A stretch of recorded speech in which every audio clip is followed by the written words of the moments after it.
another Savior. Holy, holy, holy, holy, Adimebujuku, another Savior. Another Savior. Holy, holy, holy, holy, Adimebujuku, another Savior. Well, this is Mobien. This is dedicated to the gallant heroes of the Nigerian Biafra War and IPO families all over the world. I remember the Nigerian Biafran War, in the thickness of the Biafra genocide. Hey, one man revived the vanishing hope to life. Let the great Biafran army to fight, and they were singing out, holy, holy, holy, holy, all the is another Savior. They were singing out, holy, holy, holy, holy, all the is another Savior. Holy, holy, holy, holy, all the is another Savior. Many years after the genocide, whoa, yet another great leader has risen up now. Oh, and he's leading the Biafrans to victory. In your madika, yabika kokwanam no. Hey, anamekele mazuche mefo. Manemo, it's an honor having you on board. When I'm singing along, holy, holy, holy, holy, Namdekano is another Savior. Gonna sing along, holy, holy, holy, holy, Namdekano is another Savior. When I sing along, holy, holy, holy, holy, holy, holy, holy, is another Savior. Getting moving right and getting moving faster now. Holy, holy, holy, holy, is another Savior. Holy, holy, getting moving right and moving faster. Is another Savior. Yeah, for freedom. Holy, holy, holy, holy, Namdekano is another Savior. Another Savior. Holy, holy, holy, holy, Adimebujuku, another Savior. Another Savior. Holy, holy, holy, holy, Adimebujuku, another Savior. Well, this is Mobien. This is dedicated to the gallant heroes of the Nigerian Biafra War and IPO families all over the world. I remember the Nigerian Biafran War, in the thickness of the Biafra genocide. Hey, one man revived the vanishing hope to life. Let the great Biafran army to fight, and they were singing out, holy, holy, holy, holy, all the is another Savior. They were singing out, holy, holy, holy, holy, all the is another Savior. Holy, holy, holy, holy, all the is another Savior. Many years after the genocide, whoa, yet another great leader has risen up now. Oh, and he's leading the Biafrans to victory. In your madika, yabika kokwanam no. Hey, anamekele mazuche mefo. So why am I glistening like this? So there it is, one name. It's a curious thing, but for as long as I've been doing this, I still get nervous just as the song is about to come to an end. I don't know why. I suppose that is healthy, but I still feel I feel a tinge, a pang of nerves. But I suppose that must be a healthy thing. So welcome, dear friends. We do it again. We do it again. We do it every day, but we didn't do it yesterday for reasons that I'm not quite sure. But the session before the last, I was just feeling are completely drained somewhat. You know, you do these things endlessly and endlessly, and then it's mentally draining. You must know. I'm sure you can imagine. And I just felt drained the session before. The last session I did, it was 2 days ago. So I just decided, no, yesterday I'll just take that off and take it easy. But we take it off and take it easy only to come back and go as we always do. So here we go again. Here it goes again. Here I go again. Hope you're with me. So you've seen the session. The it's going to be a gentle but fact-based, completely devoid of emotion look at all of these endorsements that has been streaming in. What do they mean? And what is the relevance of the people that are even making this endorsement? So we're going to be wrapping around that a lot, but we'll be taking it in a phased way. So we'll walk through it to land at a conclusion. So we walk through it to land at a conclusion. So we walk through it to land at a conclusion, but before we get there, so other headlines to go through as well. So let's just rattle through other headlines to go through. 2023, IBB denies endorsement of Peter Obi. So as always, as ever, as we know them to be, that the obedience space, of course, because we saw this, of course, when we saw that supposed alleged tweet by the Ghanaian president inviting Tinubu and Atiku to step down because they're too old, and they should allow the space for Peter Obi. So we saw that. And then, of course, the Ghanaian president, you'll recall, he had to come out into the public space to inform that he had never made a commentary about and around the Nigerian electoral space. So we saw that. So we know the antecedents of that space, and it looks as though that is what is playing out again. 2023, IBB denies endorsement of Peter Obi. So quite what is in play there, we find out shortly. This we'll find out shortly as well. Buhari wants NNPC to consider supplying fuel to Burundi. So I had to do a double take when I first saw this space. I wasn't quite sure, so I had to, go again. You all know the situation in Nigeria, the fuel scarcity, even to the point that they were selling adulterated fuel. But that doesn't seem to, that doesn't seem to deter our man from Daura. If we had enough to supply to Burundi, how come then we have this scarcity? So that's why I did a double take. Buhari wants an NNPC to consider supplying fuel to Burundi. So quite what is in play there, we find out shortly. So let me move this because this ties with the big talking point. So we go on to this. Nigerian police operatives detained 3 persons since December for criticizing First Lady Aisha Buhari. So we recall, of course, the young man that she changed to her desk for reasons of calling her fat on Twitter. We thought that was a momentary lapse in judgment, a rush of blood to the head.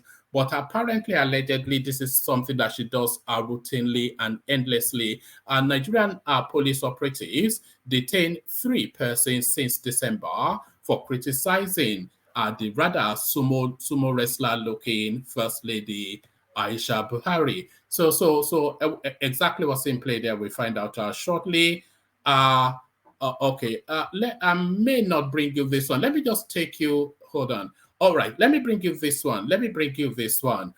Nigeria is no longer a mono economy. So this is the federal government telling us now that the Nigerian economy no longer almost exclusively reliant on petrodollar. But then what diversification has happened to embolden this headline? Nigeria is no longer a mono economy. So the federal government saying that. So what is in play there, we find out shortly. So we find that out shortly only to land on the big storyline that we're looking to contend with. So a plethora of endorsement has been coming Peter Obi's way.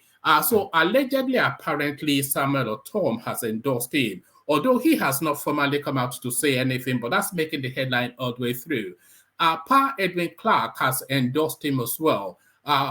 He's come out to formally say that, but what does it mean? But the big story, the elephant in the room, the cherry on the cake, is the endorsement by Obasanjo. But what does that mean? Is the question. So a lot of that will be unpacking. We will watch a video clip. It's only about 10 minutes or so that talks through this, and we'll react to it in real time. So that's the menu. So lean back, kick back, take it easy, relax into it. The usual protocol. Click on the like buttons coming in. Subscribe if you haven't already.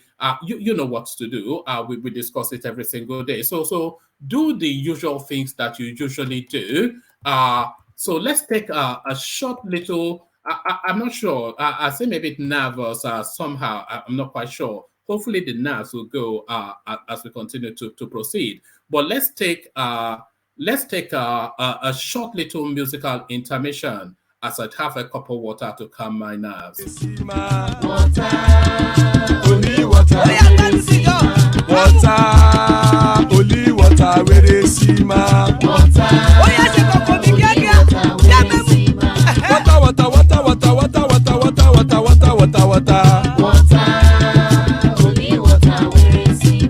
Hapa o naido,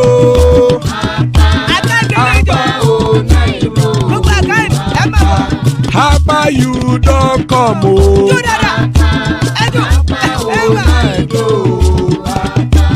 Hapa o naido.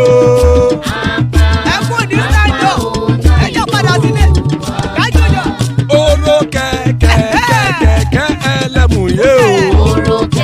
Ilé sọ́dí kẹ̀kẹ́ ẹlẹ́mù rẹ o. Bobby master kẹ̀kẹ́ ẹlẹ́mù rẹ o. Chief Wáìlà tí kẹ̀kẹ́ ẹlẹ́mù rẹ o. Eruku lẹ̀lẹ̀ ẹlẹ́mù dé. Eruku lẹ̀lẹ̀ ẹgbẹ́ ẹlẹ́mù dòde ojàre o. Eruku lẹ̀lẹ̀ Ghana ti dé ẹgbẹ́ bọ́dì o. Ọmọ ẹlẹ́yẹ ẹyẹ o ó dilé o. Odúyẹ̀lá ẹyẹ o ó dilé o. Petrosoname ẹyẹ o ó dilé o. Petrosodúnkẹ́ ẹyẹ rẹ̀ ó dilé o. Ẹlẹ́kọ̀ ọ̀run mú ìní o.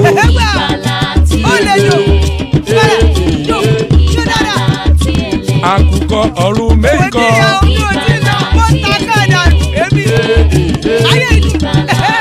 Ikú kò ní ríwà gbéṣe o.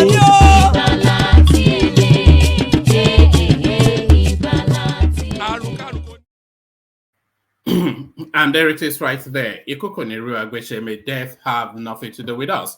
Our powerful, potent prayers are by the care guys. So Ikukoniru Agbeche, as guys, I bring you this. IBB denies endorsement of P2B. Nigeria's foremost elder statesman, Ibrahim Babangida, has refuted claims he endorsed Peter Obi, the presidential candidate of the Labour Party LP, for the 2023 general elections. In a recent tweet by a parody account, General Eyebrow, the former military head of state was quoted to have supported the endorsement of Obi by former President Olusegun Obasanjo. So now here is the body of the alleged tweet. General Olusegun Obasanjo will forever be a true elder statesman and a boss in the military. No serving general in the Nigerian army today joined the military earlier than 1982. By then, Obasanjo had already finished his military career. I respect him a lot with his endorsement, the tweet reads. So there it is. So that's the tweet then, allegedly, apparently from Ibrahim Babangida, but apparently not. Apparently nothing. So apparently enough. So here it is, the rebuttal. When contacted, spokesperson of the former military leader, Prince Kashim Afegbua, denied that his principal endorsed Obi, saying IBB does not have a Twitter account. It is not true, please. Ignore the report of the endorsement. IBB does not have a Twitter handle. If it's going to speak, it is through a signed statement, not Twitter. Those behind the Twitter statements are liars. So there it is, short and to the point. But we've been in this space before, of course. We have been in this space before. I cited you the example of the Ghanaian president. So I wonder if it's the Bola Ahmed Tinubu space that went to do this fake tweet to try and color the obedient space bad. So there it is, the rebuttal from IBB. So the rebuttal from IBB, but this one quite a concerning storyline. Buhari wants NNPC to consider supplying fuel to Burundi. So yes, you heard that. Buhari wants to be supplying fuel to Burundi.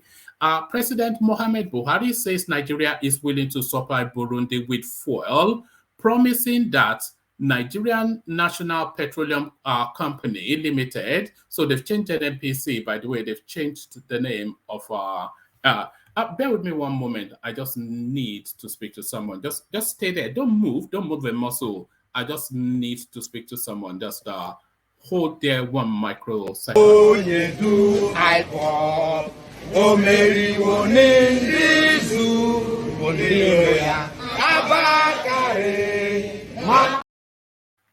All right, so there it is. Where were we? So yes, there it is. President Muhammadu Buhari says Nigeria is willing to supply Burundi with fuel, promising that Nigerian National Petroleum Company Limited will look into the country's request for energy support. Fuel scarcity is a perennial crisis in Nigeria.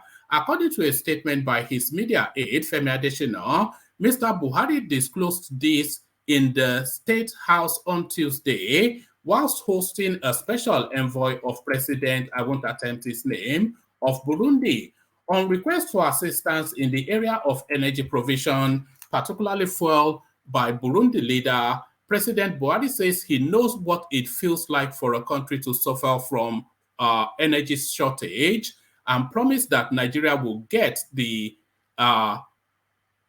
sorry, I'm going to take that all over again. That just didn't flow the way I wanted it to. President Muhammadu Buhari says Nigeria is willing to supply Burundi with fuel, promising that Nigerian National Petroleum Company Limited will look into the country's request for energy support. Fuel scarcity is a perennial crisis in Nigeria.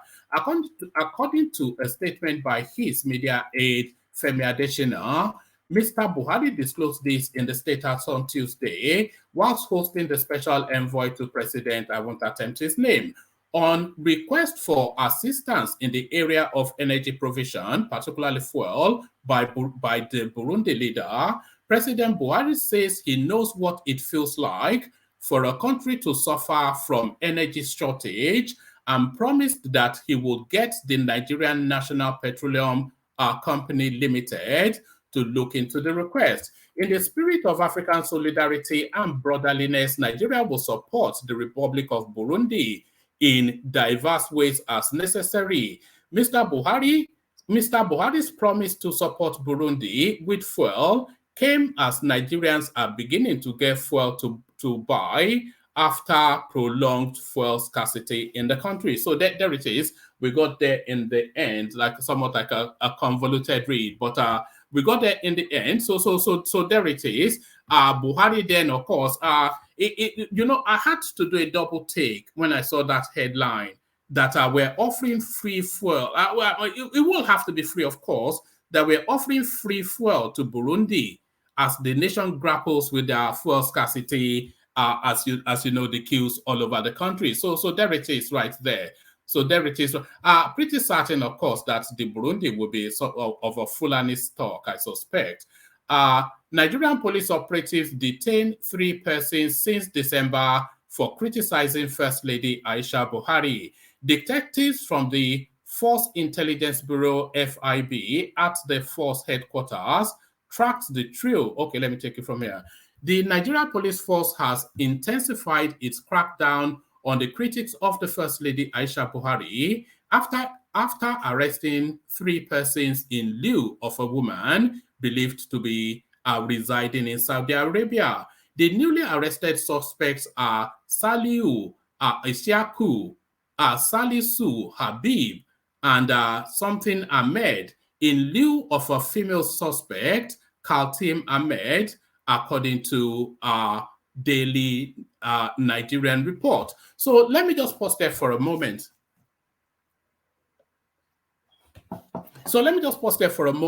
So when it says in lieu of a female suspect, that is to say that they've gone to arrest some this set of people as placeholders for the persons that they intended to arrest. You know how the Nigerian police force, they'll go to the house of a suspect. If he's not there, then they'll take the wife or the husband into custody. And that is what has happened in this instance. The newly arrested suspects are Salisu Ishaku, Salisu Habib, and something Ahmed in lieu of a female suspect, Kaltin Ahmed, according to correspondence. So there it is. It was gathered that the three suspects were arrested on December the 14th, 2022, and detained in the Federal Capital Territory, Abuja, without access to their families and lawyers. Ms. Ahmed, a fiery iridescent who criticizes Fulani dominance of Hausa in audio message shared on WhatsApp and other social media platforms, had lambasted Mrs. Buhari for ordering the arrest and participating in the brutalization of a final year student. The Hausa nationalist said in the audio posted on YouTube, so I have to go look for that the First Lady's grandparents were itinerant foreigners wandering in bushes, daring the First Lady to arrest her. So there it is. Your husband deceived us, lying and crying. It is good that we elected him, and his election has exposed all the Fulanis in Nigeria. Your government is silent about killings of Hausa people by Fulanis. The Southerners have rained all manners of abuse against you, but you are silent. Now you are here intimidating Northerners, she said in the audio. It was gathered that detectives from the Force Intelligence Bureau at the Force headquarters tracked the trio and arrested them over their alleged contact with the principal suspect. A security source asked the presidency, said one of the suspects, Salisu Ishaku, is a bureau de change operator who was arrested for exchanging Saudi riyals to naira for the principal suspect. Initially, he was charged with terrorism financing, but later changed to cyber stalking when the police realized the transaction between them was not up to 500,000 naira. So, it really puzzles me the way they throw that invective of terrorism financing. That's the same thing that they are looking to pin on the Emefiele. By the way, it really puzzles me how they very quickly try to throw that invective, that particular crime on any suspect. You know, so for criticizing the First Lady now and lamenting at the killing of the Hausa people, that then constitutes terrorism financing. Initially, it was charged with terrorism financing, but later changed to cyber stalking when the police realized that the transaction between them was not up to 500,000 naira. The police are under intense pressure from Madam First Lady to deal with the suspects. She wanted the suspects to be charged. Even the release of the Dutse University student was not done with her consent. She was angry with the IGP, Inspector General of Police, over the withdrawal of charges against the boy, the source added. Spokesman for the Nigeria Police Force, Olumuyiwa Adejobi, did not respond to inquiries on the matter.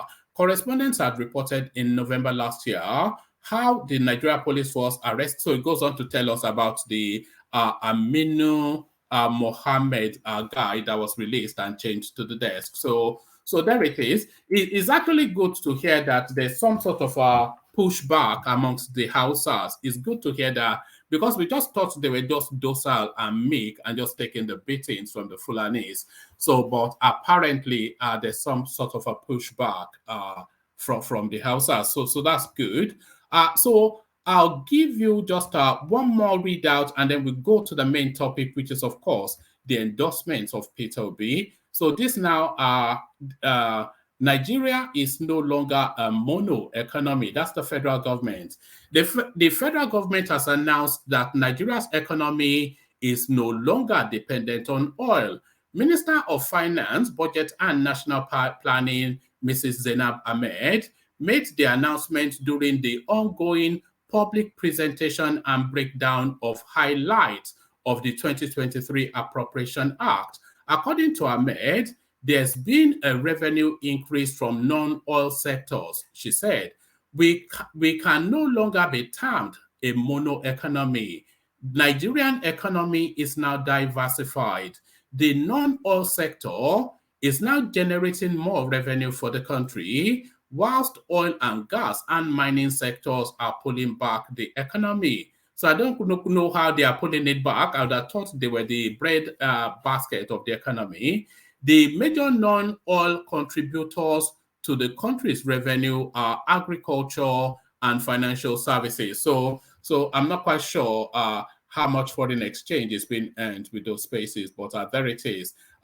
It's no longer a mono economy because people are now farming. It's just the most ludicrous of things. How many agricultural or financial products are we exporting to the international space? So that's the question. So from that, let's now go to the main topic, which is really these endorsements of Peter Obi. So let's go to the main topic, which is the endorsements of Peter Obi.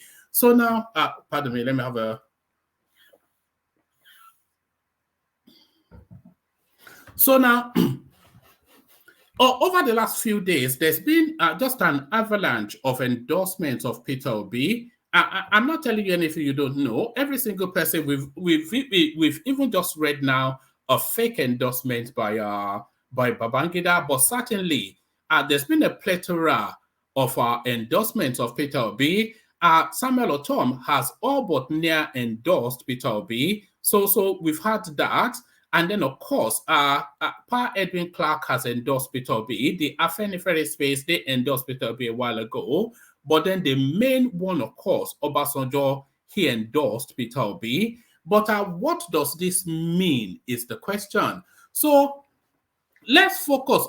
In fact, let's go through it one by one. The Afenifere space is somewhat convoluted because it has led to a divide in that organization, and there are different factions now with different endorsements, with Pa Adebanjo endorsing Peter Obi and Pa Fashonachi, as you know, endorsing Tinubu. So that's just led to a convoluted space. So there is that space, but then Pa Edwin Clark, I'm not sure that he has any veracity, his endorsement.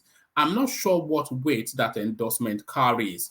You know, what quantity is he, even in the areas that he comes from, that endorsement will carry any weight. So I'm not sure about that. And then, of course, there is the Samuel Otom one. So now the endorsement of Samuel Otom would carry weight if it was a full and a frontal endorsement, but it is neither full nor is it frontal.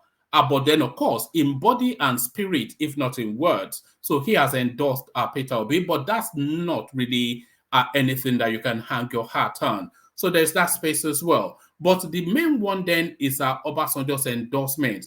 But what does this mean? The Obasanjo endorsement, anybody that is long in the Nigerian politics will tell you that it wasn't really an endorsement because Obasanjo... because Peter Obi rather has been Obasanjo's project all the way through. So the whole Peter Obi's phenomenon is essentially an Obasanjo project. So let me start it from this point.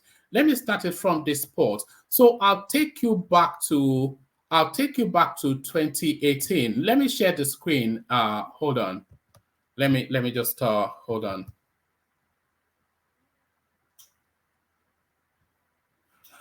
Oh, all right. Let me share the screen with you because I want you to see the date on this article that I'm about to read. The date on it is pertinent to the narrative. So I want you to see the date on this article that I'm about to read. So there it is. So it says it's official, Obasanjo's third force now a political party. So that's the headline that we're contending with.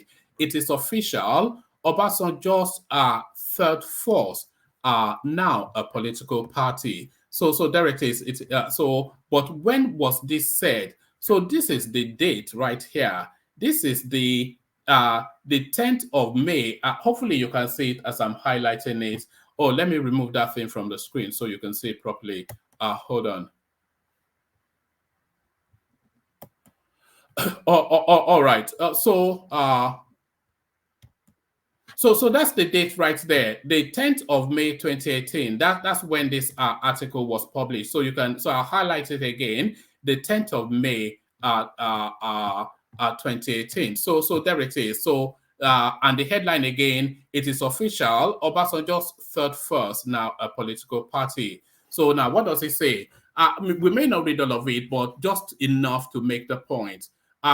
The Coalition for New Nigeria, a political movement being championed by former President Olusegun Obasanjo, has announced its fusion with African Democratic Congress ADC as a political platform on which its members will contest the 2019 general election. In a press conference in Abuja on Thursday, Onilola, a co-convener of CNM, announced the adoption of ADC as the platform on which the coalition will seek to ensure that the ruling All Progressive Congress APC and the main let me scroll up. At a press conference in Abuja on Thursday, Onilola, a co-convener of CNM, announced the adoption of ADC as the platform on which members of the coalition will seek to ensure that the ruling All Progressive Congress APC and the main opposition People's Democratic Party PDP are driven out of power. So that might well be sufficient enough of a space to leave it. So just to that headline again, it is official, Obasanjo's third force now a political party. And this, of course, the 10th of May 2018. And the mission statement as Obasanjo starts to orchestrate that political party. It says, the Coalition for New Nigeria, a political movement being championed by former President Olusegun Obasanjo, has announced its fusion with the African Development Congress ADC as a political platform on which its members would contest the 2019 general elections. In a press conference in Abuja on Thursday, Oyinlola, a co-convener of CNM, announced the adoption of our ADC as the platform on which the coalition will seek to ensure that the ruling All Progressive Congress APC and the main opposition party, People's Democratic Party, are driven out of power. So there it is right there. So that's the mission statement of the third force that Obasanjo was putting together. So that's the mission statement of it. And again, this was on the 10th of May 2018. So this new third force now is not especially new or original. This is something that has been in the workings by Obasanjo for quite a few years now. It is official, Obasanjo's third force now a political party. So there is that one. So that starts it off. But then, so now, how does this apply to Peter Obi? How does this apply to Peter Obi? It applies to Peter Obi because Peter Obi is the vehicle through which Obasanjo wants to actualize this third force agenda. That is how it applies to Peter Obi. So Peter Obi, all the way through, from the beginning up to this point, has always been an Obasanjo, a Tinubu, not a Tinubu. Peter Obi, all the way through, has always been an Obasanjo project. So Peter Obi is just a tool, a vehicle that Obasanjo is wanting to use to assert his political will. So there's that. But let me share another screen with you. Let me just share this screen with you. Let me open this.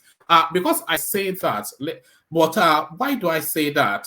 So now the functionaries that have been moving the Obi space, they are essentially Obasanjo's lieutenants. Donyo Okupe. So let's go to Donyo Okupe and see who he was. So this is Donyi Okupe. So Donyo Okupe.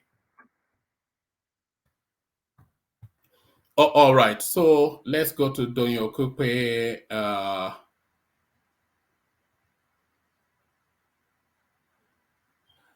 So right, it will. I'm just trying to say it will tell you here that let's do Donyo Okupe, then find Obasanjo. Okay. Oh, all right. So let me share this with you.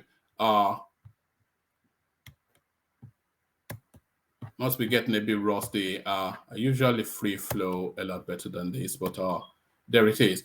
So this is Donyo Okupe's Wikipedia, of course. Hold on.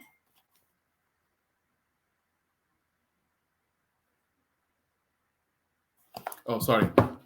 So this is Donyo Okupe's Wikipedia, of course. So who is Donyo Okupe? So Donyo Okupe was the special assistant on media to President Olusegun Obasanjo and senior special assistant on public affairs to President Goodluck Jonathan.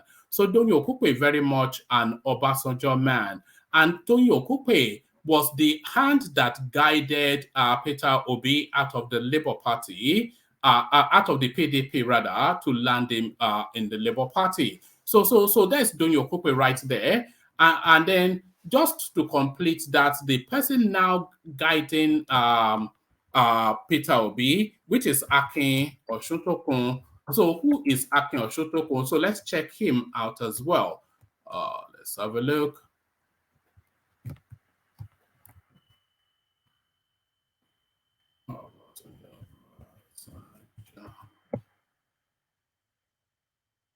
Right. So here is Akin Osuntokun. So let me share the screen for this as well.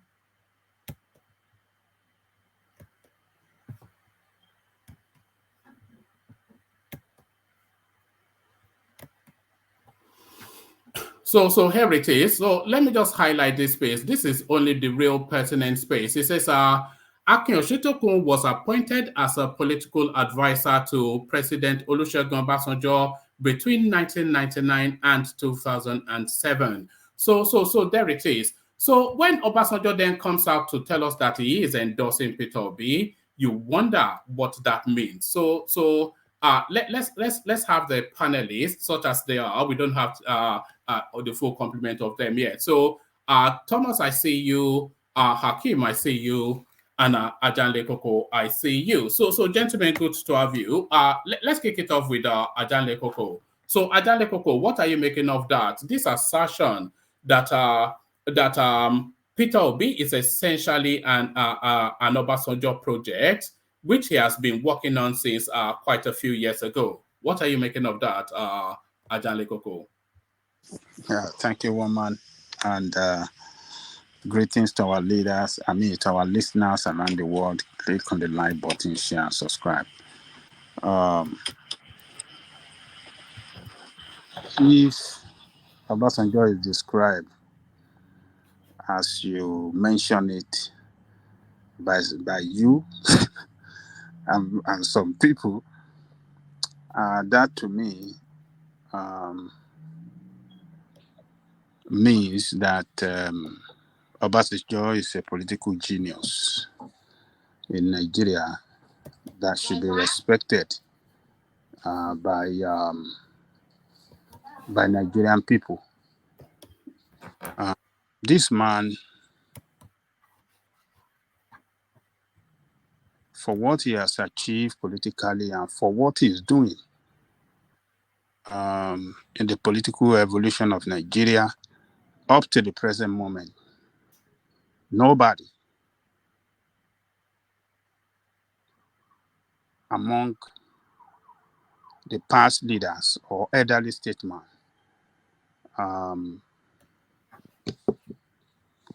can be described or ascertained, or rather I can say it's doing what this man is doing, because we all know his history. He rose to the highest position in military. He came out from there after he handed over as a military man. He didn't leave the political space. He always, speak to the political issue. Anytime any military leaders are running the nation in contrary to the interests of the people or the country, he will either write letter or come out with something that will make him an issue or speak to the interests of the country. And somehow he was able to become the president of the country. And after then, he's the one that is instrumental to the person that succeeded Yaradua. He was the one that instrumental to Jonathan becoming the president. Buhari that became the president, he was with Buhari. He supported him. And everybody saw the role he played as to how Buhari became the president of the country. And if at this moment, this man have his associate backing a politician that is a phenomenon in Nigerian presidential race today, I think we should give credit to him. He is a political genius, a brilliant military officer, a man that won the war for Nigeria, and today is winning on political stage. I mean, he's a genius. There's no way you can describe that man. He is a genius. You cannot see anybody, retired military officer or elderly statesman, that still participate in politics and remain issue.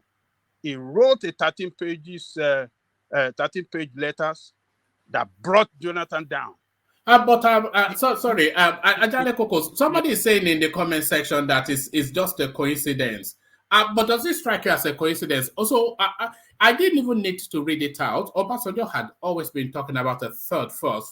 He's been talking about it for about 4 years, but I just took that article from 2018. So he has been talking about the third force.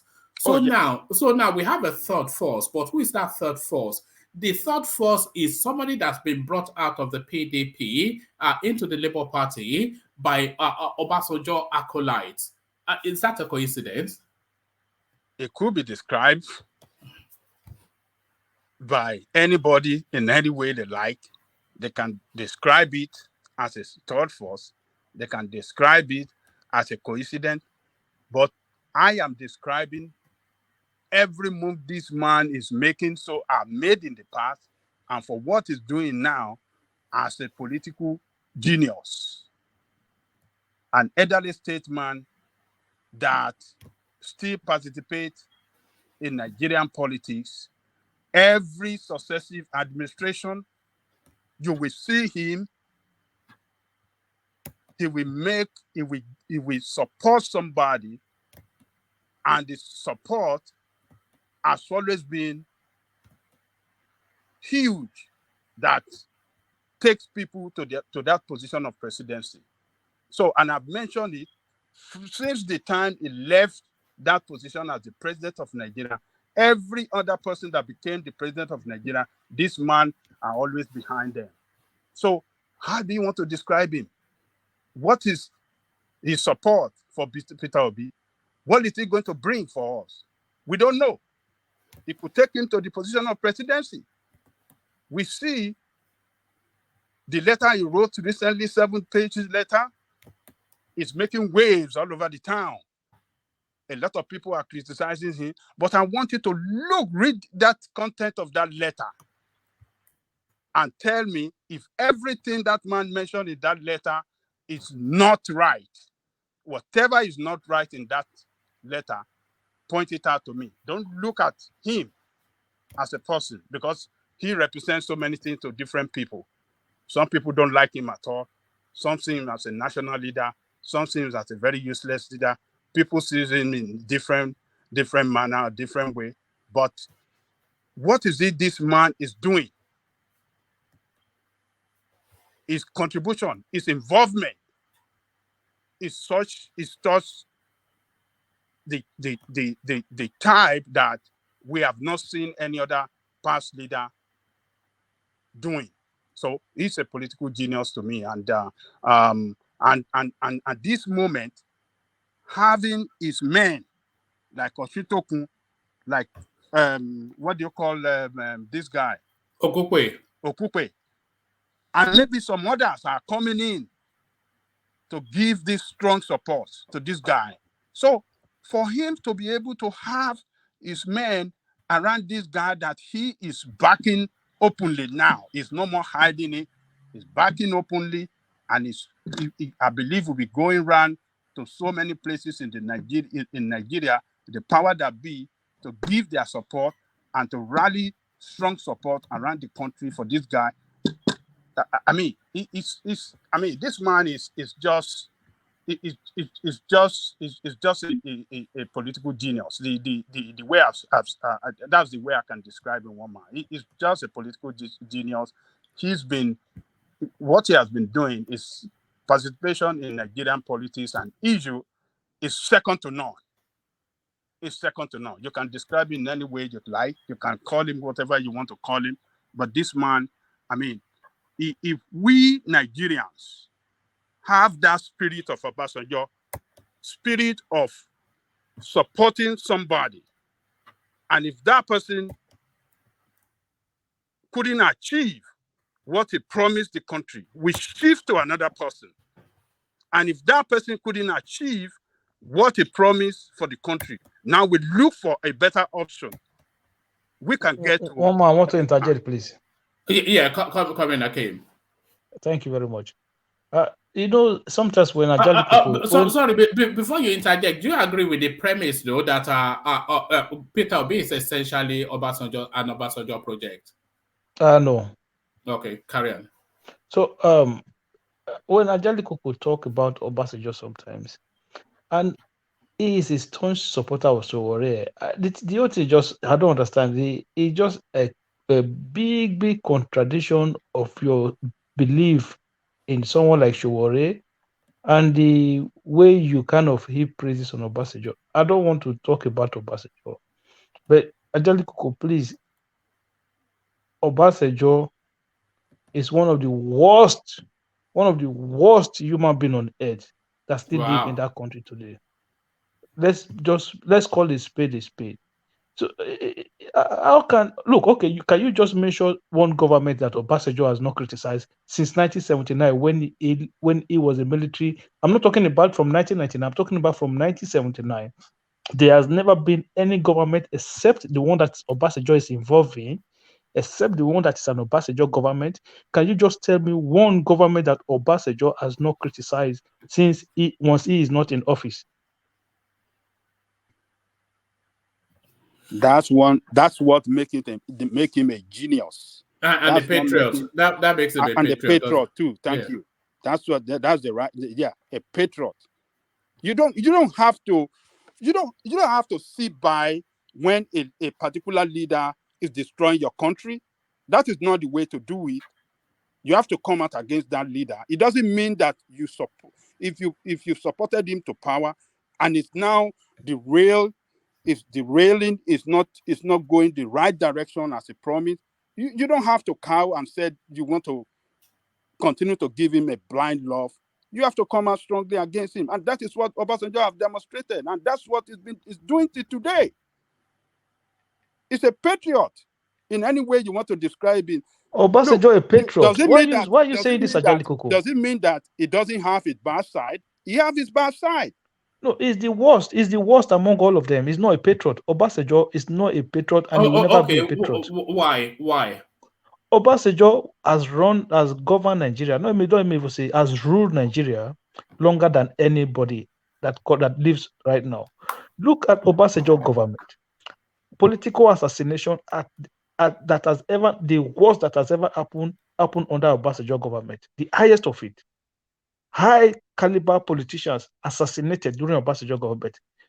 The worst of, say, elections that has ever been. Even the military conducted a much credible election than an Obasanjo government conducted.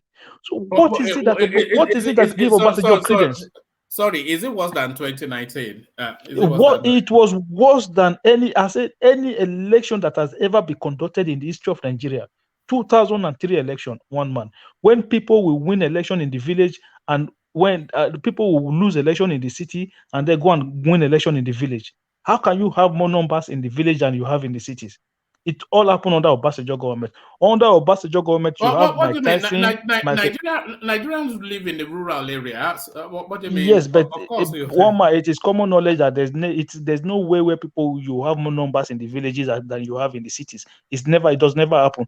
It was under Obasanjo government that you look at the electoral register, you find Mike Tyson, you find Michael Jordan, you find Donald Trump. Everybody was on the list. He never made a single attempt to reform the electoral. Every other government after him have improved on our elections. Only Obasanjo, he came out and said election was a do or die. Was that not what he said? Today he's branding himself as a Democrat. Come on, brother, man, let us stop all of these things. The Obasanjo government, look, I left Nigeria under Obasanjo government. So when people are saying Jakba, people have been running away from that country for a long time. Okay, so that man's government, I'm telling you today, the level of, if you want to see election malpractice at the highest, if you want to see violence, I saw it with my two eyes. I was just smart enough not to participate in it. When the Lucky Benedians, they will bring guns for people to go and use to steal ballot boxes. Was that not under Obasanjo government? Come on, man, let us stop all of these things. Obasanjo is one of the worst people that has ever governed Nigeria. What's that, Abacha? I'm telling you, one man. Abacha just dealt with the elite. Obasanjo government, he made it all the way down. All the way down. You cannot point to one thing, tangible thing. You say this is tangible infrastructure, whether road, whether rail, whether anything that you say Obasanjo did. Nothing. Are you giving any cognizance to the circumstances that brought him in? I'm saying what that circumstances? when Obasanjo came in, he was coming in after decades of military rule, when the country was looted. So the country there was no money in the coffers when he came in. So he had to rebuild the democracy and an economy from the ground up. Yeah, but you didn't need money to reform the electoral system. They didn't need money to reform the electoral system. No, they didn't need money to make the constitution, to reform the constitution. No, this man didn't do anything. All he wanted to do was a third term. Was he not the one who started all this Ghana must go politics that is happening today, whereby they pour a lot of money into the system? Then before you know it, before one man, I never used to know what you call people pay person to go and vote for them. It was never like this before. I remember when my dad went to go and vote for Abiola at the time. They went there, queue on the line and vote and left. It was when we transited into this Obasanjo regime in 1999. That's not true. That we witnessed all of this. We start witnessing all of this trash. No, that's not true. This vote buying started during the time of IBB, during the time of SDP and NRC.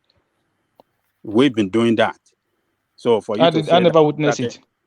I'm telling you, yeah, it started openly. In fact, in Second Republic, MPN was doing it. UPN was not doing it, but MPN. No, Jalikoko, vote buying only started recently. Hold on. It wasn't as bad as it is now, but I'm telling you, it started during the Third Republic openly. During the time of SDP and NRC. Yeah. Can I interject? Yes, Baba Kule. All right. Good evening, good morning, good afternoon, wherever you are. Anyway, to start with, I thank everybody who called me based on the fact that I just have a new baby boy, particularly Professor Janle Koko, one man, and Mr. Alexander Gomez. Thank you all very much. Baba Kure, congratulations. I was not aware. Thank you very much. Well, like Professor Ajale Koko said, vote buying, it has been started for a very long time. I could remember 1980, between 1980 and 83. During Omobori in Ekiti State and Ondo State, they were still one at that time. So I can see clearly how was it NPN or PNP? No, MPN. How they spend Shagari money Party. in one of the primary school in my town. So I could see that, and I see that clearly at that time. So, and that was one of the reasons why the rig election in Ondo State at that time, which caused havoc in Ondo State, which everybody still remember up to today. That Ondo State, they are very stubborn. In which they kill a lot of politicians, burn a lot of houses. In fact, I saw all that. I saw all that. So it don't just start during this dispensation. It has been there for a very long time, and we can talk from today and tomorrow. Obasanjo, we may not like him. I, as a person, when he was vying for to become Nigerian president, I didn't vote for him because I don't like him. But if you don't like him, that still doesn't mean that he cannot do something that will benefit us. And I see that somebody was attacking Professor Ajale here, that why is he supporting OBJ? I mean, why is he supporting Obasanjo and diverted from Showore? I don't see him diverting from Showore anyway. That is my own belief. He is just talking about based on the presentation. So if it is issue of Showore, then we also talk about Showore. But in this case, he is talking about Obasanjo, and that is what we are discussing. And I don't see anything with him talking about what Obasanjo did. We cannot shy away that Obasanjo did very well. We can say anything we want from now to tomorrow. He did very well, even though he just came out of prison and became the president of Nigeria. We've been arguing about this issue, that the issue of GSM. Some people say, "Oh, well, it has been there, no matter what." God. Yeah, we're going there again. No matter what, GSM came to Nigeria during his administration. We cannot take that away from him, no matter what we say. Also, at that time, people can afford to feed themselves. There's nothing, we cannot erase that from his record, because I could testify to it. I have a lot of teachers in my community. They were being paid 600 naira, which they cannot even feed themselves with. But when Obasanjo came, they were able to buy vehicles. And when you go on the road, you see a lot of them have vehicles. They will say, "Oh, that is Obasanjo." They call it Bemu. All right, but I want to stay with this thing that I'm presenting, that Peter, you've heard the argument. We've seen that Obasanjo started this third force project. We see that he started it about 3-4 years ago. We've read the article. We've seen that. Now we've seen that the people handling Peter Obi, they are Obasanjo acolytes, Okukwe and Oshitokun. We've seen that Okukwe, his former media aide during his administration, Oshitokun is a political advisor from 1999 to 2007. So we've seen that as well. So Peter Obi essentially, because what I'm looking to bring out is that Peter Obi is just a willing tool for Obasanjo to assert his his political will over the Nigerian space. Because I am of the thought that there's a contention at the highest echelons of the Nigerian space as to who will shape what that country would be. And that contention has been primarily between mainly Obasanjo and the North. The sort of Nigeria that we will have, there's a contention at the topmost echelon. And stop me if you think I'm being too conspiratorial, but I have held this thought for a very long time, and that is where I'm looking to drive to. I feel that at the topmost echelons, there's a contention for who will shape the direction of that country. And Obasanjo has largely shaped the direction of that country because he has ruled it the longest. And if he's able to insert Peter Obi into Aso Rock, then Obasanjo will define what Nigeria will be. And I think that is what is at play here. Am I being too conspiratorial, Ajanle Koko? Hey, one man. I will not say you are too conspiratorial, but what I will say is this. You see, many people or some people will not agree with you that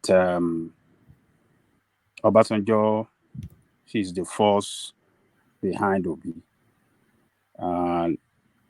But the fact remains that Obasanjo has been calling for third force, that Nigerian people need to do away with PDP and APC. He has been saying that. And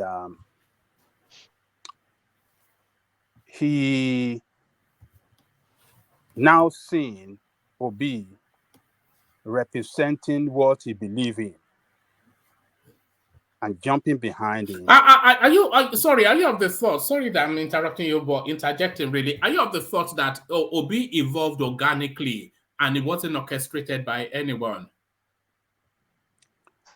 Yes, I would say it's not orchestrated by anyone other than... You think so? The person I can say that was behind Obi, that gave him, that was like a backbone to him, was that man that manages his campaign till he run into problem, Okupe. So I know where you're coming from. Okupe being one of the, close associate to Obasanjo. So it was a functionary of Obasanjo, his media aide, yes. Yes, you are linking him with Obasanjo, that Obasanjo might be somehow with Okupe or behind Okupe doing that thing. But you see, Okupe used his wealth of experience that he was able to No, I agree with that. But who sent Okupe in is the question. Who sent Okupe in? I wouldn't say it's Obasanjo that sent him. I mean, Okupe and what do you call it? Okupe and Obi were in PDP. They were doing all this campaign together in PDP. I mean, talking to delegates from one state to the other. So he was managing Obi that time until when it became clear to them that this is an exercise in futility. They're not going to get anything. They will be disgraced, and that will kill their the momentum that they have built. So, and they decided to move. So are you disagreeing that Obasanjo could have been the push for that? Because I think when one man mentioned that now, I'm kind of agreeing that it's possible Obasanjo, because I think when the issue of zoning started, then Obasanjo not wanting Atiku, Obasanjo was a former patron in PDP, was a PDP president, so he could really have actually advised them, Okupe and Obi, to make that move. Because I don't think Obi just decided on his own to ditch PDP and switch to Labour Party just like that. There must be powers and forces and people in specific places that said, oh, you know what, let's do this. Since they won't allow the zoning to happen, let me move these people. So I think I kind of see where one man is coming from, trying to pinpoint that Obasanjo might be a force around Obi switching to Labour Party and the movement of Obi. Can carry on, sir. You see, it's quite clear in my mind that Peter Obi is just, I won't say nothing but, because it's too big a position to say nothing but Peter Obi is essentially just an Obasanjo pet project. That's what I see. That's what I see. And all of the indicators indicate that Obasanjo always wanted to form a third force. Peter Obi being handled by all of the lieutenants of Obasanjo from his administration, and Obasanjo now coming to arrowhead this endorsement. Everything indicates that Peter Obi is Obasanjo's pet project. Omar, I don't agree with you. Omar, right. The fact, if you say that Peter Obi, maybe Peter Obi went to Labour because of Obasanjo, I would agree with you when you say that. But if you're saying the support is because of Obasanjo, that is where I would say no. The support No. Is the support is nothing to do with Obasanjo, but the project itself is Obasanjo. That's what I'm suggesting. It's one man. Sorry, I just want to quick. What you said here, you're not far from the truth. Let's be honest with ourselves. It's more like Obasanjo took advantage. It took advantage of what the momentum the Obi team have gathered to come in. But what he has done was to try to open some road for the Obi team in areas where they could not reach. So, according to what I heard, was that the initial approach for a VP was for Shekarau to be a VP to be. But at the time, Shekarau was in NNPP, so he decided not to join Obi. So the question you need to ask yourself is, Obi never knew Datti Baba Ahmed from anywhere. So the only way he could have picked Datti Baba Ahmed would have been as a recommendation from someone like Obasanjo. So what you are saying, you're not far from the truth. And the fact that when Okupe resigned, so you look at the makeup of the Labour Party campaign council and the way the party is structured is more like the PDP, but towards the south.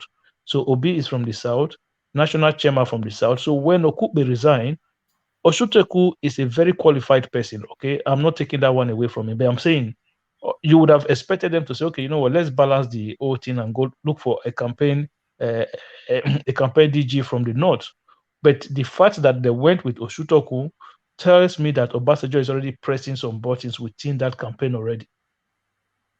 No, all the indications are that Obasanjo, Peter Obi might well be Obasanjo's pet project. But gentlemen, if you all agree that, as I keep now agreeing with you partially that, oh yes, you are not far from the truth.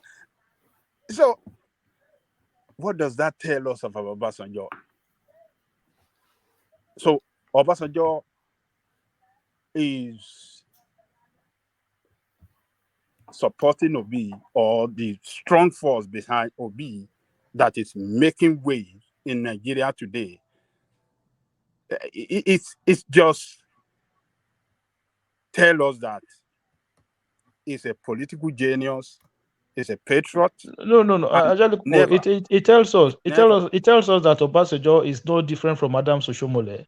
Obasanjo told us in 2019 that Atiku is not a good man, that Nigeria should vote for Atiku. Then the same Obasanjo wrote a book and said Atiku was the greatest mistake he had ever made. Look, that is where I don't know why you people would take this man's word for gospel or for anything. That is where it's different from many leaders or many Nigerians. He said he will always go in any contest like this. He will always go for the best. Since the nation does not have any option, at any time we find ourselves in a situation where we have to choose between 2 or 3, he will go for the best among them. And as of 2019, between Buhari, who is described as the worst of the worst ever in the history of Nigeria, and Atiku, he went for Atiku because Atiku, according to him, can still do better than Buhari. So that tells you that he's a patriot. He will always No, Ajali Koko, it tells me that the man is an Irish weather. Sorry, Akim. When Obasanjo endorsed Atiku in 2019, it was a qualified endorsement, or it wasn't categorical because he still spoke about all of his deficiencies. Let's put it that way. But then he said it was a better option. So it wasn't a ringing endorsement.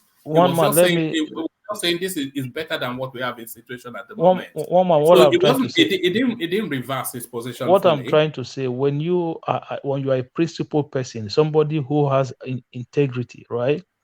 If I don't agree with you and I don't agree with the other man, I stay neutral. There was no need for him to come and shook his mouth into that election in 2019.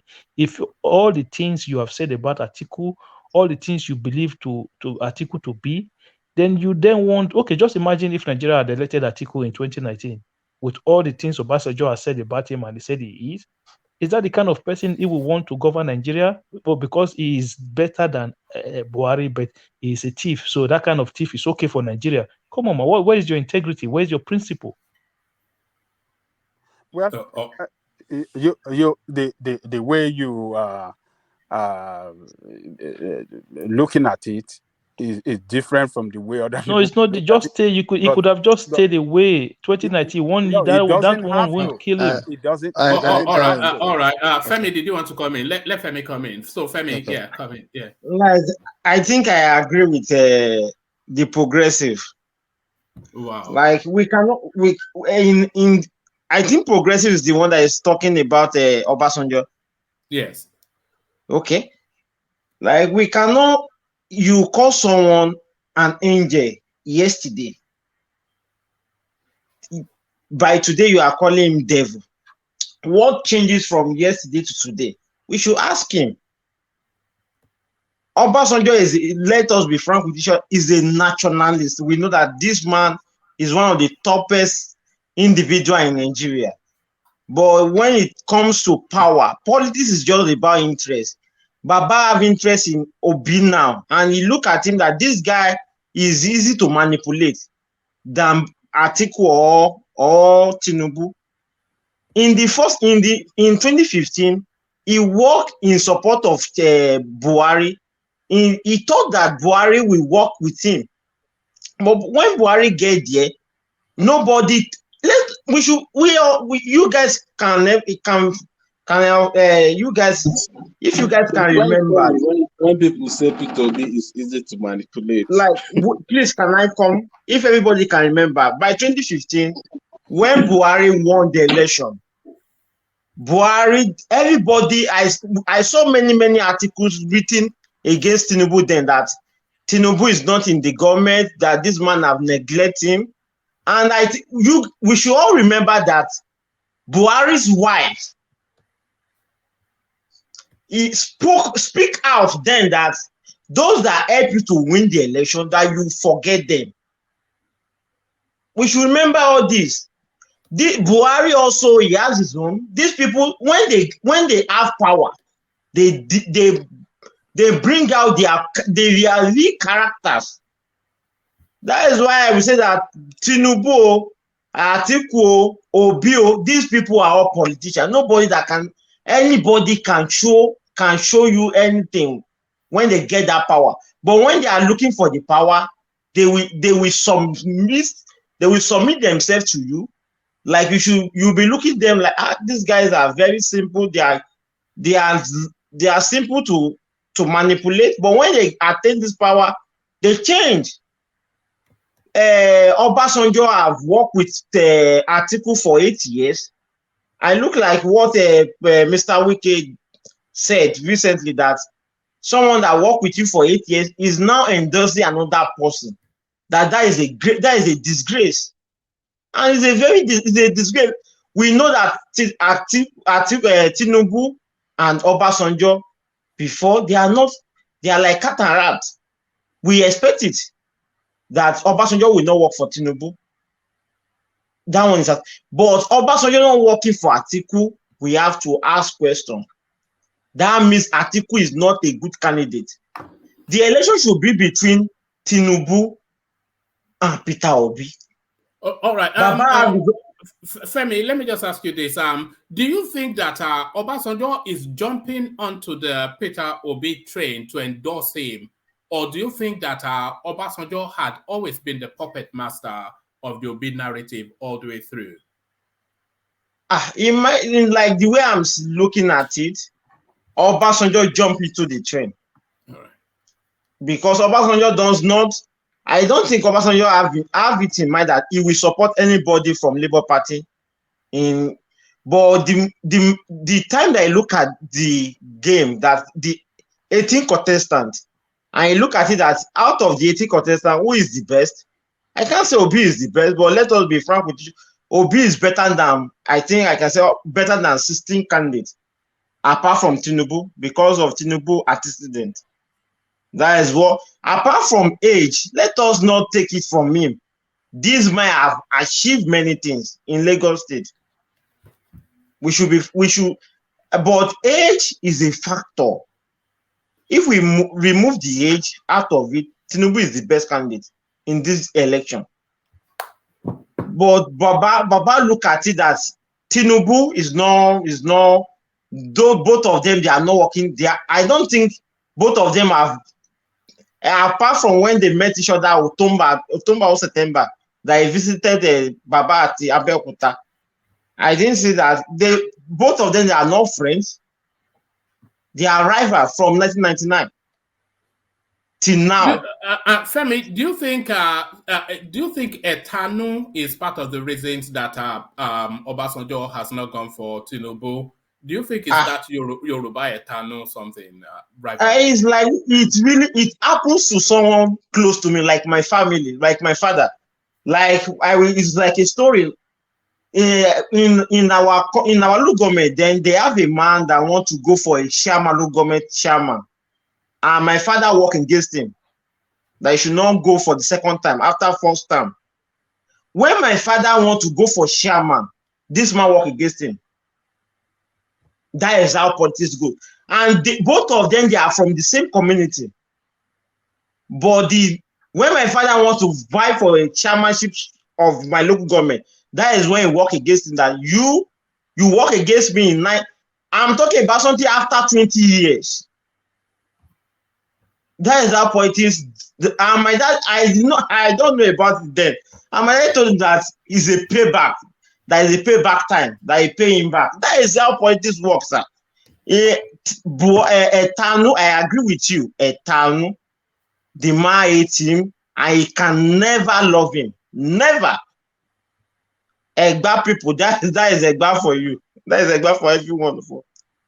Egba does not used to forgive easily. They won't forgive you. All right, brilliant. All right, brilliant. I want to take that topic round, and then I'll move on to Adan Lekoko to take him somewhere else. But the narrative that Tinubu might well be I keep jumping, that Peter Obi might well be Obasanjo's project. That narrative, does it have any legs, or am I being so like deep diving into conspiracy? So Akeem, you seem to not think that. So talk to us about that, Akeem, and then I'll take that round. Yeah, thank you, Mama. So, like I said earlier, I think it was just an opportunist who saw the movement already, and then it felt like he can come into it. If I was to give somebody a credit when it comes to this Obi campaign, it would be, the credit will go to Doyo Kube. It was with Obi when they were in PDP, so he was already working with Obi right from when they were running the presidential campaign in the PDP. At that time, Obasanjo was nowhere near the campaign, was nowhere near Obi. So it was just like these guys knew themselves and then they were working together in the PDP. So when things did not go in their way, so you have to give another person credit. Patutomi. Professor Patutomi came in and then invited Obi and Okupe into the Labour Party because let us don't forget, Patutomi was actually the presidential candidate of the Labour Party. He stepped down for Peter Obi in the Labour Party. So when the movement gathered pace, Obasanjo took advantage of that. Look, one man, let us call it what it is. Whether you want to try to use Obi, but when the time comes, if he was to be elected president, he's a big man. He's going to make decisions of his own. And what will happen, Obasanjo, they will write another letter because that is what he does. He writes letter. He criticizes every government. As soon as you don't get whatever he want, because all this one we are saying that is just want to use Obi as a puppet.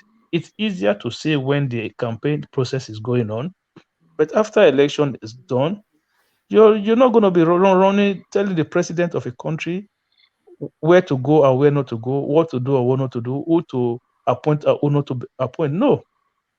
Anybody who become president, even if it's myself or yourself, one man, the power, the sheer power that you have, the sheer level of command authority that is within you, there's no way anybody will control you. So I don't believe Obasanjo will be able to use Obi if Obi was to become president. But maybe that is what he is thinking in his mind. But I don't believe that will happen. So Obasanjo as a person, Out of the three front runners, who do you think is more malleable to being influenced by Obasanjo? Who do you think Obasanjo will be able to influence the most out of the three main contenders? I don't think he'll be able to influence any of them. I think in his mind, he think he'll be able to, because if you read the letter he wrote, in that letter, it kind of insinuates that Obi will be easy to manipulate because he said Obi is a needle with a thread, that you can use to pull him back when he's going in the wrong direction. You The understand? threads, progressive, the threads are the Oshitokons, the Okumpes, and how the forces work. I understand what you're saying when they say power. When people have power, you can't control them. There are forces that will hinder you, and that's how they will lure you in to control you. All those threads that he's mentioning, the threads are the Okumpes, the Oshitokons. Those are the threads. Carry on, my Yeah, brother. but those are when if Obi was to win, he's going to have the government is big. He's going to have a lot of his own people coming. Look at people thought Jonathan was weak, but look at what happened when Obasanjo and others. He still give him the middle finger to say, "Yo, you go do one, man. I'm the president. You can't be telling me what to do and what not to do." So when you look, you give a child power. Just give a child power. You see, you'll be surprised what that child will do to you. So at the end of the day, Obasanjo in his mind think Obi is the weakest one among them. But I'm not in that school of thought to believe that a Nigerian person will be a president and then you will control him. It will never happen. It will never. As long as that person is in Nigeria. Good luck, Jonathan was controlled. Oh, by who? By everybody. Look at how they were whipping him around all the way through his tenure. No, I wouldn't say it was control. I would just say he tried to be open to people. That was one of his weaknesses. I wouldn't say he was being controlled. He still had the power. He still did things that he wanted to do. So I won't say it was control. I just felt like he was open to people. But a Nigerian person with power, one man, just look at ordinary state governors. How many of them always fall out with their predecessors? Ordinary state governors, so how many of them fall out with their predecessors? Somebody who put them there, give them 2 years, they fall out. They'll tell the person, in some cases, they'll tell them, if you come to this state, I will arrest you. We've seen a lot of it.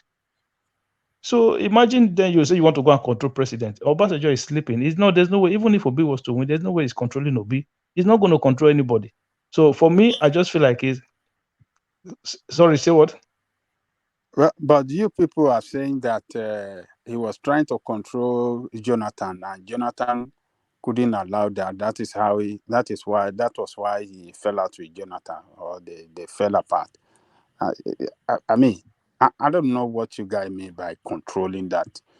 He liked to control everybody or whoever that he helps to power and stuff like that. I don't get it. I don't know the meaning of that control. Will you be in that office telling them, hey, this is the voucher you're supposed to sign, this is the document, you don't have to sign this? Is it when somebody,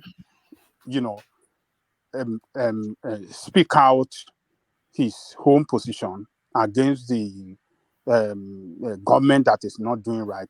Is that what you guys I don't think it's drive control ourselves? like that, Ajani Koko. I think it's to influence. You can influence some decisions, not like the person will make this decision. But the question one man is asking progressive, and I wonder why progressive find it difficult to answer, is out of the three main candidates, who is likely for Obasanjo to influence? Obviously not Tinubu and not Atiku, with the way him and Atiku is, and with the way, so obviously the only person he could influence some decision, having the likes of even Okukpe and Oshotokun with him, is Obi. Simple. Not like it will have full control over what Obi is doing, but it will have some influence. Brother, I'm telling you now that a Nigerian man, you make a Nigerian man president, you cannot influence anything about him. I'm telling you now. What are you saying, man? Hold on. Do you remember Abdul Salami, the one that handed over to Obasanjo, the last military guy? Yeah. Do you know that he was Babangida's puppet? Do you know Babangida handpicked him, put him on that seat, and then told him what to do? So, what exactly did he ask him to do that he did? But Babangida, because when Abacha was killed, it was Colonel Hamza, whatever his last name is, that was in charge then, and they did not know what to do. So they went to Mina to go and consult Babangida, who was the senior in play military person then. And Babangida then unfurled the plan to him that, look, you have to go back to democracy, have this man as the president, and then he would then midwife a very short period to have democracy. That Abdul Salami tenure, that regime, it was essentially a Babangida administration. Babangida was pulling the strings there, and everybody was pulling the strings on Goodluck Jonathan. Goodluck Jonathan did not have it didn't have the testicular fortitude all the way through. One man, that Goodluck Jonathan, I still don't believe that anybody was controlling. I just felt like the man was loose. That was it. He was loose. Look, a president of the Federal Republic, an elected president you cannot control them. I'm telling you. Look, I'm giving you an example of state governors. State governors, you go and try and control a governor, and you see what happened to you. Let alone a president. Come on, governors too. Have influence on governors. People influence. There are people in states that influence governors on the decisions they make, on what they do, and all that. When they say control, it's not like they will be telling, oh, make sure this is what you do, make sure this is what you do. Oh, don't do that. No, they will just, in where they are interested, they will influence the person to suit their interest. Not like they will be controlling the person. Goodluck has people that was having influence on him. He gave a lot of oil block to a lot of people. Yeah, no, but the way one man was saying it, as if you don't, the way one man was saying control, as if Obasanjo would influence. You should understand what he's saying by control. Anyway, he's mean influence. I wouldn't even say influence. You can say advice towards some direction. When you influence people's decisions, how can you control a president? You cannot control a president, man. Okay. All right. Thank you, Akeem. So thank you, Akeem. Let me take that question round because it's the main talking point, and I'm quite keen to hear what people have to say about it. But let me acknowledge Wemimo Super Chat. It says, to us in the Southwest, Obasanjo is a failure. He couldn't fix Lagos-Ibadan Expressway, Lagos to Ota. He nominated Obi as Atiku's running mate in 2019. I detest him. That's a bit extreme, Wemimo, but there it is.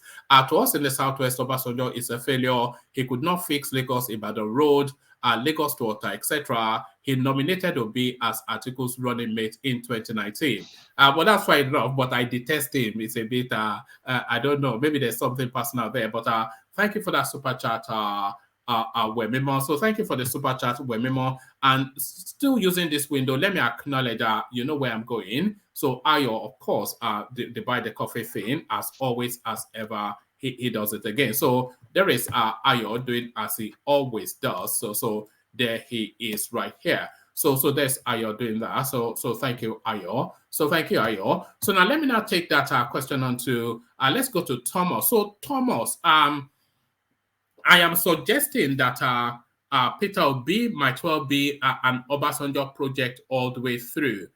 This is what I believe, but I think the pushback that I'm getting from people is that that's somewhat a bit excessive. So do you agree or not? And then also that suggestion then that out of the three candidates, who is more influenced? Let's use the word influence. Who is more malleable to be influenced by Obasanjo? So to that space, Thomas. Oh, thank you, Woman. Good morning. Good evening to you guys. Like, share, and subscribe. I've been listening to everybody. It's a good discussion, and everybody have their opinion, which I really respect. But I can see progressive is a bit. Anytime you hear about Obasanjo, is always. I don't think is in Obasanjo's camp at all. Let's be frank to ourselves. I will start with who Obasanjo can influence. I don't think you've forgotten that Obasanjo said he even pulled Obi in his ear. He said that. You could remember we spoke about that the last time, because Obasanjo cannot control Tinubu. It will never happen. It will happen in another years to come, not in this century or this yet. We are here and this life. Never. Stick to the last brouhaha they had when Tinubu was the governor and Obasanjo was the president of Nigeria. We know how they fought each other to you can say it anywhere. So Obi will be controlled by Obasanjo. In my opinion, it can be controlled by Obasanjo. Obasanjo is always sorry, Thomas. People are recoiling from the way the word controlled. Do you mean influenced? Do you mean influenced or? No, I understand English. People can be recoiling from control. It's not influence. I'm saying control. Obasanjo always wants somebody that he can pull his ear.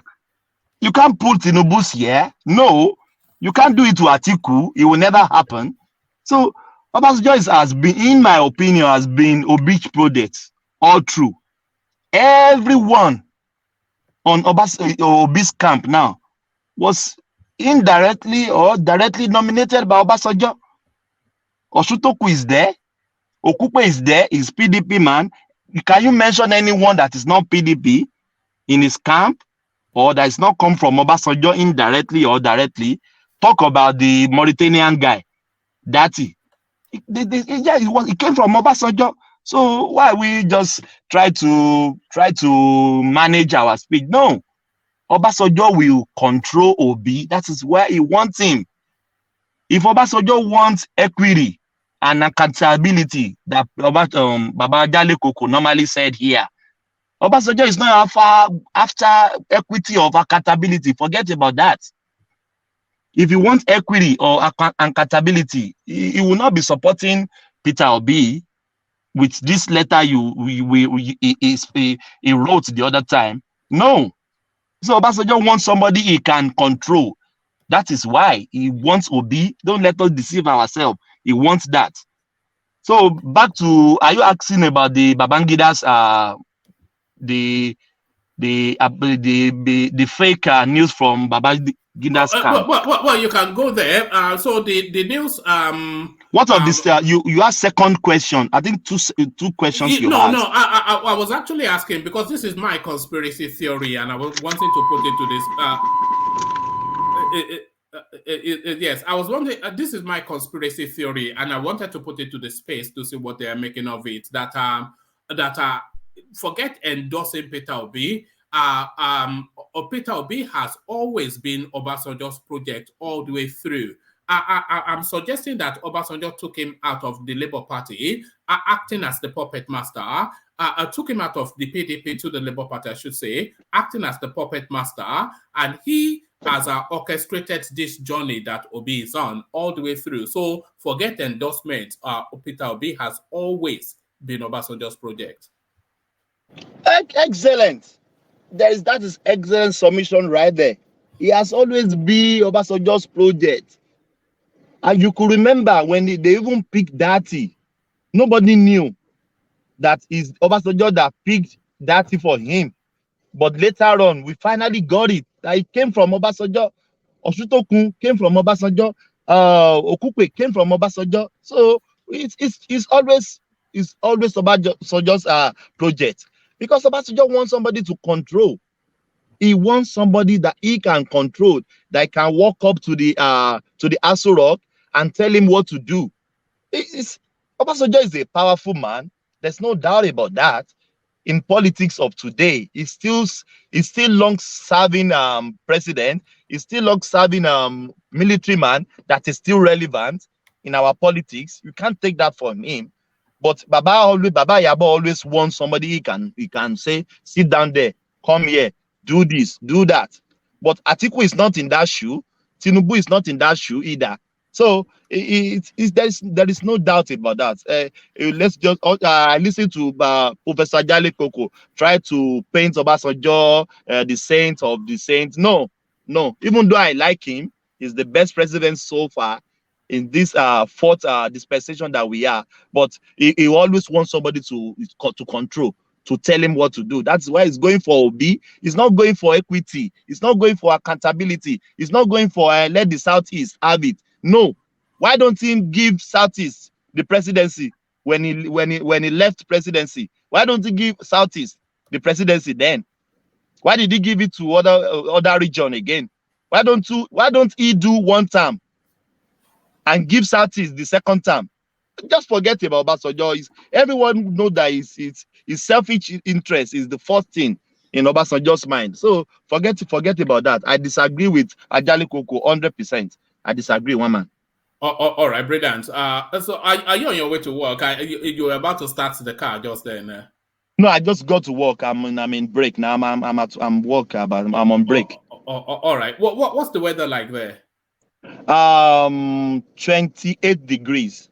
All right. So yeah, well, I can tell from the you're wearing a t-shirt. I can tell from that. All right. Thank you. Yeah. All right, thank you, Thomas. I'll skip Ajale Koko because he has addressed that space. Let me take the question to Femi. So Femi, it's going round. I'm suggesting that Peter Obi has always been Obasanjo's project all the way through. And then in the course of the conversation, it was added on that who would Obasanjo be able to manipulate or influence the most out of the three front-running candidates, Femi? I think it is very simple. Obasanjo can never manipulate Atiku or Tinubu. I think Obi is the easiest among the three top contenders, and let us add the fourth, Kwankwaso. He cannot manipulate Kwankwaso also. It is that one is straightforward, and Obi project. I think he jumped into the train. I didn't think he started with Obi. Like the way I'm seeing it, and the way I look at it, I don't see this man. Obasanjo have interest in Southeast. Everybody knows about that. That this man wants Southeast to be the next president of the Federal Republic of Nigeria. But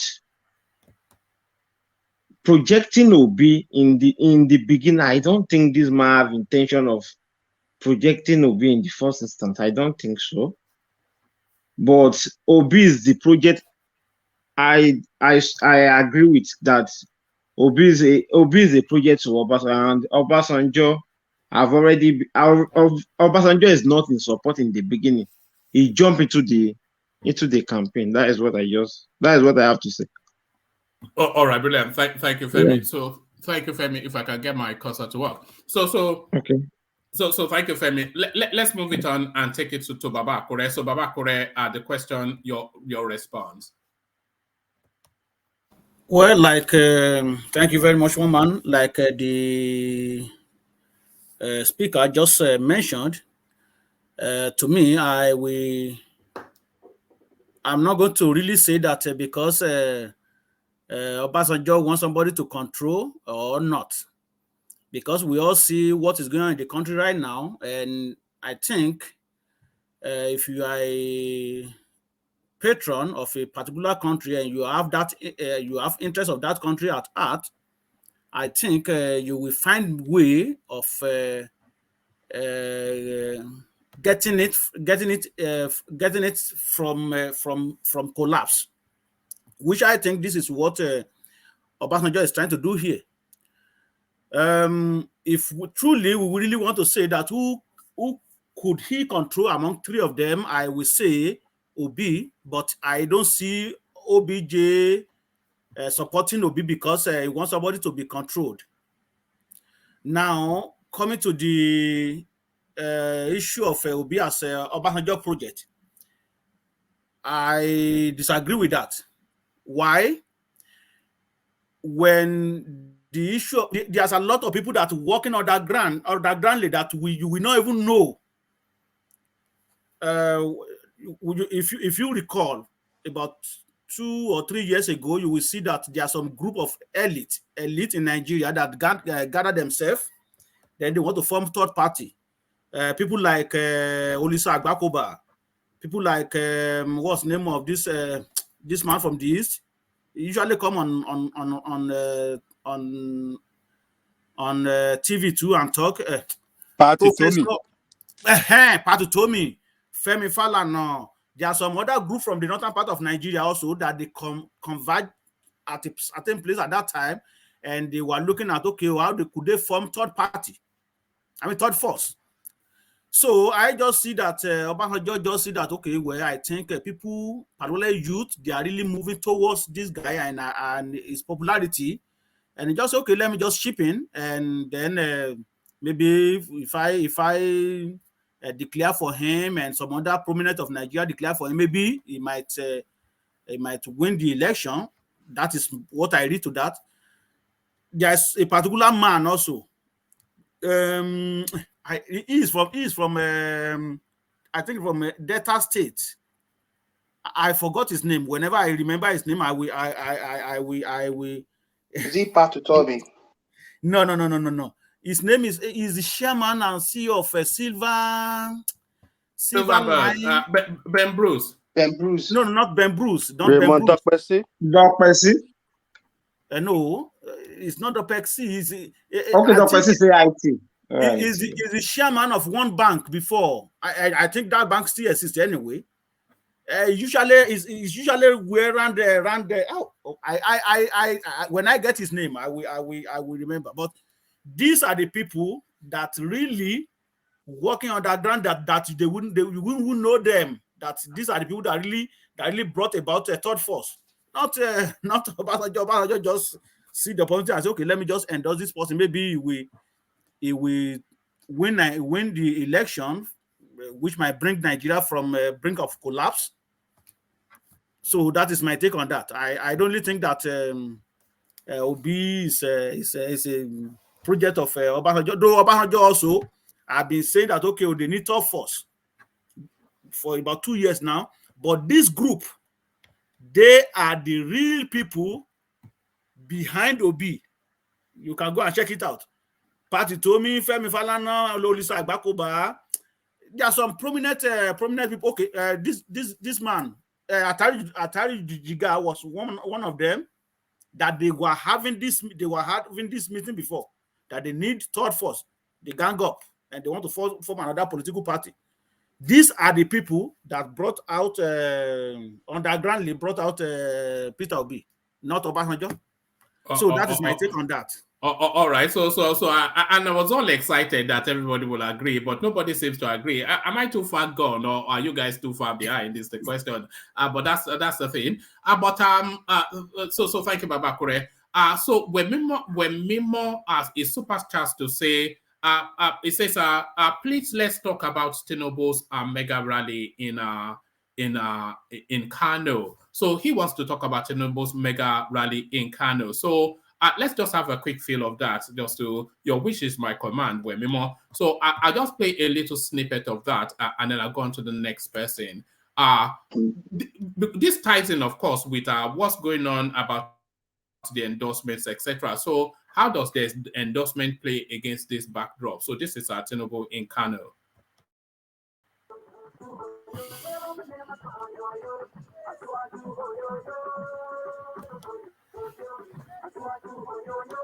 Oh, sorry. Hold on. So there it is. Hold on. Let me bring it back up. One man. Sorry, yeah. I remember the name of that person. His name is Patterson. Patterson. Exactly. These are the people. Peter side. Peter side. All right. So sorry, carry on. Land that point. Baba, correct. All right. Okay, these are the people. Go ahead. No, go on. Land the point, and I'll play the clip. Yeah. What I'm saying is that these are the people that are working undergroundly, that you even know, but in their statements, when they come on television, the way they are talking, you will know that these are the people that really form the third party. I mean, third force. All right, brilliant. Let me play this clip as requested by Wemimo. Let's play this clip.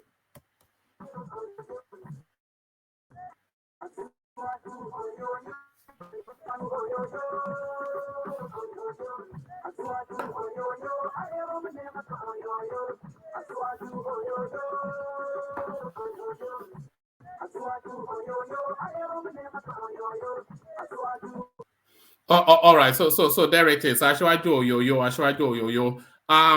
They are telling us that the North they are playing Tinubu, but I don't think these are tens of thousands, if not hundreds of thousands of people that we're seeing on our screens. I don't think they got the memo that Tinubu is being played. So let's watch a couple more minutes.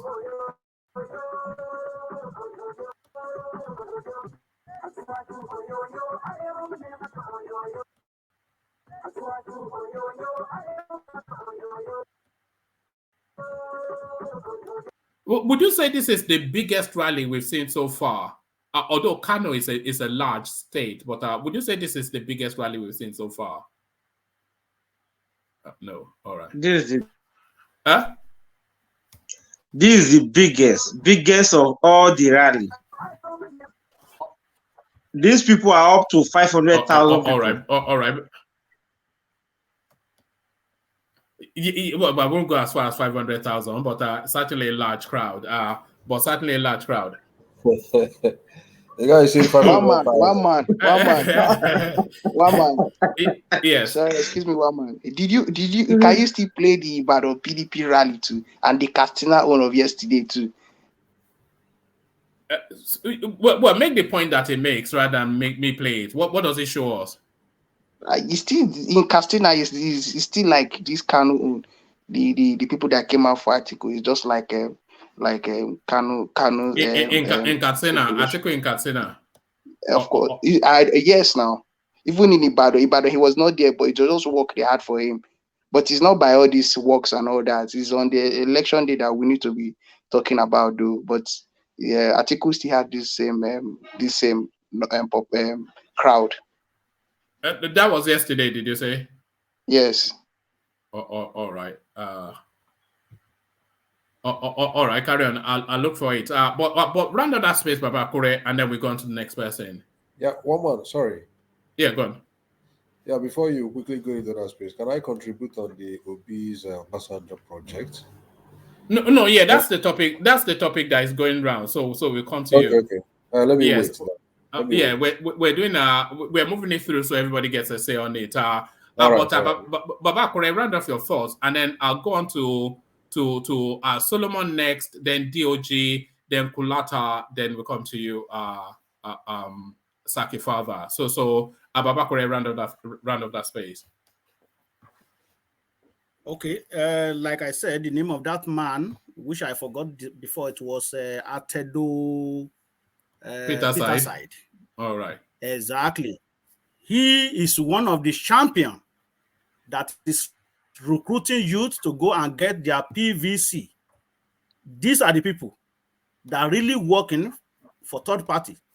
So Obasanjo just came yesterday and declared, but these people have been there before Obasanjo came. So I don't really think that third force, which is Obi right now, is the project of Obasanjo. But can we also maybe we cannot really tell too? Maybe it's Obasanjo gang up these people undergroundly before he even finally came out by himself to declare. He might be the person that I've been talking to, these people that I mentioned. But those people that I know physically, that I know right from onset, are the people that I mentioned. So that is my take on that, woman. All right, brilliant. So next we go on to Solomon. So Solomon, we'll come to you next, but you requested for the article rally. So let's just play a moment of that, and then we hear your thoughts on Peter Obi being Obasanjo's project. So this is articles rally in Katsina. I'll mute the voice just for copyright reasons. Is that what you had in mind? No, this is not what I have in mind. It's more than this. It's not. This is not even on the street. This is it now. Article flag off presidential campaign in Katsina. This is just the. Yeah, no. I'll move it around to see where the crowd is. So there it is. Is that what you had in mind? Yeah. Yeah, and it's still more than this. It's still more than this. But well, it's not by crowd, like I said earlier, though. Yeah.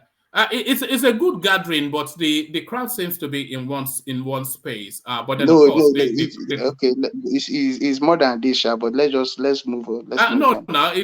How can it be more than this? This is the screen now. I have pictures on my eyes. Okay, this is an aerial view. This is an aerial view. That's it now. Woman, let's just move on. Now I can send you videos and this thing on IG. Solomon, and you will see them. They are more than this. This one is just small. They packed them on one side of the stadium. This is a panoramic view now. This is a panoramic view. If you watch it from here, you see that the camera panned round.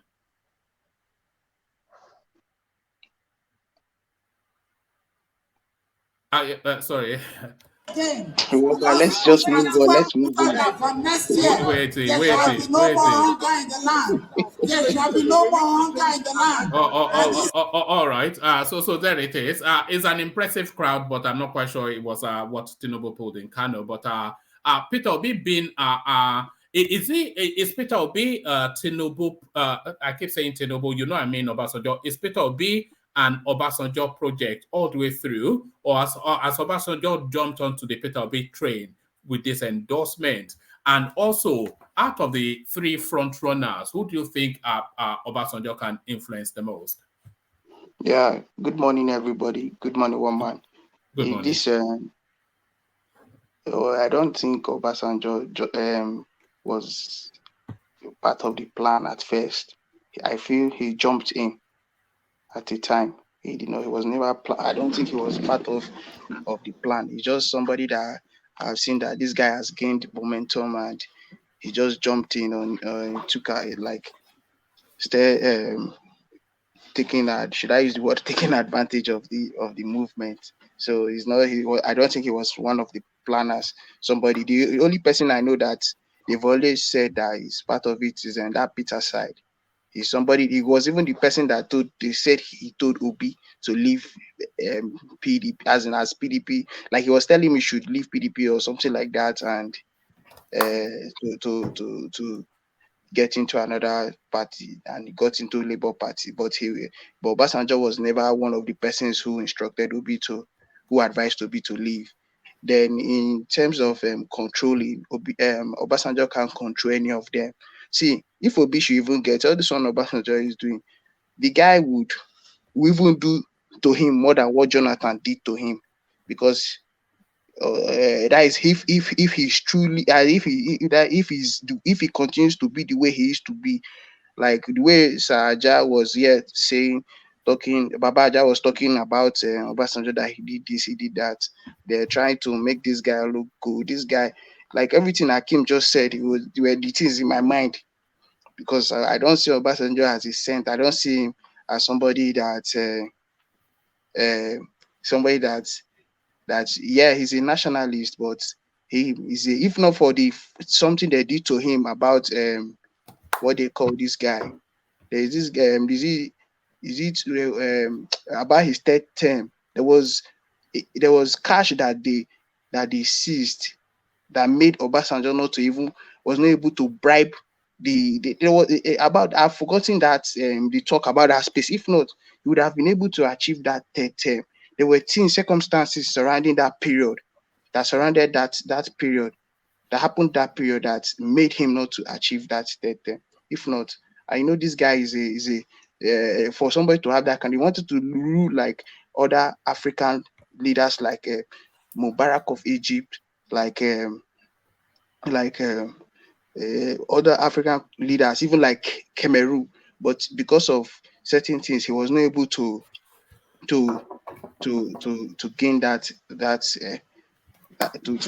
opportunity. So he just jumped in. If people are saying he has been championing Obi, no, he never even believed. I don't think he believed that Obi can leave any of these parties and get this followership he's getting now. So he just jumped in, and he cannot control Obi. I will tell you that. I'm not an obedient, but I know he can't control Obi. And if he tries to say things that I feel, because I see Obi as somebody, like, to be honest, I see him as somebody who would still in a way be truthful and be honest in his work and be accountable. But and if somebody like Obasanjo, you will not take out the greed and the trickish and things about him. You won't take it out from him. It don't matter except as he's getting old now, and he will start trying to repent. But you can't say that he's a very good man. No, he's not a good man. He's a selfish man. The things he has acquired for himself and the kind of things he has done, you don't call him a good man. But at least he has tried though. But he can't control any of the candidates. He can't even control Obi. So people saying he will control Obi, they shouldn't say he will control Obi. Yeah. All right. Maybe we will not control Obi, but who will he be able to influence the most out of the three of them? Who do you think would be more receptive to being influenced? He would only influence. If he brings up influencing somebody is like suggesting something. Oh, I think you should do this thing like this. The only person he can, with what he has done now, the only person he can suggest something, and if the thing is something that is good, is a positive thing, it's something that is not I would like to say dubious, or something that is not bad. If he suggests it, he gives Obi that kind of suggestion, Obi will take it, but it's not like he will control him. Yeah. But he can't go and meet. He can't even influence Tinubu's government and Tinubu or articles. Or no, he will only suggest to be because of what he's doing for him now. That's what he can only do. All right, brilliant. So same question to DOG, but on the way to DOG, is just a notice from Enigmatic. It says, one man, please, have you heard anything from or found Uptown? How could he take a wager, then just elope? He has gone AWOL. It is embarrassingly ludicrous. Absolutely childish. So there is a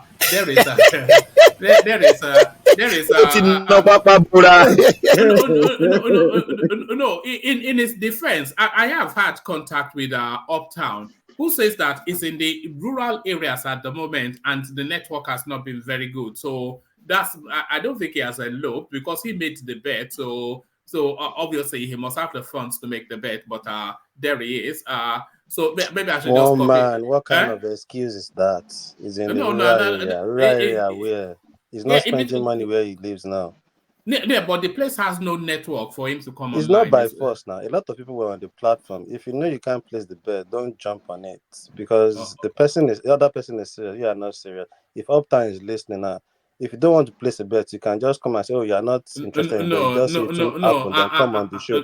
He's not been coming on the show too.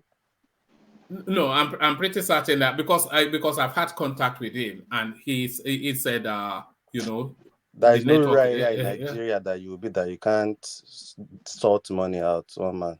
No, it's not Is sorting the it money. It's coming online to conclude. Well, I don't know. Is it Kotoron or what? I beg. Maybe just call the bet off. Yeah. So that's to you, enigmatic. If you're happy to call the bet off, then maybe we just call it off because it looks as though it's not going to happen. So there it is. Indicate if you want to call it off in the comment section, enigmatic. But to you, DOG, the question, your response. Yeah. The way people just say, and you say politics in Nigeria, I don't think most people even know how these things work. Before Obi will make a decision to switch from PDP and go to Labour Party, they will have to consult a lot of people. And I believe the first in hand will be people like Obasanjo, even if it was somebody that pushed him to leave. Before he left PDP to say, oh, okay, let's choose one party, they will have to sit down and meet some people and say, okay. And Obasanjo was a former PDP president. He was a patron afterwards and all that. So I believe there was a link between Obasanjo, the likes of the Okunkwe, the Oshitoko, and other PDP members that followed Obi to decide on how he moves on forward. Because obviously, I'm sure Obasanjo is not happy with the way they jettisoned the zoning in PDP. You get? So for me, I think he has a hand and he was part of the people that influenced Obi in the direction it took. So obviously, he's been supporting Obi and he knows what it is all about. And the way Ajadiko will keep always coming to props Obasanjo here. If you are from the Southwest, Obasanjo didn't do anything for anybody in the Southwest. As a matter of fact, he was stuck in Lagos Ibadan expressway traffic one time that he was sweating that he was even thinking, this is how it is. Then people were calling him out there and then like, can you see what you didn't do? Look at Otafam. It's a shame. All those things. Otafam, Ota road that leads to your own main business. So for me, Obasanjo is not that person we should come. Fine, maybe economic wise, Nigeria was okay at then. GSM would have come if anybody was there.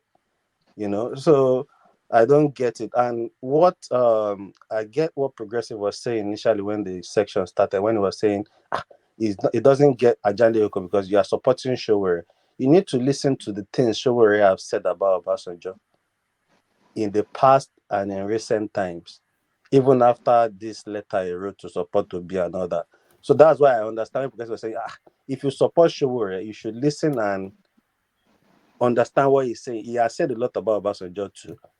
Obasanjo has no interest in Nigeria. The interest is all about himself. How can he be president? A simple senatorial seat, your daughter couldn't win it.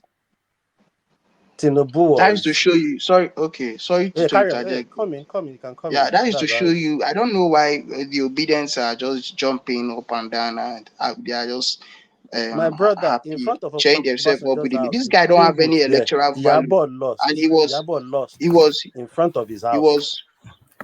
He was put there from prison, and it was cabal this cabal he's claiming that he's trying to fight now. This thing he's trying to do now that he's claiming he's fighting anybody or he's trying to help Obi. It was the same power that gave him that opportunity to be the president of Nigeria, and he ruled and was even trying to get in for the third time, and now he's coming here. This man's action is just hypocritical. Like, it's not. I don't know why people are just here. He don't have any electoral value anyway. Even if he like, let him write later from now till 25th of February. what will happen is going to happen. He can't influence anything. I don't even know why they're even looking up to him, to be honest with you. Yeah.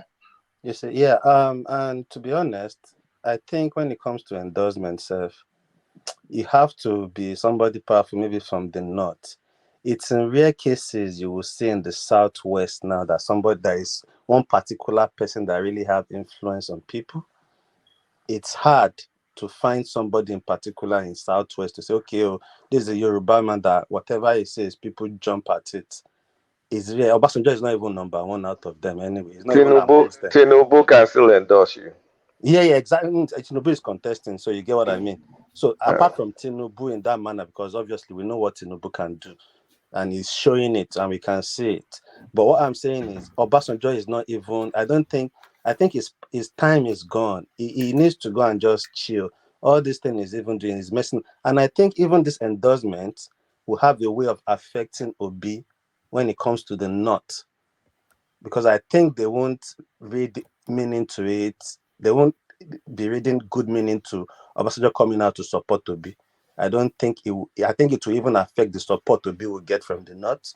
So for me, um, I don't see how Obasanjo influencing or the endorsement helps Obi.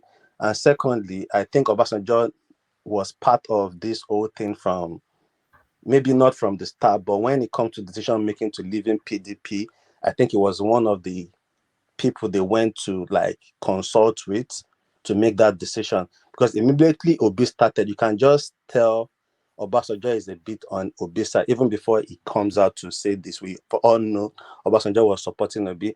And if you look at Obi's team, this is Okupe, and when they said he has thread, those are the thread. If you are Yoruba, you understand when somebody says a needle that has a thread on it. Is somebody that you know a lot of people that if you need the person, you know a lot of people that are around the person that you can get the person. So for me, Obasanjo has a hand and he's been part of it from as the decision has been made to leave PDP. He's been part of it because he's the PDP member as well.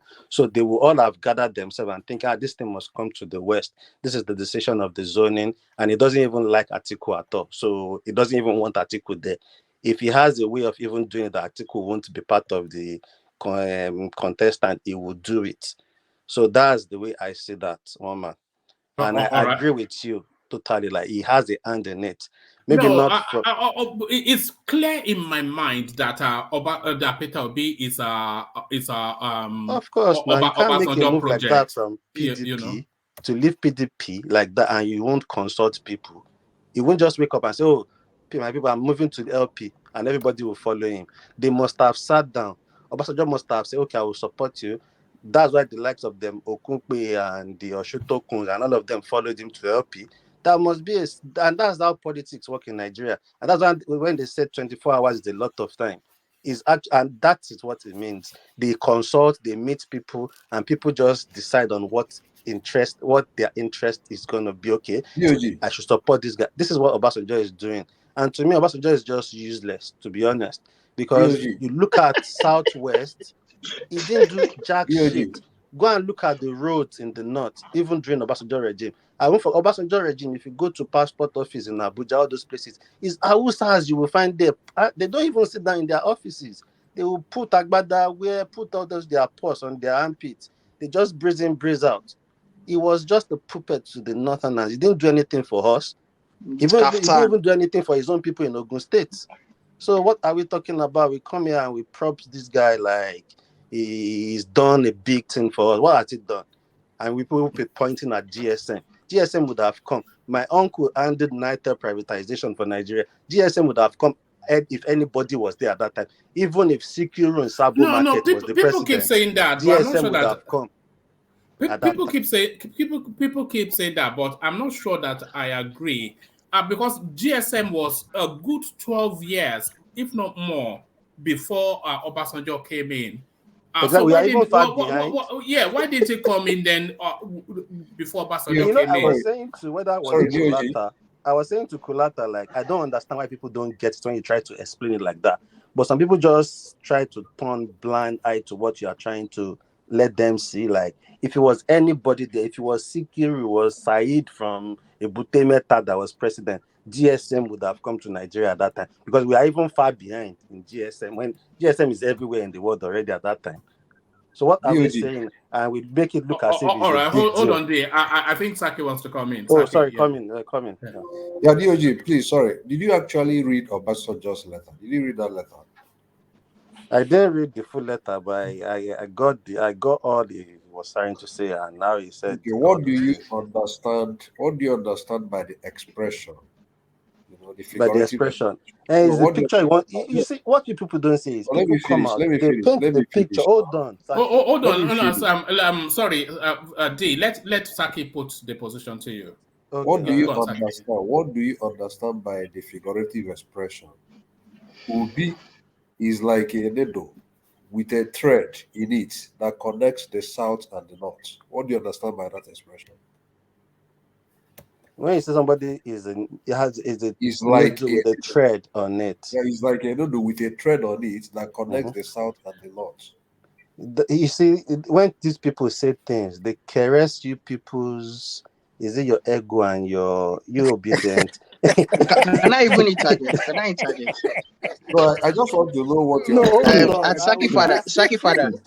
Saki Father, if you are talking about somebody that is even like, if you want to bring it into that space now that you're taking him I to, haven't said he anything. I doesn't want even you fit to in say there what you because he has understand by not it. held any national. He has not even done. That national picture is not even in Obi. Let's just be honest here. I have This not one said people are anything. championing No, is even no, no, is no. based on little integrity that they No, see in no, him, no, but not no. that when it comes to unifying of this country, that Obi has not even portrayed or even done Solomon, contributed in any way. So let's not Solomon, put him there. Solomon, listen. Yeah, I can hear you. You are jumping into conclusion. I just asked him a question. Well, was that not where you Do were you know going? the topic? I'm just trying That's to where you were counter the I've going, not question gone to Abi. let you anywhere. know that I've he not gone doesn't fit anywhere. in there. And moreover, all these things I have Obasanjo not was gone saying, anywhere. But what when you I'm trying to endorse, say in effect is Hold on there. uh, Yes, go on, Saki. what I'm trying to say in effect is that he here, DOG here, Yes. accused Obasanjo about saying that Obasanjo, that Obi is going to be a little, is going to like pull, something like that. He was accusing Obasanjo by that very expression. That was why I said, did you actually read the paper? Because I read accusing the Obasanjo of what? of like somebody that we pull will be like there is a way you put the expression. Or the way you put No, I only said when they said he said, "Oh, Obi is like a needle that has a thread in it." In Yoruba, when they say that in Yoruba, that means it's somebody you can reach if you need the person. All right. Let me take the conversation. Sorry. Hold on. There's a noise that suddenly came through. Sorry, yes. Let me take the conversation to where you guys are moving it slowly towards. You said that you said Obi was like a thread that was going through the needle or whatever. And what Saki father he understood was that you understood that to mean that Obi is is easily manipulated. But what Saki father was wanting to bring to you is that thread that runs through the south and the north is to say that Peter Obi has a detribalized and a nationalistic outlook. That is what that means. Am I right in saying that, Saki? yes, that is the way I understand it. That means you don't understand that adage, is it proverb now? You see, when they say a needle has a thread in it, if you lost a needle, if it doesn't have a thread, it's hard to find. If a needle has a thread, it's easy to find. If you get what that means, that's what I'm saying. It's like a Yoruba adage. He just used English to explain himself there. You get so what he's saying is it's easy to get hold of Obi. That's all that means. It's easy to get hold of person. If I'm introducing somebody to you, I will tell you in Yoruba, oh, don't worry. Abereto no wounding. It's somebody I can reach anytime. So don't be afraid like it's somebody that will disappear or we will start looking for him. That's just the meaning. He has just used English. And you see, when people endorse people, it's more they will say things in the way of like campaigning for them too, trying to make you see why they are endorsing him. How does Obi connect the South and the North together? Tell me now. How? Even the south self. How? Where? Southwest. Didn't you say it's hardly DOG, existing? is that not nonsense talk? That's what I'm saying. You see, that's why I say, you see, all these people, they have all these politicians, they have a way of saying things to you people. And that's why I always say to people, when they scrutinize people, allow the people to be allow the person to be scrutinized. Don't use your emotions. Nigerians, most Nigerians, is emotions. People would lose their mind and base their own every decision on their emotions. Oh, Nigeria is bad. But you need to look at, okay, what can I get out of this person? The person that you look at is useless might be the person that has the answer.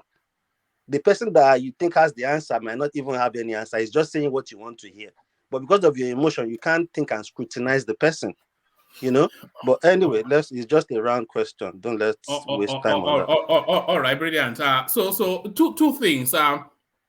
Just to wrap up the space. So this is Enigmatic. I was saying to Enigmatic, does he want to call off the bet? And this is what he says in response. He says, one man, he should finish what he started. It is countdown phase to the election, no calling off. So he's not happy to call it off. So what I have now done, your original message, Enigmatic, I have copied it from the YouTube space and I've put it in Uptown's DM. So he's aware where you stand, that you're looking for him. So I've sent him your message via. I dropped it in his. I dropped it in his. I dropped it in his DM. So we can't blame Uptown now. You know why we can't blame Uptown? When they placed a bet and Enigmatic said Obi won't be second. Can't this Castina rally too has already shown us who is going to be first and second. So why won't he run? It took off. That was no. I don't think it took off. Is the thing because it's gone. Took off. No. Hold on. He said the next day I will contact Ajali Oko the next day. I even thought they placed the bet because when you placed the Castina, no, it was on a Monday. He said Monday. It was a Friday. It was a Friday. He said on Monday. And then the Monday was a bank holiday. And then he is in the village during the festive. So he's spending Christmas in the village and there's no network. Okay, we'll wait for him now. Yeah, so there it is. It's still open. The betting is still open. So we're waiting for him to come back. No, I don't think that the bet is beyond Uptown's reach. It's a fairly. But he's scared.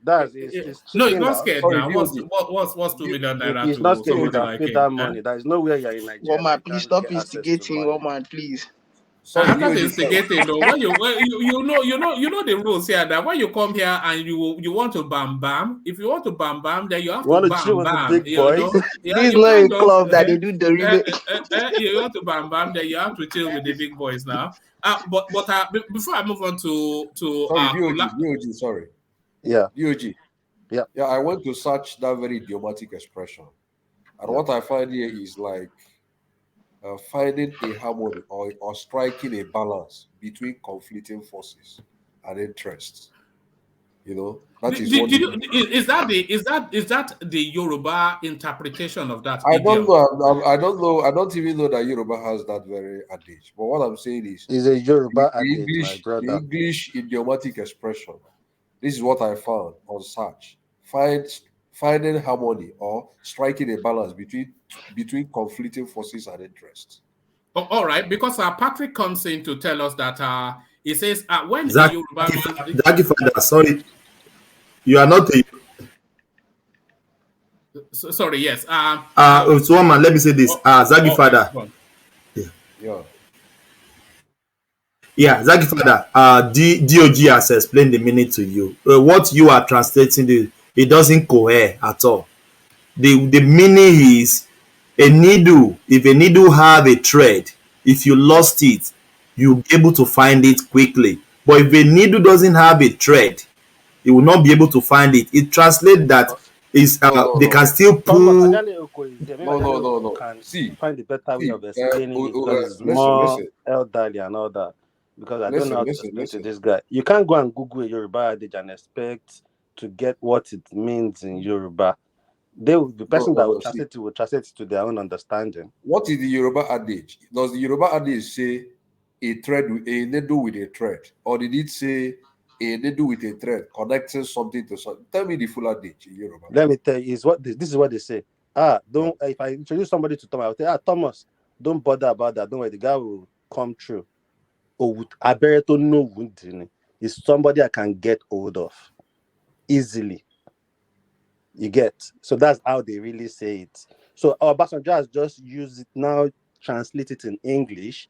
So it might read other meanings to other people in English, but when you say that in Yoruba, the needle that has a thread in it is somebody you can get hold of easily. So don't worry about he will mess you up. It's somebody I can get hold of easily. I think Agari Koko is older than us. All right. I think Ajan Koko may be attending to business, but thank you for that. So we're going from you, DOG, 4-time to Kulata, and then we land on Asaki Fada. So Kulata, you've been quiet. Are you there? Yeah, it's just this is the third day on a topic that, on its merits, doesn't really mean much. All right. So which topic do you find in the space? What excites you in the political space? Actually, when I started listening to the topic, I dozed off a bit, so I woke up again.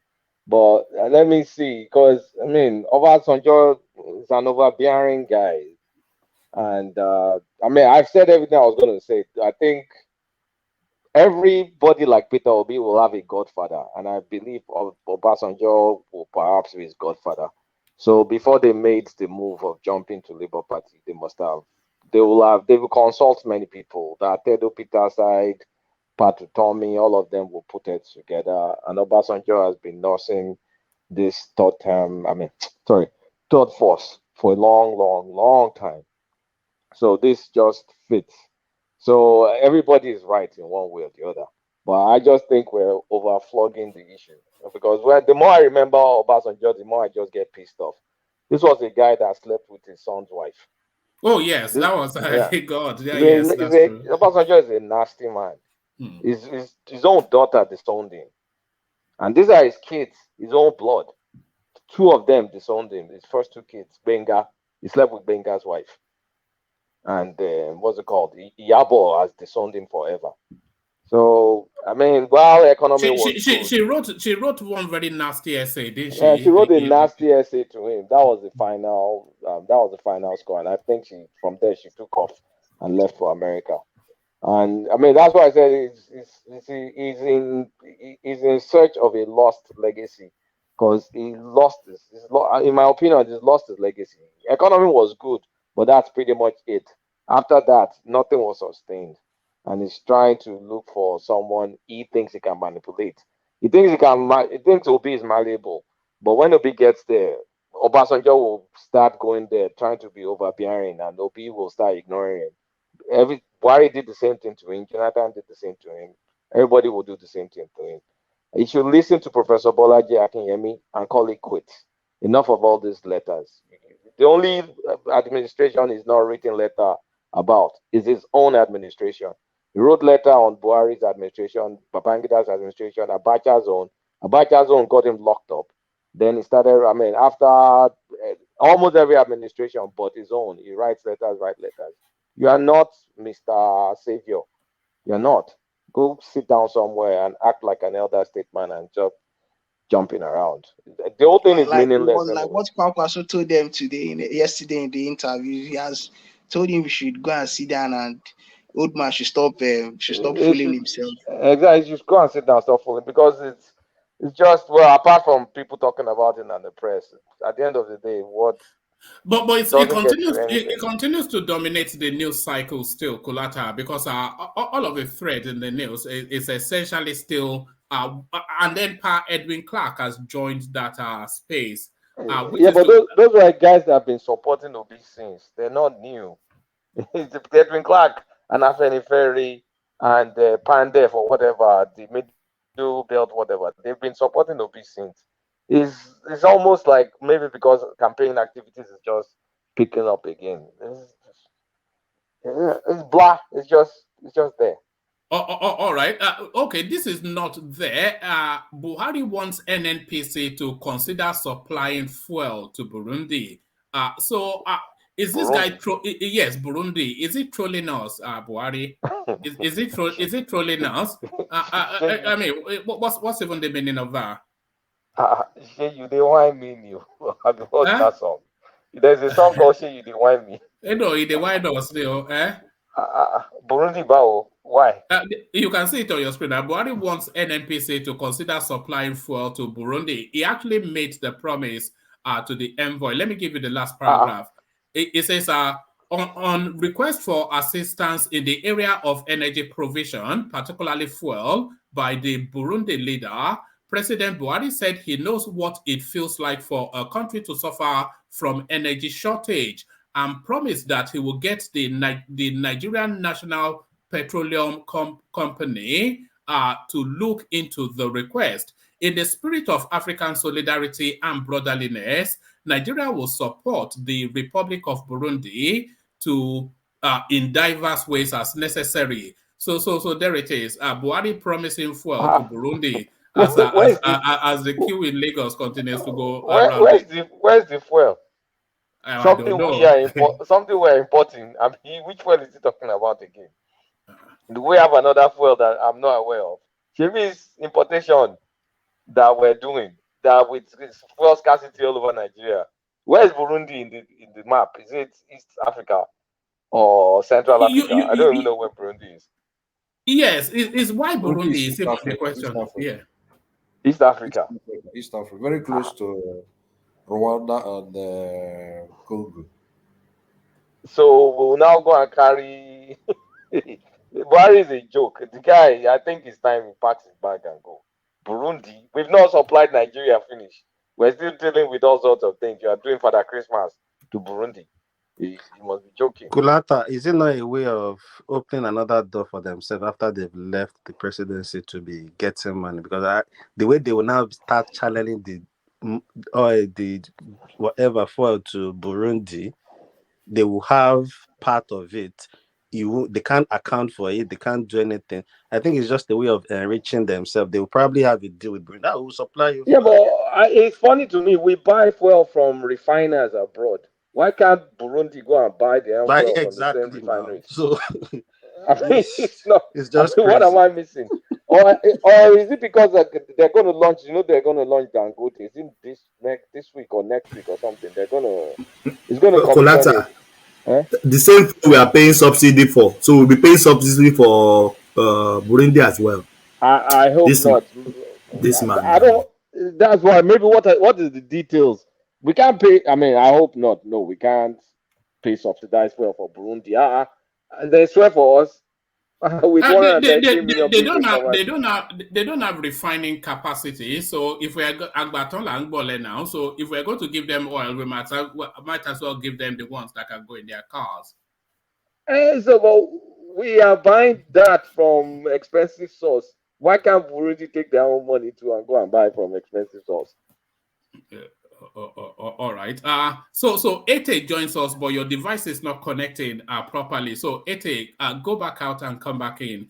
You all remember Ete, but there is Ete. I don't know. We were about to set a search party out for you, but so thank you, Kulata. So let me take that the Peter B topic on to Saki Fada, and then we move on from there. There's a clip I want to play for you guys, but Saki Fada not especially impressed by the storyline, Kolata, but what are you making of it? So what I am suggesting is that Peter Obi had always been an Obasanjo project all the way through, because Obasanjo had been looking to create a third force. And if we look at the trajectory with Donyo Kukwe, his former media guy, being the first runner, and then to hand the baton on to Akin Ochuntokun, that really wraps a language, a narrative of Peter Obi essentially being Obasanjo's pet project, Saki Father. Yeah, before I quickly comment on that, may I just quickly correct some errors, the Kulata just committed. Carry on. Kulata, if Obasanjo, suppose that what you alleged about Obasanjo, that he actually did it, No, Is it the one that he slept with Benga's daughter? Yes, I'm sorry, yes. Benga's No, wife. I'm sorry, let me not finish. daughter. Let me finish. Suppose that what you alleged is actually true, which I don't know. Suppose it is true, and then It was Obasanjo. widely reported at the time. Benga reported it himself now. The son reported it himself. Everybody knows this story. Suppose it is true. Well, maybe some of us that are a bit older know all these things because we Let experienced me it. finish now. Let me finish. Suppose it is true. I mean, I don't know. I can't say what I don't know. So suppose I'll it is. send you the link so you can read it Let yourself. me finish now. Suppose it is true.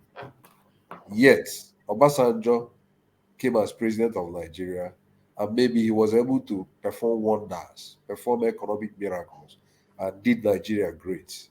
Would their stand on Obasanjo's contributions to Nigeria, would their stand change? No, Or would their I acknowledge his or would economic their stand, contributions. listen, I, or I, would their I, stand, or would their Shebi, stand be influenced by that very allegation you leveled against him? I can compartmentalize. The allegation is the allegation. His contribution to the economy is his contribution to the Yeah. economy. They're All right. So separate and distinct things. what I'm trying to say in effect is that sometimes when we try to make arguments, I think we should. One man is actually inviting us to focus on the merit of his endorsements, the intention But I behind. talked about 2 Wait, days ago, wait. and I'm bored with it. Let me finish now. The intention behind his endorsement. These are the issues one man wanted us to talk about. But then you started by coming to enter into his personal life. I think it is a simple argumentum ad hominem. You are just attacking the My brother, Can it's I not interject? Can personal. I It's interject, not. It's not. Saki It's not Father? a personal Bro, matter. let me just interject, please. It's not a Saki, personal matter. No. This thing is No, online. He even said he will send you a link. Saki, We let me all say get. We something, please. need Let me this just say story. something We to all know you. this Let me say story. something to Yeah, you. Just hold on. one at a time, though. One at a time. Yeah. I tire. Saki Father, you people are supporting Obi because of his personal life. No, let Because me of his finish. personal life. Let me finish. You talk about life outside his office. No. Let me And finish. Will I before he come here and became begin? an No. Will I come here and begin to listen? Will I come here and begin to talk about Obi? No. Let It's me even finish. funny you don't know the story, Sha. Will I come? Because the Will I story come was here? everywhere. No. Let the collapse Will I was come right. here? Wait, let me finish now. All right. Back to you, Saki. Even if I'm going to talk about the character of Obi, the personality of Obi, that is consistent with public life. That is different from talking about his person as discussing about his sexual life or discussing about his marital life. These are not the issues. This is not there are extent of people's personality you can bug into. I can't go to Obi and say Obi had the children outside Nigeria, or Obi slept with his wife this way, or Obi did like that. Saki, what are you talking comment on about, that. But man? what I'm Come trying to on, say, man. Come on, no, man. You are just looking for an excuse to just push that not aside. excuse, not You excuse. look at the credibility of the man. The man that slept No. with his son. Let me Wife finish. is not a No, credible it man. is my time. And It is we my all know time. this story. It's Hold not on something that now. is online. I showed you the link. It's out there. Goodness Come me. on. It is my time. We waited for you to talk. Yeah. Then DOG, coming to you. Even if Obasanjo has done anything, I think it will be so demeaning to call a one-time president of Nigeria a useless personality. I think Useless because he didn't do anything no. for my region. I He think was that useless. It's my opinion, brother. You get it. You have your opinion. Wait. It is your opinion, but certain statements could be so weighty. You understand what I mean? Certain statements could be so demeaning. That is what I'm trying to say in effect. So I'm just trying to. Please, Obi. Hold on, everybody. Hold on, everybody. To talk. No, If hold you on. don't want me to talk, Hold on, Saki as well. I want it to be conversational rather than combative. So let Saki Father just have a say, please. So conversational, not combative. But back to you, Saki Father. Yeah. So, like I said, one man, the question you asked centered on the motive behind Obasanjo's endorsement? It's a very specific question. You understand what I mean? You asked us to assess whether Obasanjo endorsed P2B because he thought in his mind that he can control him. This is a very straightforward question. Yeah. You understand what I mean? Then you now left that question and begin to say Obasanjo is a useless personality. After all, he didn't do anything to the Southwest. All right. All right. Abandon that space and go to the main topic. Okay, so the main issue I'm trying to talk about, when you say that Obasanjo is likely to control Obi, I just laughed. If you know anybody from Anambra, ask him what is the meaning of Okute. P2B was the governor that earned that name, Okute. Okute in Igbo language, or rather in English, translated in English, means stone. It is the word for stone. You know, people Just quick calling. interjection. It's No, similar let me to finish. Yoruba. Yoruba is Okuta. Wiko is Okay. Okute. All right. So Okute is a stone, and people gave him that name in Anambra, because of the posture he took towards governance and how he was able to handle the heavyweights in Anambra State to the extent that they became irrelevant. He shut them up. So people now give him that name Okute. So whenever they say P2B, people will call him Okute. That is heart of stone. That he's a person that have always taken hard decision, no matter how it's going to affect those heavyweights. So when people come here and but say, that is within the parameters of a small space now. That's Exactly. no, let me Governing finish. a state is different Let from me being the finish. president of No, Nigeria. in It's fact, my reasoning, brother. wait. There is what we call a priori reasoning and a posteriori. So you move from what is known to what is unknown. So we already know what he did as Anambra governor. So from that very small space, we can now, keep up to make certain inference. But all of you here are judging Obi based on his physical appearance, based on the way he appears. It appears as someone that is going to be very soft. This is the way a lot of Nigerians might misrepresent that very person Obi.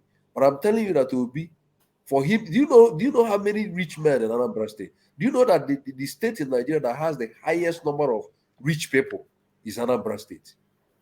Anambra, What data do you have to support that, though? No. Now I'm you not saying can't argue this one now. No, you can't say that. What data do you have to support that? How do you know it's greater than Lagos State or Ogun State or Kano State? You just can't make this kind of allegation without but it is a general, widely held view. Not for you, not really, not universal. I don't, Let me not till say we can widely qualify held it. view. So in Anambra State, he was able to shut down those people, to the extent that those people couldn't even come to the government house. Why do you think somebody like Ateze is moving against him? These are heavyweights in Anambra State. Yet Obi came in and shut them up. So what I'm saying is that Obasanjo supporting Obi does not necessarily mean he's going to control him. Yes, Obasanjo as elder statesman, can give advice. Advice that may be right or may be wrong. But it behoves on Obi, just like this guy said, Solomon, to take any advice he wants to take. He doesn't owe Obasanjo anything.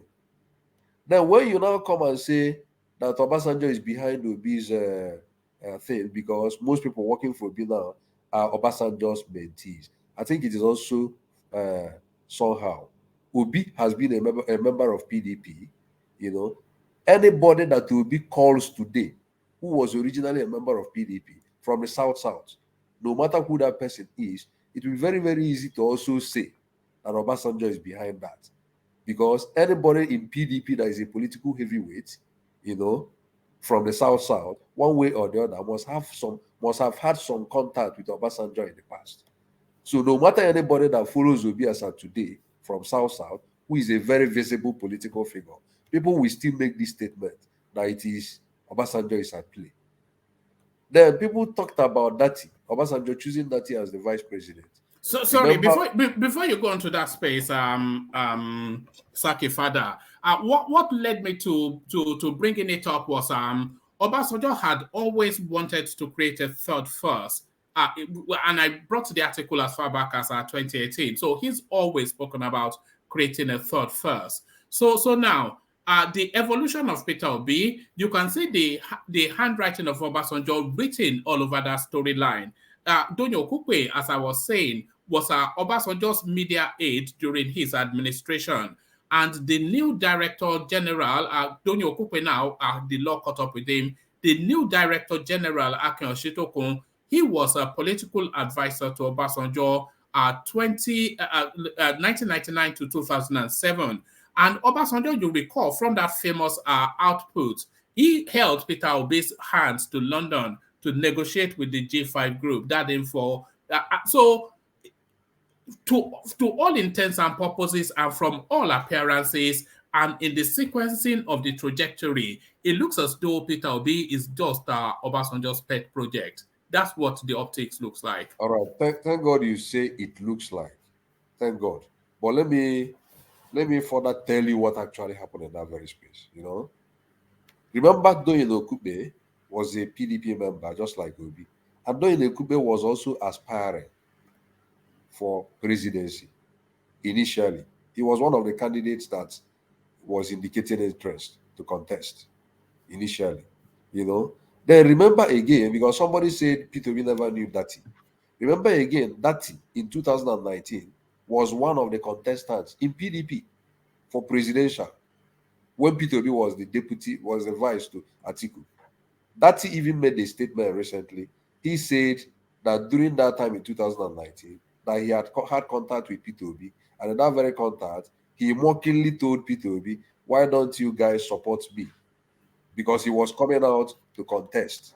He was one of the Northerners that came out in PDP during that time for the presidential contest. So it is not to the Peter Obi knew him even by 2019. But what actually happened was that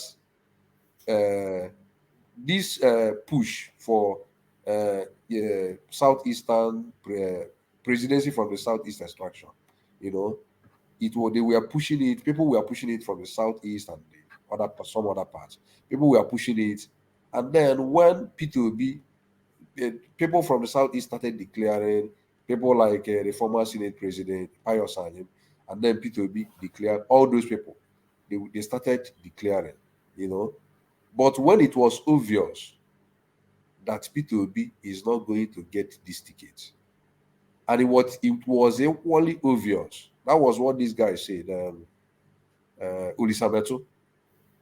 When it was also equally obvious that Peter Obi might not even be chosen as the vice president, it was obvious. The likes of Kat Ononuju with some Ohaneze Ndibo members, pushed Peter Obi. They started advising Peter Obi, come out and contest in another party. Try your luck, take the risk, and try your luck in another party. Then while you are contesting another party, let us also still have another branch in PDP. Because people were speculating that this guy, Atiku, is likely to choose this guy from Imo State as his vice. What's the name again? This guy from Imo State now. Ihedioha, Ihedioha. yes. Okay, people were speculating that Ihedioha is the person that he is likely going to take. That he's not going to take Peter Obi because certain Igbo people resisted Peter Obi even in 2019. You understand what I mean? Resisted that very choice of Peter even in 2019. So it was almost clear to Peter Obi that he's not going to get this presidential ticket, and at the same time that he may not even likely get the presidential ticket. So the Ohanese now advise Peter Obi, now come out, since your movement, people have started gathering some clout for you. Come out and take a risk in another party. Then let us have two options. Should in case your risk doesn't favor us, let us still have a leg in PDP by having our own, who is also going to be a vice president. So that was the thought. That was how Carter Oniju explained it. Then in the choice of these what do we call it? In the choice of these president, P2B, they were talking with Kwankwaso then. At the end of the day, it didn't happen. You know, this Carter Oniju said that certain Northerners were pressurizing Kwankwaso not to accept.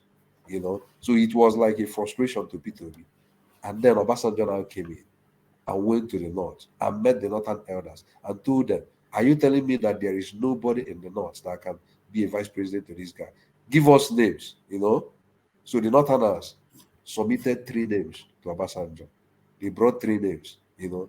Then when they brought 3 names, P2B now like accepted this guy because he had already had interaction with him in the past by 2019. So he now accepted Datti. That was what Kat said that happened in that very space. It wasn't like Obasanjo was the person that advised him to leave the party and contest in another party. That was what happened, you know. So P2B now took the risk, just like Johannes told him. He went to Labour Party, and the movement started forming from our very first. Sorry, can I ask a question, please? Yeah. Does Ohaneze Ndigbo have influence in the political space in Southeast? You say what? I'm asking if Ohaneze Ndigbo, like the way the Arewa group in the north have influence in the political space, does Ohaneze have In the influence past, like that? yeah, in the past, they don't have that kind of influence. But remember, prior to this 2023, Johannes strictly warned every Igbo person that they will never accept any Igbo person to accept the post of vice president. And you remember that they were issuing it as a warning that no Igbo must accept vice president position. That we can never be second class in this very regard. You know, so they were maintaining it while they were talking it out publicly. They were still on the ground. You know, P2B has already started getting clout. You know, when he declared his intention, he has already, when he started moving around the countries with Coupe, he has already started getting clout. People have, started with this man. People have already. You remember when these people went to protest before PDP? PDP give us Obi, some youths. So P2B has already started getting that momentum.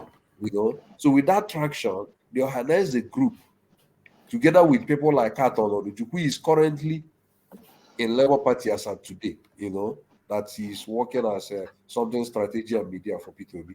That very guy with other members of the Johannes, they now told P2B, come out, take the risk, enter any other party and see if we can contest. Then why we still have another option, because then people were making this rumor that this guy is going to pick this guy from Imo State. So Ohaneze was like trying to play safe. If we don't get it this way, let us also still get it this way. That was what happened. And that was why, when they started making that very choice, Ohaneze released a public statement, telling PDP that now we are not able to get presidency from the PDP. They were now advising Atiku, while you are making this your decision, you have to take somebody from the southeast. They released that public statement during that time. So that was what actually happened in this place. So I would think that Obasanjo came in, visibly much later, when he has already seen this momentum. So I don't think it was Obasanjo's 100% hard work from the beginning. Yeah, like that was what I said. And like I used to always say, these people supported to be a bunch of opportunists. You get, like, it still resonates with what I've been saying. Obasanjo now jumping on Obi's bandwagon, and people like okay, let me just exempt Doi, but he's still included anyway, because how will all of a sudden all of them will just step down for somebody they did not even conduct any primaries to see it was consensus or so, and Obi became the presidential flag bearer and all that. So, but it's still. Tommy said that when that was not possible, when it was obvious to Obi that this is not going to be possible, Obi called him. I remember Pat Otomi has always said that even when Obi was the governor, you remember they went to the same school, to the same secondary school. So even when Obi was the governor of Anambra State, he used to call him to contact Archbishop Valo KK in Onitsha. Then, for certain things he wanted to ask for it because the bishop is very close to a part of Tommy. So he now said that Obi called him and said, my brother, my senior, he used to call him senior. He said, senior, and this is obviously not going to work out for me, and I'm thinking otherwise. Now, part of Tommy now told him, would you like to come to Labour Party? The Labour Party looks more national than even Apoga and other parties. Then Peter Obi now said, okay. Now, after the meeting, they have already agreed that he's going to come. And Pat Otomi told him that if he comes, he's going to step down for him. Because obviously, he has drawn clout more than Pat Otomi already. So, and Pat Otomi also wants his head force. That was what happened in that very space.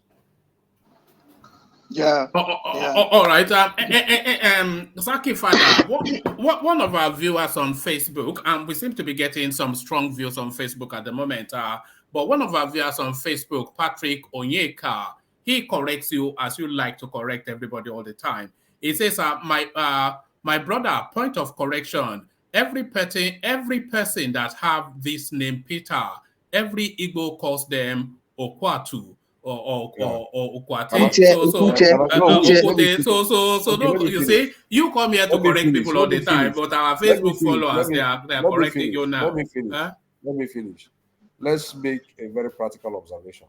Solomon here, he answers Solomon Peters. Solomon, do people call you Okute for answering Solomon Peters? Peters is plural now. Peter is the last name now. Peters is his last name now. His first name is not Peter. Wait.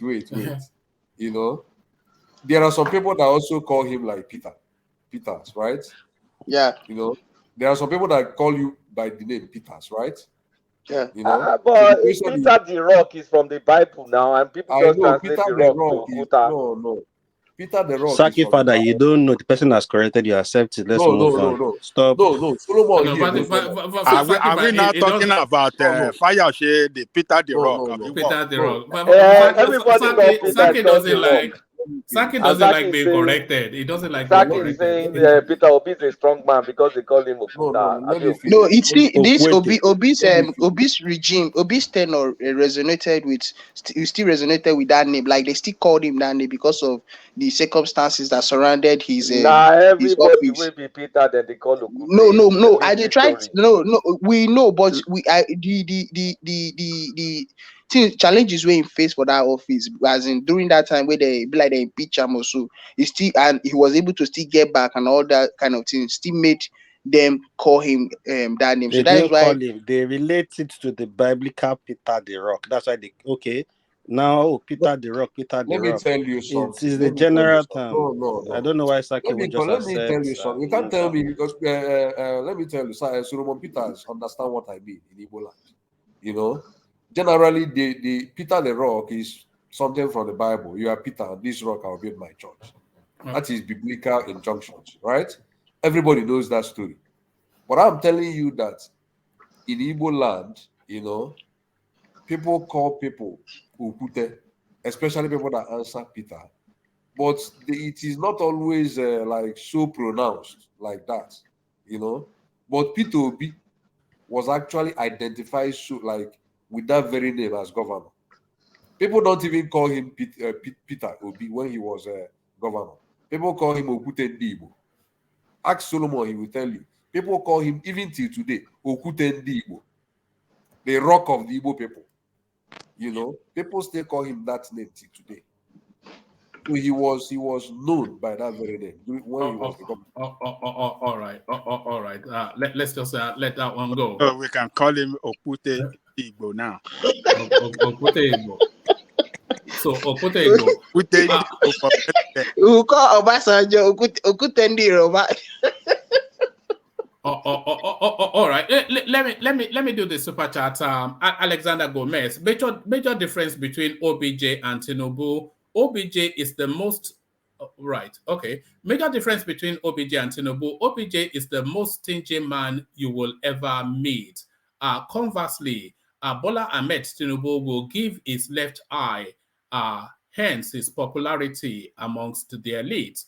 Obasanjo was an amazing president. So that's Alexander Gomez, who wines and dines with the elites, telling us how he functions high up there. So that's Alexander Gomez. Thomas Adedeji, Mr. Ajanle Koko.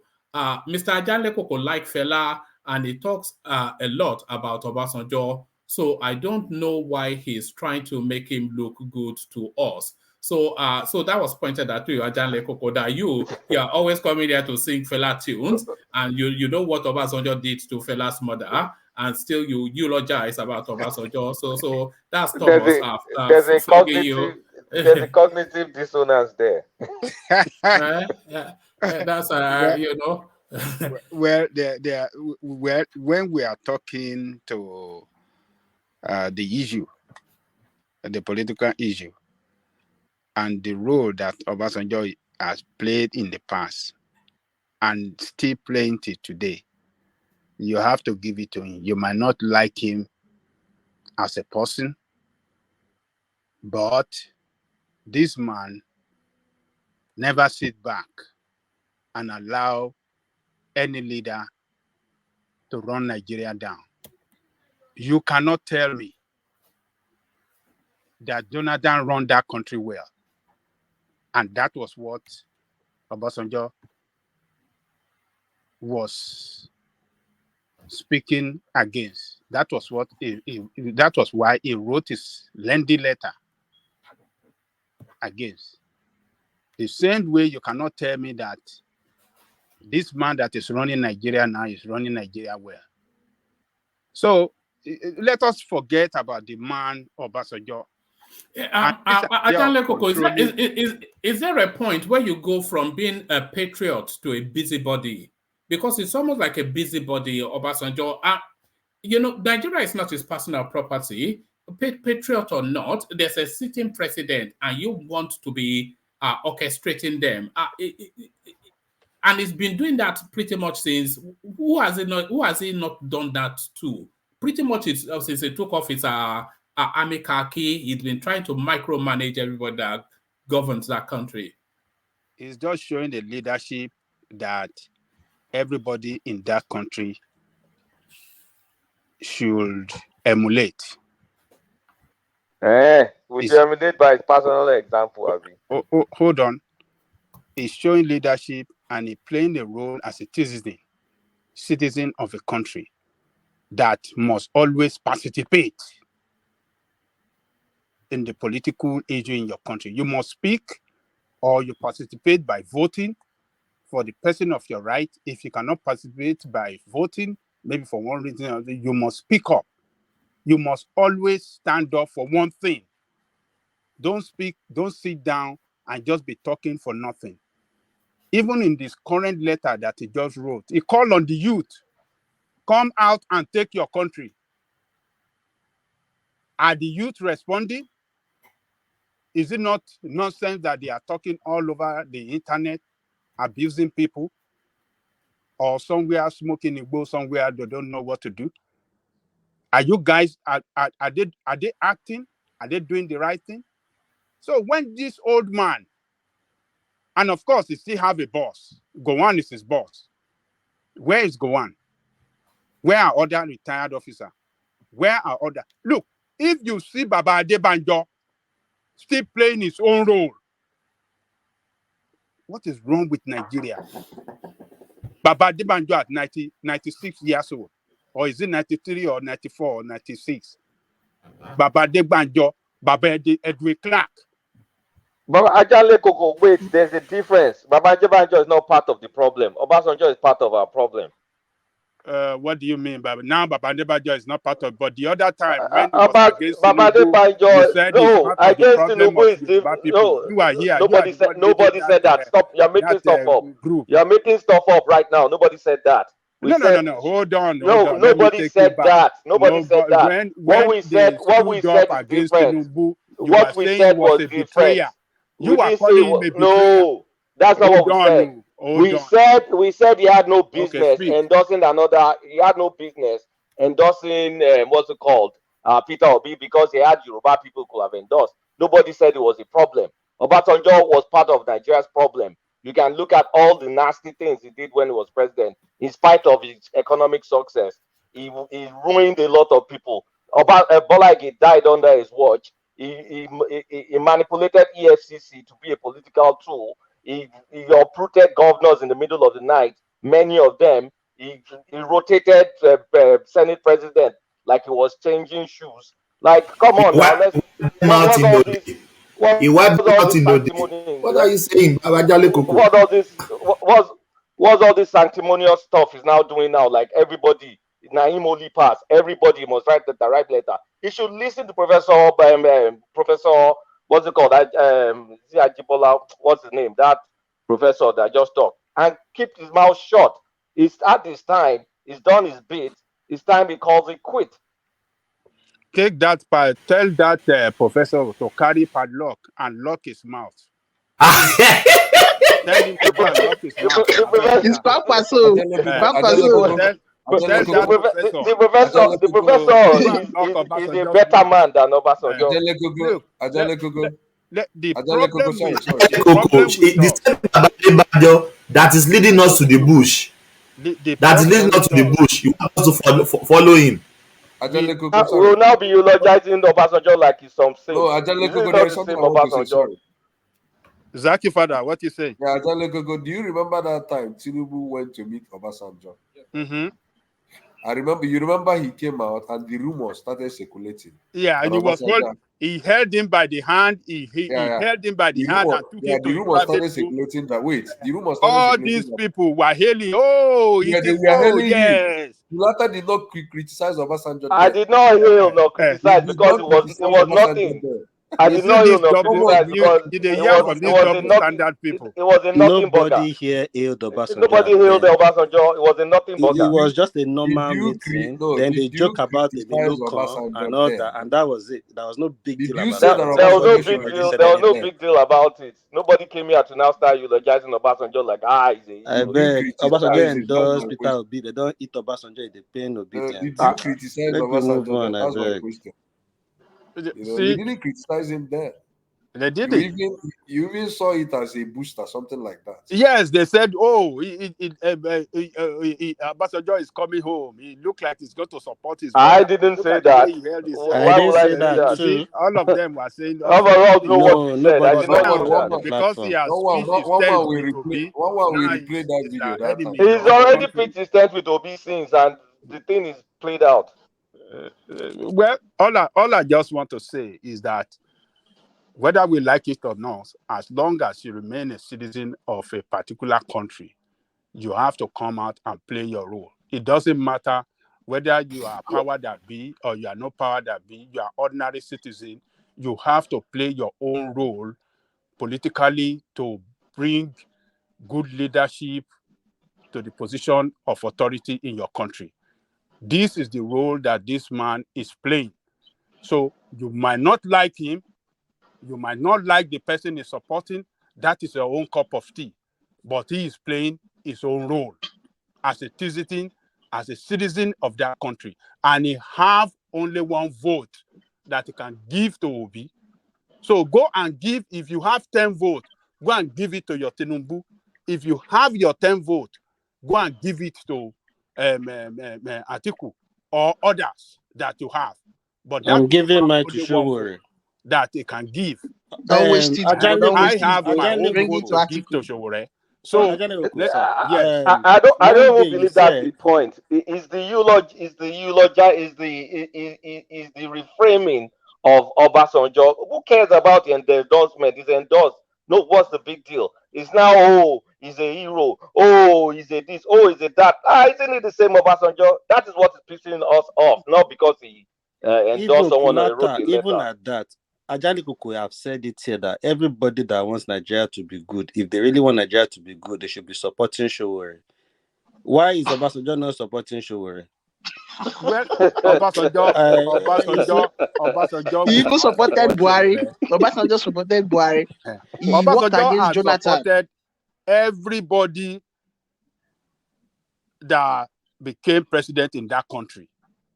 Because of his interest, his personal interest. It is not personal interest. Hold on there. Let me tell you. That is the way. that is what those of you that doesn't like Obasanjo. Obasanjo, I don't have anything against him. Do I like him? Do you like that they killed Bola Ige and he didn't do anything about it? Hold on. I don't have fact to that effect that he's the one. But it was under his watch. It was under his administration that was killed. Yes, that was his attorney general. How can they kill your attorney general? Hold on, no. It happened under his watch. He called all the detectives to carry out their decision. Even he invited Scotland Yard to come and investigate this thing. So look, let us He said he invited Scotland Yard to come. I don't know about that though. Let's even agree. Scotland Yard. Let's even agree. He invited them. So it is what they want them to find out. They will find out. And at that, well, I don't even care. This is one thing about down. We just want died down quickly. And I even know somebody that came from the US that time. He ran back to the US. They killed Attorney General of the whole country just like chicken like that. The guy took off the following 2 days later. Said, I'm going back to the US. Because that was the first time he came after several years. So how can they kill Attorney General of the whole country? And that's why I said some sections back, maybe last year, that it's hard for people, if you know politics in Nigeria, you won't be an opposition party and take appointment. And they know what they were doing. If Bola Ige campaign anywhere, nobody can beat Bola Ige when it comes to, and that's why they took him. They minus the guy. They took him out. They took him out. So what are we saying here? The guy didn't do anything. He didn't do anything, jack shit about it. All the road to Southwest, Lagos Ibadan Expressway, it should have been Obasanjo. Otta Road that even he sold it. He sold it to some lawyer guy. He concessioned it to some lawyer guy that did not have funds to do it. What's the name of that guy? Yeah, that guy used to boast that he went to Harvard. He was trying to arrange a PPP for that Lagos Ibadan Express. He didn't get anything. He didn't get anything. He didn't get financial support. He will go on telly and say, "No, I know what I'm doing. I went to Harvard." That guy. That's Babalaki. That guy Wale Babalaki, thank you. He came to Ekong when he was looking for financial what's it called now? Partner to finance that Lagos Ibadan. That was why they took it off him, because he can't get money to finance it. MM2, the guy is just chopping money anyhow. He didn't do anything. Even there are cracks on the garage and the parking area in the MM2 right now as we speak. You know, this Obasanjo didn't do jack shit for Southwest. Jack shit, and it's from the Southwest. And you want us to start? No, he didn't do jack. No, let me put it this way: he didn't do jack shit on infrastructure. In the whole of Southwest did for you? He didn't do jack shit on infrastructure. Generally, one at a time. Sorry. Lagos Ibadan is a federal road, it's not a state road. Even a federal road in Oyo State, Ladoja did a federal road. He did a federal road. The road that leads from Mokola to Ojo, wherever, that's a federal. He did it. The governors will be doing federal roads. So here's the thing: if you're a leader and you don't build solid institutions, because Obasanjo failed to strengthen our institutions. That's not true. The next thing is my opinion. Is my opinion. Yeah, that's my opinion. That is my opinion. Sorry, gentlemen. Let me just say, the opinion is not based on fact. A politicized EFCC. That's a fact. A politicized EFCC. He was impeaching governors. He was impeaching governors and removing what's it called? How many Senate presidents did we have under Obasanjo? Wasn't it no more than 4? Wasn't more than 4? That's a fact. And then. So if you don't build solid institutions, the next thing a leader will build so your legacy will live forever will be infrastructure. So while he had a very good economy, the best economy we've had so far, the best economy. At some point in time, we had a 15% GDP. He didn't build in 1 year to have a better economy. Excuse me, Ajanle Koko, let me land my point. No. While I'm talking now, let me finish my talk. Okay. While we had a very good economy, it did not build any sustainable institution like strengthening the institution that will maintain all those things. He Wow. corrupted it. He corrupted and Wow. politicized it. Then the next thing you should do as a leader, if you are going to not build strong institutions, and you build infrastructure that will last you, because when you go to ancient Egypt, you can look at the pharaoh that built this, or the Roman Empire, who was the Caesar that built that. If you didn't build any solid institutions, you didn't build infrastructure, your economy that you built up, you handed it over to someone, they crashed it. Now the legacy is gone. So what are we talking about? Okay, And so you're you now finish. writing letter. You're now writing letter all over the place. Okay, I'm so this finished. all I'm done. so this all Modi Soroton. Okay. Ajalekoko, sorry, this before all you call, yeah. sorry, before you call me, let me just insert this. When Obasanjo came in, it was rumored that the country only had 2 months of monies left to meet its obligations. So there was nothing in the coffers when he came in, and he was coming in after a vast period of military rule. The nation was already was in a serious financial mess. The economy was down. Politically, we are in bad shape. And this man brought this country from a worst economy to a booming economy. And you said it did not build the institution. From a country that was building economy is not building institution. We acknowledge the economy already. We acknowledge the economy already. Let me say my own. Please, Sir, can I ask you a question, sir? Baba, can I ask you a question? Don't like somebody, they want to destroy his image everywhere. Just one at a time, yeah. And I don't stand for let that. Ajanlekoko land then come in. Yeah, go in. I Ajanlekoko don't stand for destruction of someone's image. You don't like him, it's one thing, but when it comes to the real issue, let us speak to the issue and don't let us be shading the shadow, digging one way, one thing or the other about his how do I describe it? Is personal issue to now to destroy him completely. No, this man, as of 1999, Nigerian foreign reserve was less than $1 billion. What we had in foreign reserve, and by the time he left, how much did he leave in your foreign reserve? About $45 billion. Other than that, we didn't have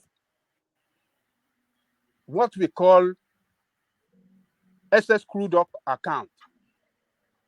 This man created this SS crude up account, and he left about 40-something billion in SS crude up account.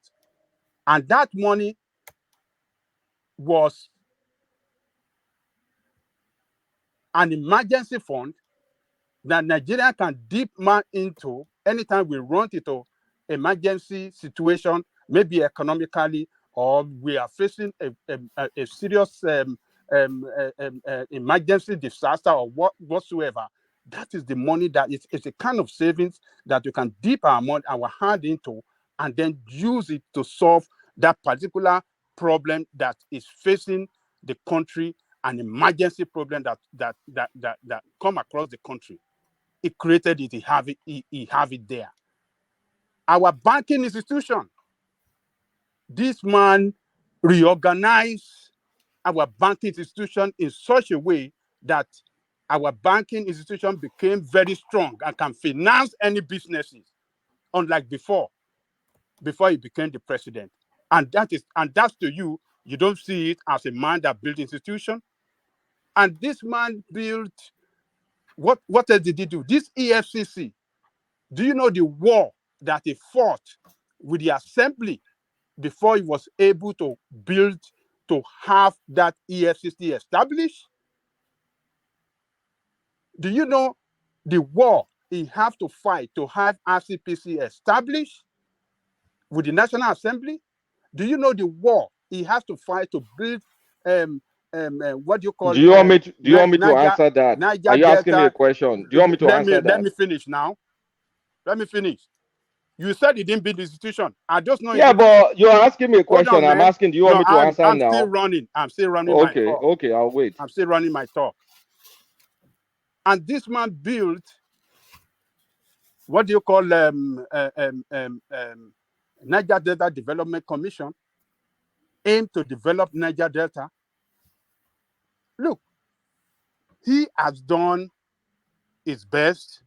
He has built a foundation for democracy, democratic structure in that country, for that country to grow democratically and then transform that country to a democratically run country that can attract people from other parts of the country, investors, and people that want to come on visitation to the country.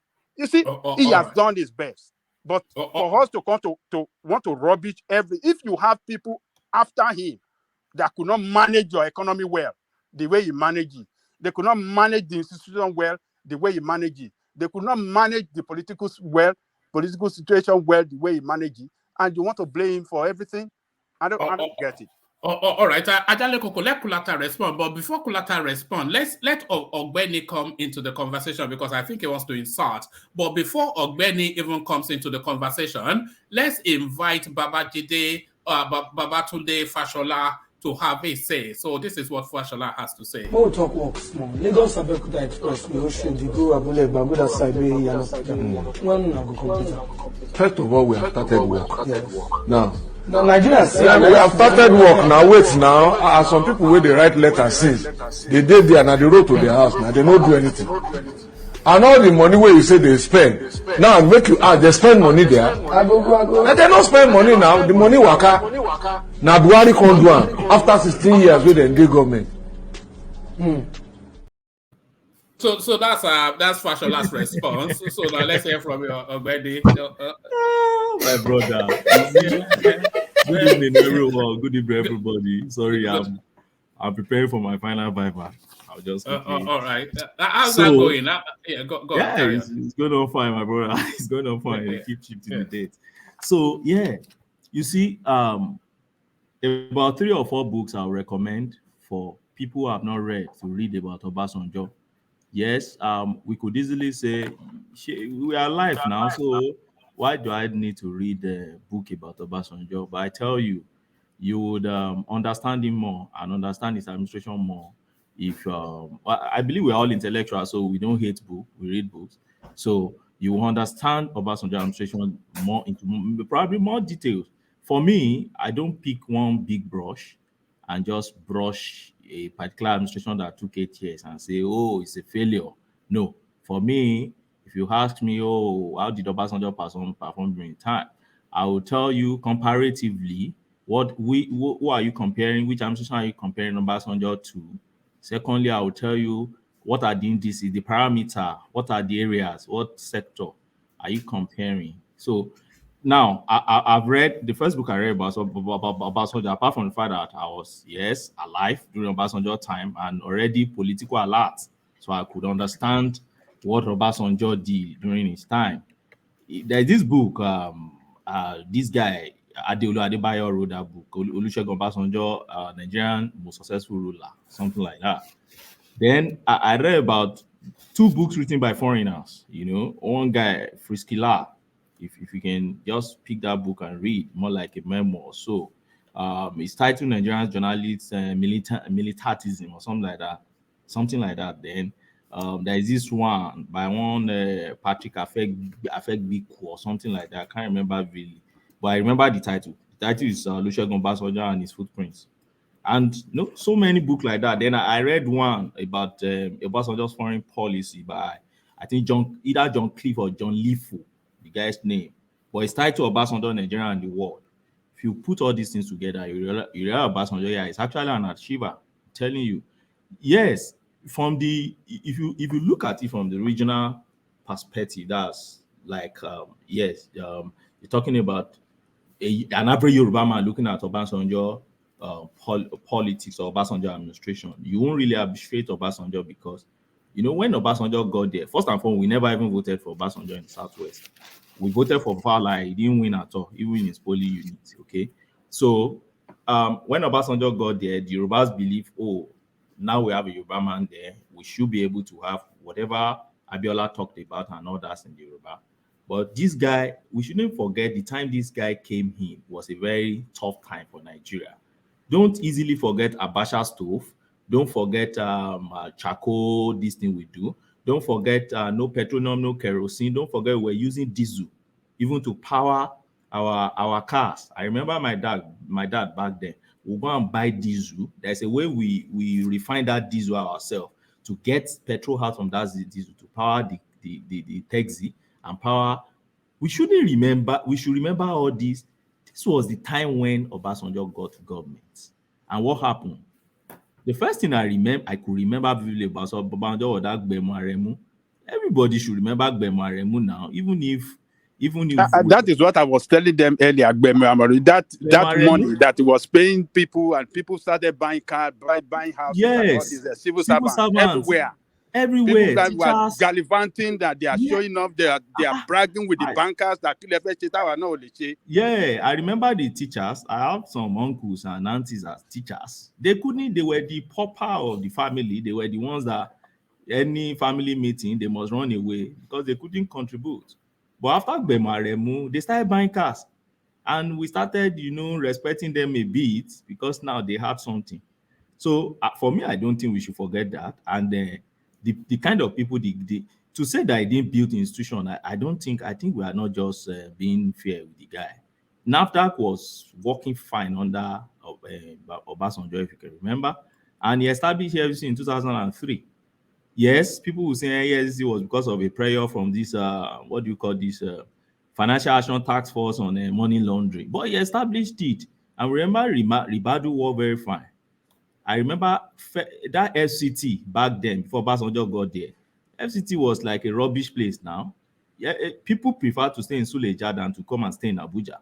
Obasanjo reset everything, and FCT became somewhere you could be very proud of and say this is the capital city of your country. That was not El-Rufai, not Obasanjo, though, but Yes, it was El-Rufai under Obasanjo.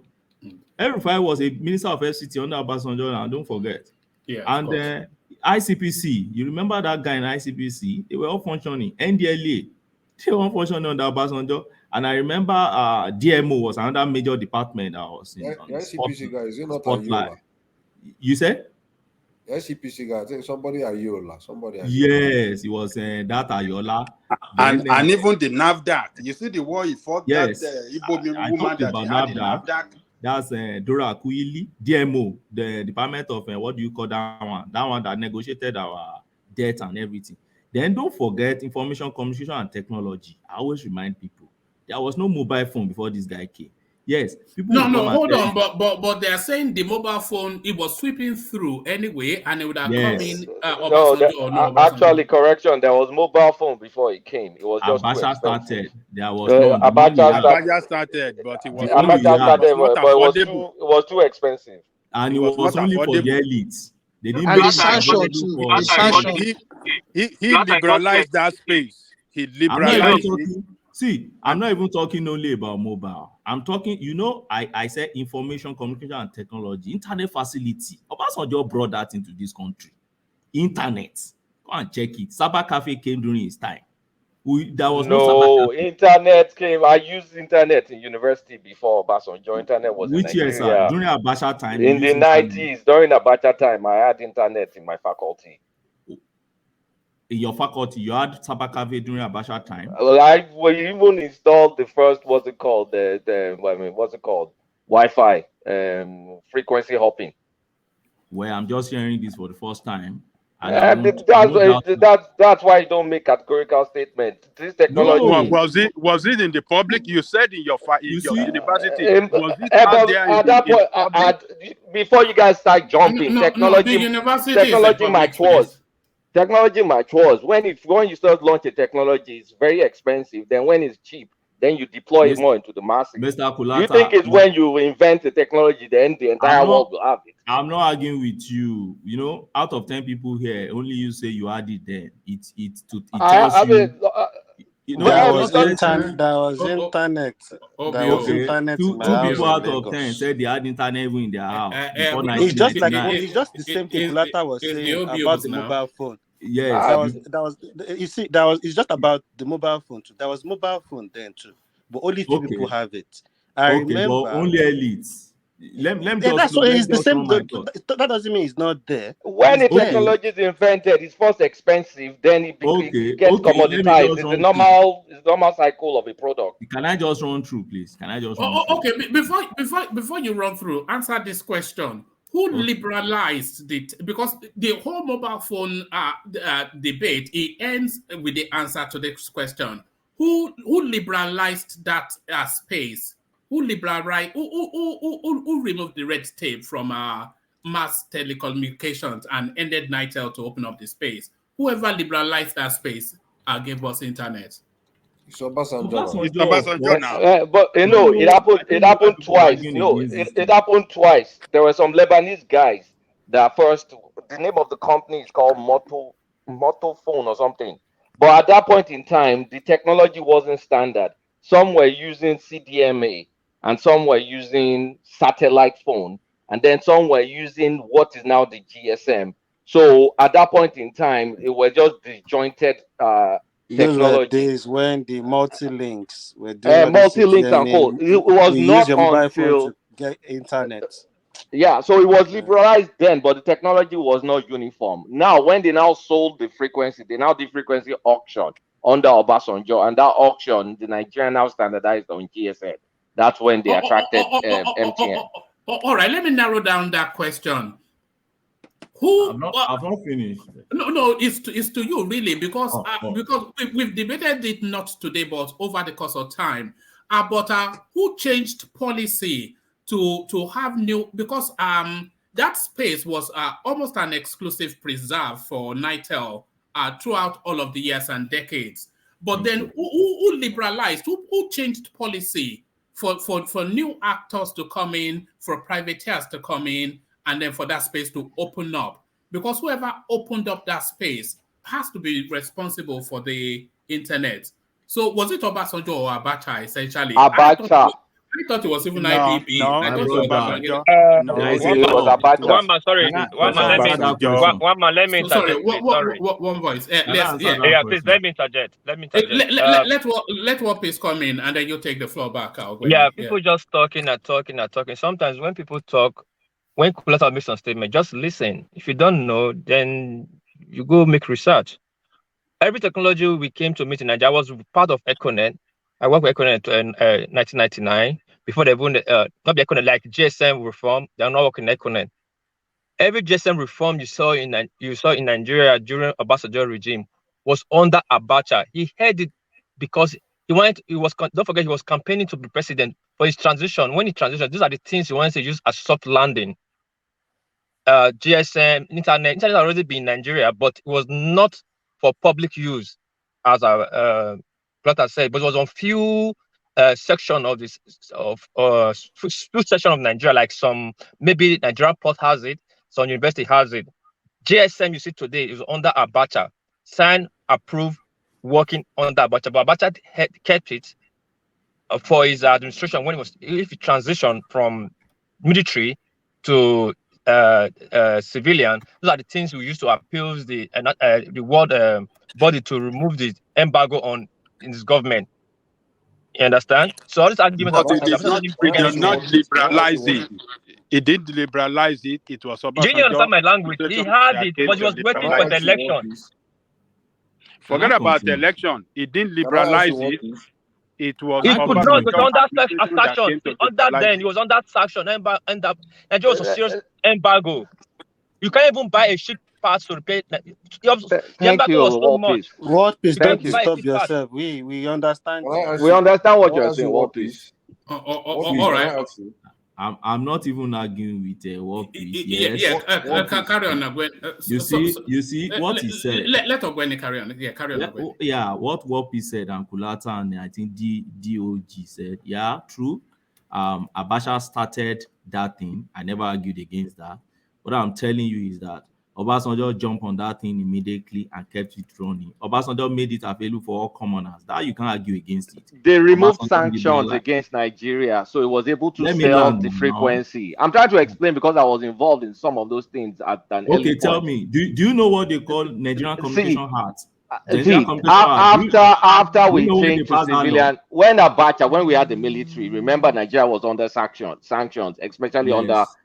under what's it called? So Abacha only was able to deal with some Lebanese people. I can't remember their names. There were some Lebanese people that bought wireless technology, cell phone technology, and also so when we got back the what's it called democracy, we were now able to auction the air license and could attract more competition. Under Abacha, we could not do that. So under Abacha, we only had some dodgy people that were selling all these very expensive cell phones.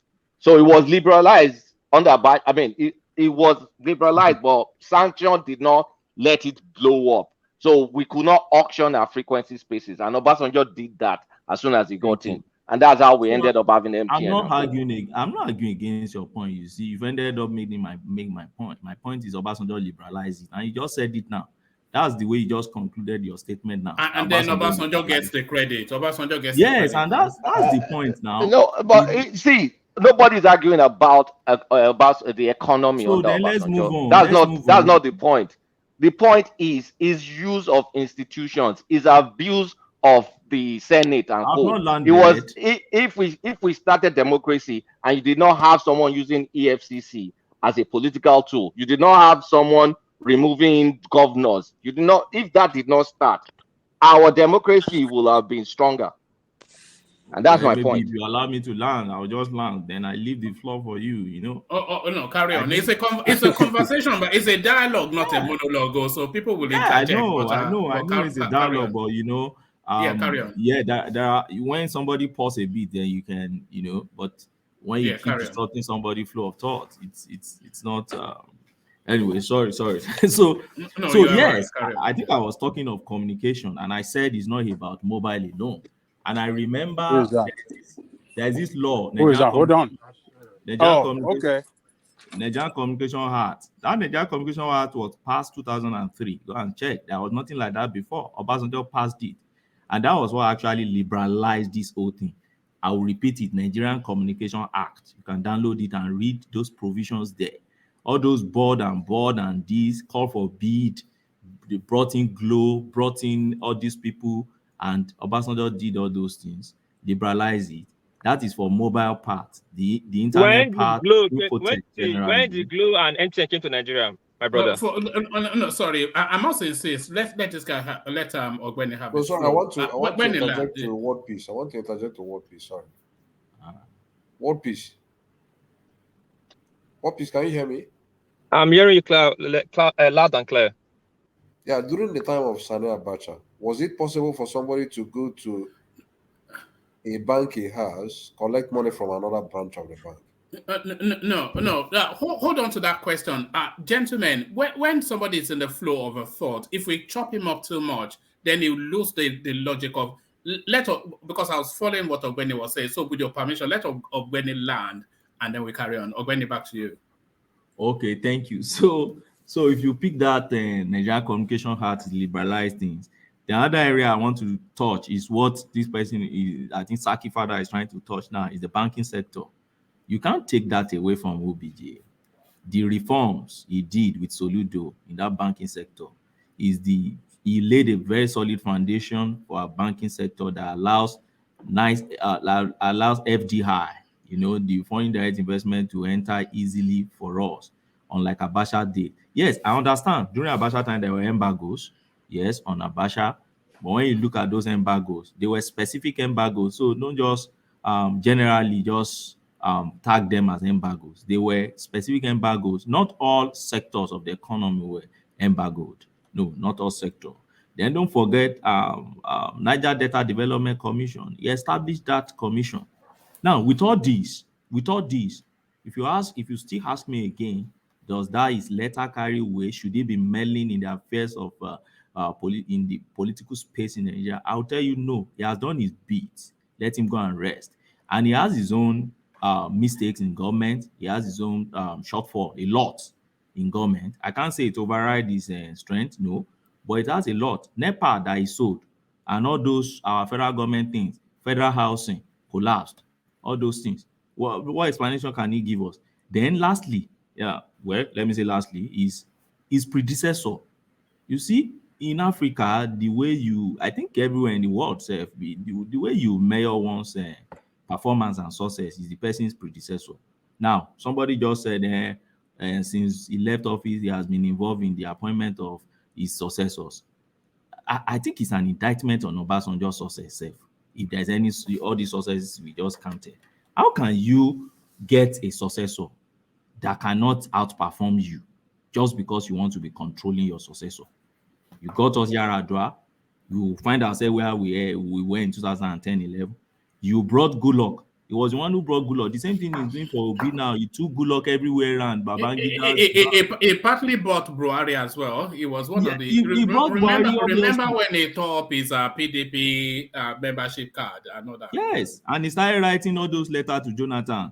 He alleged that Jonathan has a killer squad and all those things that by now they should even be trying him for what? For criminal defamation. Jonathan was just, a very gentle guy. He didn't try him. He should be in court. They should try him for criminal defamation, So, or assassination of character or whatever. They didn't try you. You made all those allegations. You demarcated that guy. Buhari got there. The same Buhari that you brought. What has the Buhari given to Nigeria? So for me, somebody like that, if I'm measuring his success, I will balance it with the success of his predecessor. Because he singularly brought Yaradua. He would have probably brought somebody like Odili now. Odili was in the race. This other guy, Ojuso, where he started fighting Ojuso. So Ojuso couldn't even be. But Odili and I think Donald Duke, they were both in the race. He brought Yaradua and he went to Bayelsa to go and pick one bushman that is just ruling a state of 7 local governments to come and to support Yaradua, and the guy became governor. Now, I would like to finally compare that Obasanjo to Tinubu, which I'm supporting anyway. I'm not sure about it. Why though? Why? Is that for reasons of ethnicity? Why are you supporting Tinubu? No, not reason of ethnicity. And I think I've made that clarification on this platform before. You see, me, I follow regional politics a lot. I'm a Nigerian, but I'm a Yoruba man first before I'm a Nigerian. And that was how Igbo left us. That was the system they left us with. Western region first, before you can say you're a Nigerian. It's the same Obasanjo that came to give us all these nonsense, federalism and everything that we are not peddling. You see, we are living in a very false, how do I put it, a contraption that is not real. If you meet I'm in Scotland. If you meet a Scottish man, he will tell you I'm Scottish, I'm not English. He will tell you, yes, I'm British, I'm UK, but I'm Scottish first. Same thing with an Englishman, same thing with a Welshman. Even Irish people. Yeah, Irish will not tell you that I'm just, but in Nigeria, they don't want you to say I'm Yoruba. They don't want you to say I'm Igbo. They will tell you it's tribalism. Where do you bring all these concepts from? So for me, I'm a very ardent follower of regional politics. I've followed Tinubu right from the Nadeko days. I understand him well, and I understand his ideology. He's the only man I know that had commissioners around almost every state in Nigeria.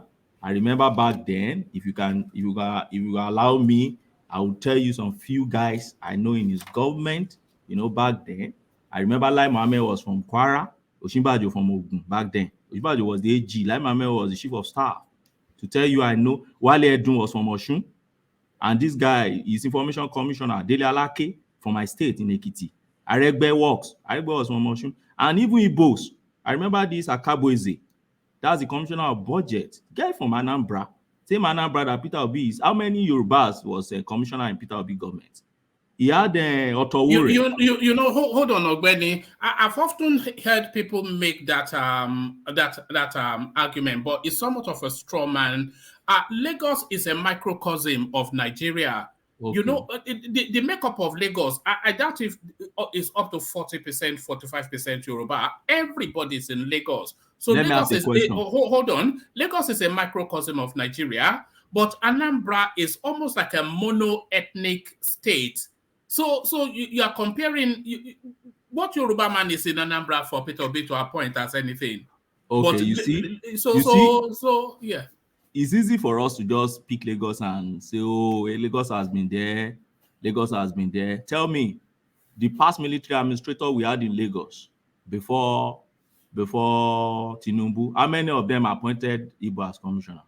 Past military administrator in Lagos. Tell me. Then tell me again. It doesn't matter though, because the space of Lagos, the space of Lagos, it avails itself for that to be the case. See the comparative. Lagos is a mini Nigeria, but Anambra is an Igbo state. No, it's almost 80-90% Igbo. No, but see what Lagos I'm saying. is about 40% Yoruba, everybody there. I understand, but look at what I'm saying. Tinubu had predecessors. So I want you to look at the pattern of the predecessor. He brought in a pattern in Lagos. He recognized the multi-ethnicity and this thing you're talking about Lagos. He recognized it. Do you understand? For a man that recognized that, that's what I'm saying. Look at Kaduna. There are Yorubas and Igbos in Kaduna in a very large number. Do you see what is happening in Lagos in Kaduna or FCT? Yes, I do. Under El Rufai, there are a lot of Yoruba functionaries in his government. Yes, I know. At senior levels, yeah. Were they in the cabinet as commissioner? I don't know, but I suspect that is it. You see, Tinubu brought somebody like Faleke from Kogi State. I remember that guy, and few others. I can't remember them, even in the House of Assembly.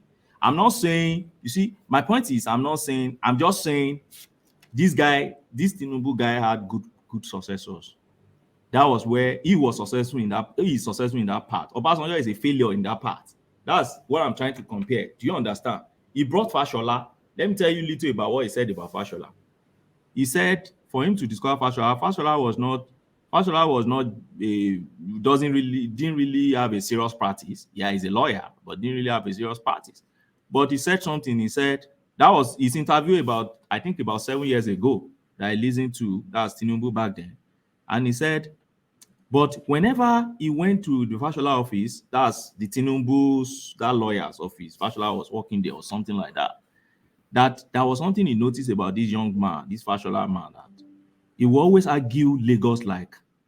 If you ask him, he will criticize Lagos leadership and everything. And that was the Nadeko days or not. He hasn't become governor then. But if you ask Fashola, say, okay, this problem you are talking about, how do you, assume you are the governor, what will be your solution?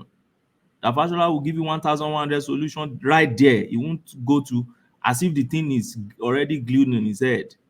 That he knows all the roads in Lagos. He will tell you from Aja to this to this to this. I will do this. I will do like this. I will do this. I will do this. And when the man get to office, you remember that guy, that Daniel. I say, okay, let me go for this guy. I need this guy. Fashola was not a politician. I brought him into politics. And after a while, he said, this guy must succeed me. See, Obasanjo will not do that. Obasanjo will look for a puppet. And that's what I'm talking about. Obasanjo look for Yaradua to compensate the Yaradua family because the Yaradua uncle died in prison. And that's the fact. Sorry, can I ask you, Obweni? Yeah. Yeah. How can you assess this guy, Ambode and Sanwo-Olu? Who, in your view, is a better performer? Well, like I've said before, the way for me, that's my personal opinion or way of assessing people or administration. I don't say, oh, you're a better performer than somebody. If you observe the way I analyze Obasanjo, I will look at your good side. I will tell you in this sector, based on this parameter, based on these indices, you've done well. Based on this area, you did not do well. For me, everybody had his own successes in government, his own achievement, a lot. People mention it. I don't stay in Lagos, I stay in FCT. But people, that is, as at the time everybody got there, I've left the Southwest. So, but Sanwo-Olu is doing fine. See, Sanwo-Olu continue with the rail system, is achieving it. The Atlantic, the guy is still continuing with it. Every federal government project, he allows it to flow in Lagos and he's doing follow-up on it. Lekki Deep Sea Port is following up and all those things. And you can see the guy going up and down every day. Okay, yes. People may say, yes, He's not fighting Tinubu. Yeah, maybe that's his own way of managing godfatherism or whatever you put it in Lagos. As long as they are making meaningful contribution to the state, their relationship with their godfather shouldn't really bother me much. So that's the way I see it. And some other guys, I think, to round off, some other guys Tinubu brought to government. Osinbajo is one of them. You can remember Osinbajo, he discovered Osinbajo, and and he allowed all these guys to succeed him. And today, that's why today he can go to Lagos and close his two eyes and rest, because Sanwo-Olu is there to protect him. He has his people around him. He has all his lieutenants around him. Obasanjo cannot go to FCT today, that FCT that I spent 8 years there, and say, I want to rest. I want to rest my mind.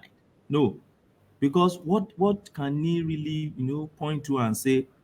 So, not to take too much of your time, that's my reading of. All right, one man, can I quickly just respond? I need to. I've dug out some of knowledge of this Yes, cell I phone was space. I was coming to you. Yeah, but so let everybody understand the history of our cell phone. The first GSM license was issued in 1998 by Abacha to a company called Celia Motophone. They only were able to install 30,000 lines, and the GSM license was revoked for non-compliance later on. So, but outside of GSM, there were companies, Multilinks, that Dioji mentioned, Multilinks, Intercellular, Starcoms, and a few other companies that came up with what was called fixed wireless phones.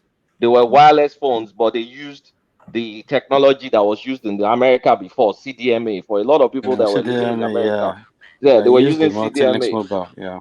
which was not compatible with GSM. So in 2001 March, that was when they now started all over again and sold the license that MTN, Econet, and I can't remember the third company that bidded for. They awarded it to MTN and Econet. Adenuga missed out. Glow missed out the first round. Glow came back later on. There were two. No, They missed out. auctioned. To take our money, $260 million, and give it to Adenuga to buy the license. So I can't remember. I mean, so the first GSM license was not under Obasanjo. It was Abacha to Celia Motophone, which was a Lebanese company. So let's get that right. There was a telecommunication whatever before Obasanjo came in. Now, it's known that when we moved from military to civilian, those guys stole everything stealable. Nigeria was broke. But then they lifted sanctions.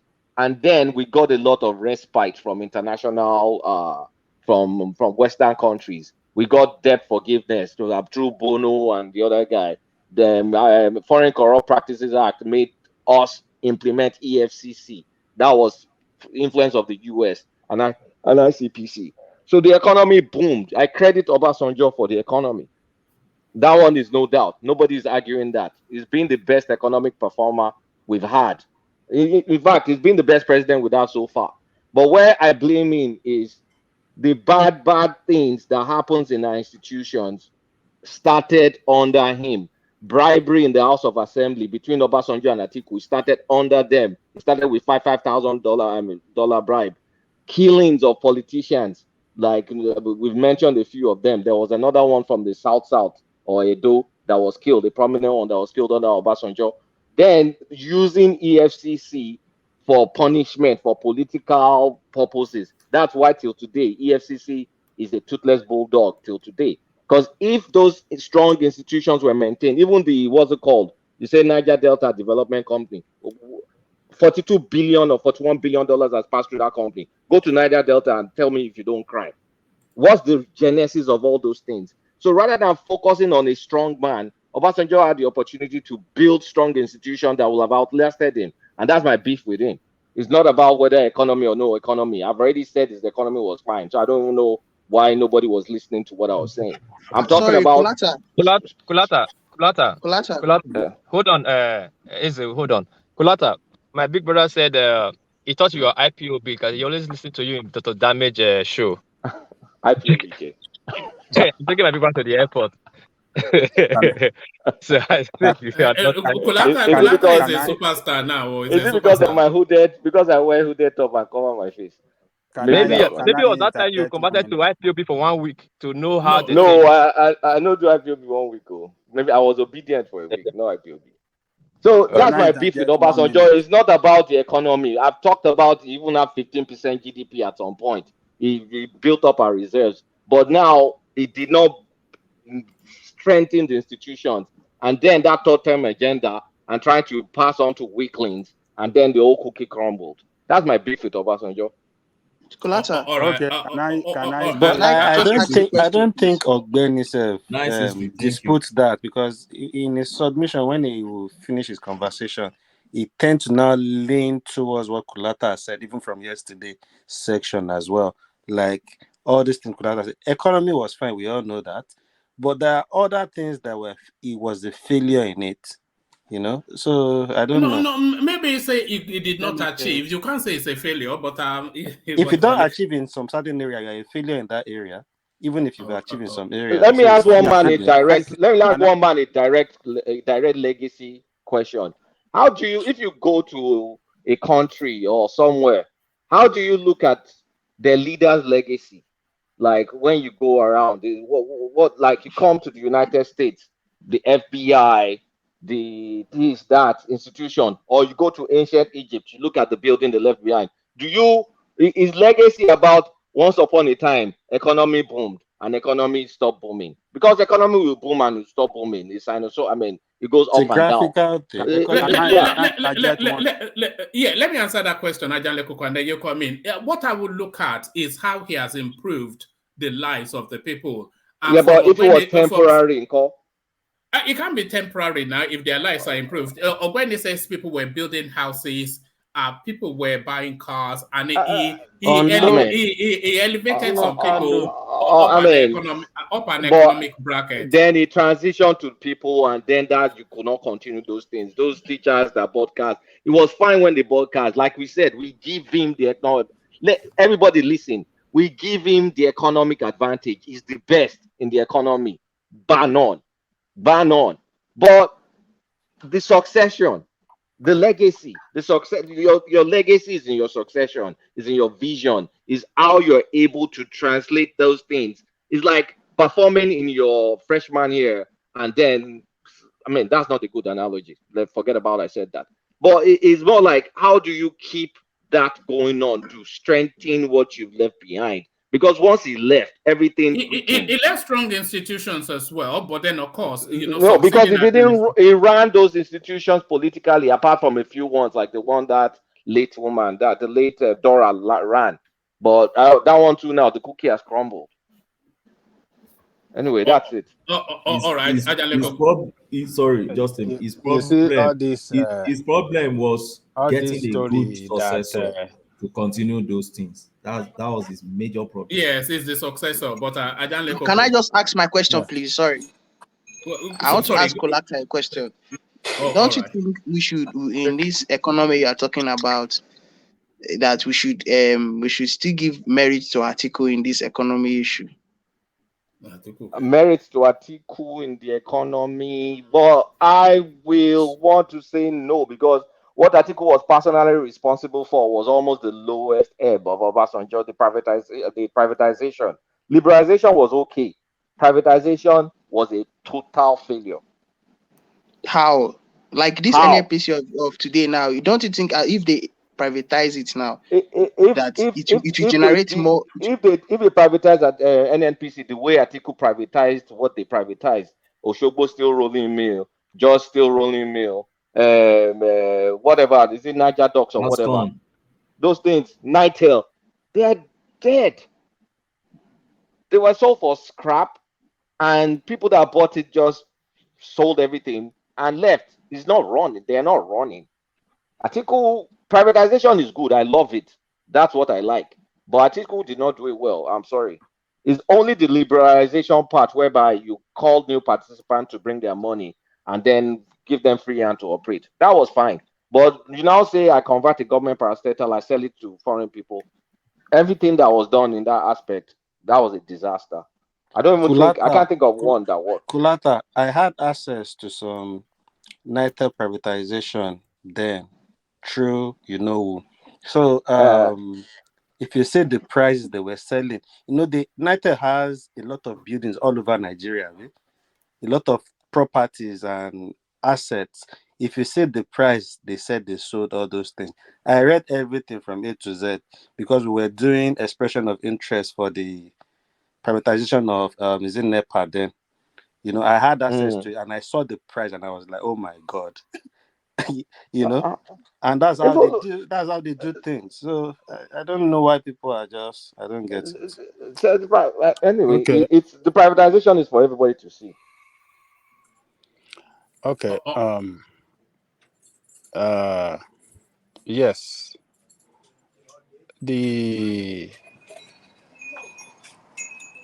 What do I say? The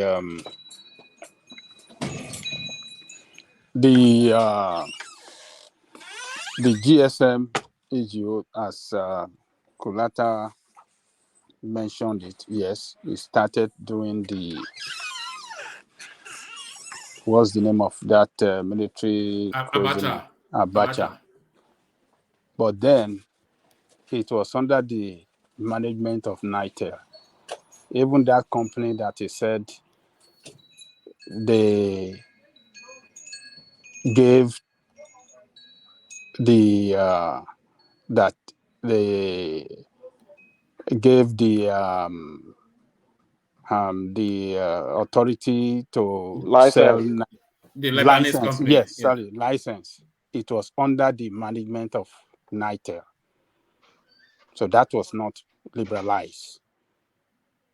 It was when Obasanjo came that they liberalized it and make it affordable to every common people across that country. It wasn't affordable. It was around to buy that GSM that time. When it came out, it was about 300,000, 150,000, or something like that. So it was meant for top military officers, top civil servants, businessmen, and people that are well-to-do. So it was not liberalized. So it was the General Olusegun Obasanjo, President Obasanjo regime that liberalized it when we had NITEL, when we had Econet, MTN. I think there's another third one, I think. NITEL bought the third license. I remember now. Yeah, NITEL was the third one. But NITEL crashed. But NITEL crashed. But you made a mistake. It was liberalized under Abacha, but the technology was conflicting. There was CDMA technology, and then there was GSM technology. CDMA is American standard. GSM was international standard. So all those CDMA were the multi-links and co. Those were affordable. There were many Igbo businessmen that had intercellular lines and multiple lines. Those were the not 9 knots. Those not 9 knot days that you see someone wear high-waisted pants and put not 9 knot. Not 9 knot were the multi-links intercellular. Those died out because they were still available, but the technology was an American-based technology that wasn't really, it was too close. That time America used to want their own technology, like the PAL that everybody was watching PAL. America had NTSC. America likes to be funky. So those CDMA still lasted, but when they now sold the MTM license, when they got the Motophone license away from Motophone and then sold it, the CDMA technology died. Those CDMA ones were cheap. They were not as expensive as the Motophone. The Motophone $150,000 Naira phones. So I just to make a correction. And on the CDMA was like on the 15 to issue 25K of then. what do you call it? Whether Obasanjo did not manage institution well or all the institutions are rubbish. If in Nigeria today we still have those institutions running, the success story of those institutions will be credited to Obasanjo. If they are not good, if they are not fit for any purpose, we won't have them today running in that country. You cannot, people say this all the time. Obasanjo uses EFCC to chase people, political opponents and political opponent that stole money. What all those people that were picked up by Ribadu, did they not steal? Did they not loot Nigerian people's resources?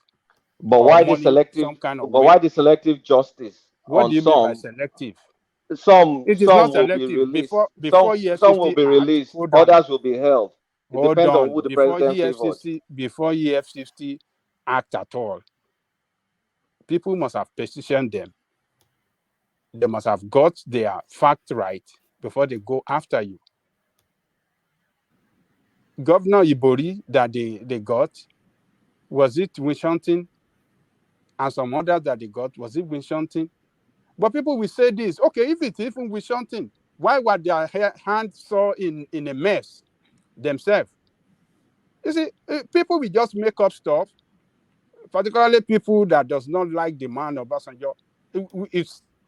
They just cook up some sort of, he was doing cherry picking. He was just picking those that he want to go after, and they just go after them. So that institution still remains today. But what's the Functioning in legacy? Nigeria. What's the legacy of the institution, or what's the legacy of NDDC, for example? The legacy of NDDC today in Nigeria, let me tell you, we have it to develop Niger Delta. Do you want to blame Obasanjo after he left? What are the government? Yeah, that's why I Jonathan, said it did not strengthen the institution. It is not him. He has done I have told you the role that Obasanjo played. Obasanjo laid the foundation for democracy to grow in Nigeria. What have you Nigerians done to develop democracy? Successive governments after him, what have they done? What did Jonathan do on EFCC? What did you call this? NCNC. Is it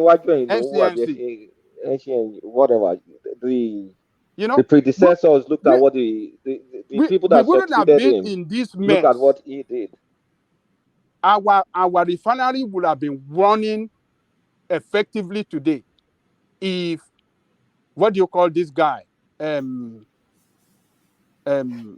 Yaradua did not revoke the license that was given to, what do you call, Dangote and Otedola. And this guy. They would have turned around those refineries. It would have been working well for that country. We wouldn't be in this situation that we found ourselves today. But he revoked those licenses and then move us backward on the effort that Obasanjo made to make those refineries work.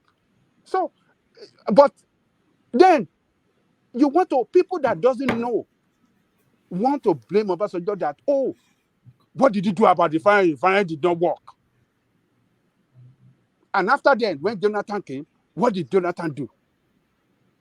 And then Buhari came, what has he done? But we want to go back to blame Obasanjo. They will not go back and get their fact right to say, this is what he actually did to make it wrong, but somebody else messed it up. Everything that he did to work well for Nigerian, successive administration did not make it work well to the best interests of the country. But people want to blame Obasanjo for their failure. I don't get it. It's not that I'm defending Obasanjo because, I love him or I like him. No. But I hate a situation where we want to downplay someone, that we want to blame him for every failure that the country have experienced or we are experiencing at the moment. We want to blame Obasanjo, man that have left 16 years after. we have to we have to get it right. He has done the best he could do. Some area he failed, some area he did well. When we want to talk about infrastructure, I will not give him pass mark. He didn't do too good on infrastructure for Nigeria. Did he But actually he build? was Sorry. Did he actually build anything in his 8 years in government? Did he build anything? I didn't want to even say, I didn't want to say this is what he particularly do. This is his achievement on infrastructure. I didn't want to give him. I don't want to say anything that he did on infrastructure. He built something. But when it comes to, management of the economy, which he met in shambles, this man brought it up. When it comes to the security of the country, which was in bad shape, because by the time he came in, we were having militia across the country. We have OPC, we had some people, this thing in the north, we had some in the Niger Delta, we had all this thing. This man brought them under control. He stabilized the security of the country. Then we have the political, the democracy. He built on the he was able to put some institution in place that can help our democracy to grow. He did this one. What has others 16 years after him? What have they done better? They failed in every respect that you want to measure it compared to what he did for 8 years. On the area of economy, they failed. On the area of security, they failed. On the area of what else you want to measure it, they failed. But you want to blame Obasanjo as the root of the problem. You want to blame Obasanjo for everything. I think we have to be very, very fair. Is it because? But your statement is not factual. You said blaming for everything. Nobody's blaming him for everything. They give him his kudos where it's due. We're talking about institutional change that should have been embedded from the get-go. He built because the he had institution. the first. Cannot He run had the the first. institution after He had left the the first. office. No, He let me can't run make the a point. institution after he left the office. Let me make a point. He had the opportunity to frame those institutions the He way did they them will well. He go. framed them well to work for the country. I don't think so. He And when did, I say he did. institution, I'm not talking And why are about they still in? parastatal Why like are they still in NNPC. existence? I'm talking about they in exist.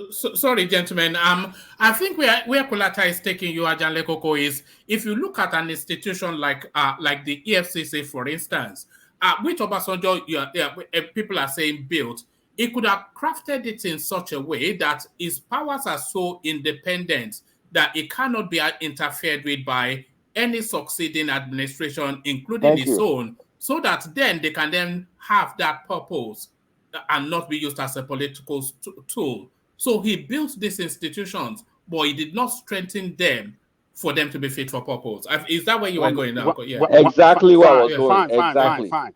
One man, fine, for framing it very in such a way that everybody can understand clearly. But what happened to others that came behind him? Why can't they build it better? No, if he had built it the way No.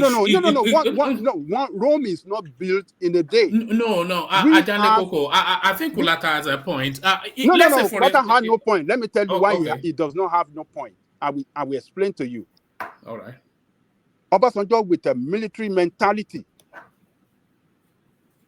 came in as a civilian president. He governed as a civilian president with military mentality.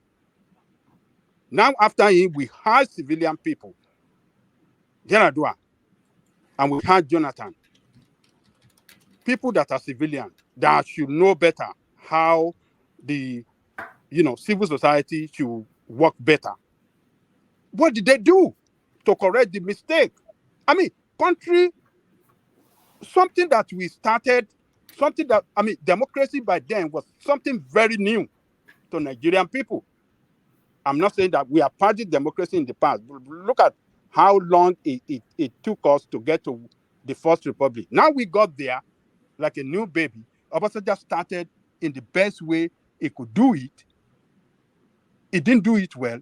How those that came after him that are civilian that should know to do it better What did they do? Up to this very moment, Obasanjo have they is not new improved to on it? because Ajale Koko, Obasanjo is not a novice to governance. He was once upon a time a military head of state, so he should know, and he does know that if you don't strengthen the institutions, then they would not outlive you. That's just basic, isn't it? If you don't strengthen institutions, they will not outlive you. And he built all of this. EFCC is an excellent idea for a state like Nigeria. Very, very, although I don't know quite why they have EFCC and ICPC. It seems somewhat duplicitous to me, but EFCC is an excellent idea for a country like Nigeria. But from the start, you have to make it so watertight that it can be fit for that purpose. You know that for you to make changes or for you to affect it, it has to be such a grueling administrative process that is so strong, independent, and then it can go after corruption. But if you leave it the way they've just left it as the president comes, he picks the chairman of the FCC, tells him to go and attack his enemies, and that is the end of it. So I agree with you. I agree with you. But what I'm saying, I want you to understand. I want you to look at where Obasanjo is coming from. The constituency is coming from. It's a military constituency. Whether you have retired or not, is a trained military man. He lived all his life as a military man. So whether he crafted it in such a way to suit his own purpose, to be under the control of one man, people that came after him, what have they done to improve on it? Because look, even this America and all these advanced countries, they are still improving every day on their institution. Even though they have a functioning institution, still they are improving on them to do better, in accordance to the trend of things or new situation and new the current time. They try to move with the current, atmosphere of their society. They improve on it every day, every time. So what have civilians that govern after Obasanjo, what have they done to improve on it? So Obasanjo had his own blame. I agree. The way he created them, the way he make them to function, yes, we can say, yes, they are good institutions, but it didn't give them that independent hand to function interest of the country. Yes, we can say that. But can help me back you up. Let me back you up. Why are we electing? Why are we electing new president every 8 years? Every 4 years. Are they not to improve on what we had on the ground? That is what they meant for. What have they done? Hold on, Ola. Let Kulata push back, and then Ola come in after him. I'll push back, and I'll just shut up after. Yeah. What about meddling? Okay. Go on. I was going to say anybody can come in, but it's just for the voices not to cascade over each other. That's all. I'm going to be. I'll just keep my mouth shut now. What about meddling in democracies? Like, for example, impeaching Ladoja. Who was the other governor? Maybe it's even Peter Obi gone. Dariye. Sorry, Joshua Dariye. Meddling in all those things. And what about Fayose? Then what about the election of Yaradua, the most shambolic election? That was democracy right there. That is democracy that the man destroyed. That's it for me. Okay, Kulata, let me answer it clearly. The democracy that was handed over to you, to Nigeria in 1999, was not democracy. The constitution that was given to you was not a constitution written by people. It was a decree by the military. And Obasanjo, a military officer, governed the state. What do you expect? He did the little he could do. He ran the country in such a military, with a military mentality, militaristic manner, militaristic democracy. That is the way he ran the country. And after he left, the civilian, what has the civilian done to make the democracy function well for the people? They failed. Your civilian people failed more than even Obasanjo. Obasanjo does not represent Nigerian people. He represented the military, because it was the military government that run Nigeria into serious political problem then, and they were looking for a way out, and they went to bring one of their own from the prison to come and govern the country. So it was military democracy.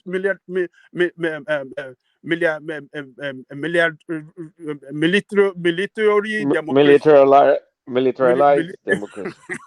Militarized democracy that we had during Obasanjo time. So look, I do not like everything he did, as you mentioned, that it took out Fakir, it took out Datti, it took out. No, that was the military style of doing things. And he got away with it. But when we civilians came after him, what have we done? Have we done better? Obviously, no. So something is wrong with us. And what is wrong is because you don't have democracy. You just have civilian government. It's not democracy. You don't have a constitution that gives you sense of direction. You just have decree in a paper, like a constitution, that is directing you how to run the country. And that's why you feel everybody want to continue on that military structure that is given to you as democracy. So that's the problem. Ajale Koko, see, even under that situation that they said Obasanjo didn't structure didn't strengthen the institution. See, we have to be fair to this man, because a lot of things we may be misrepresenting or getting wrong.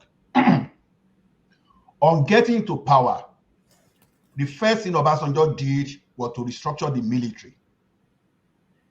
All the weaponry, all the armory that these people took everything from the initial location, that they took everything to Kaduna. What did Obasanjo do? The first thing, he returned all those weapons to where they are supposed to be.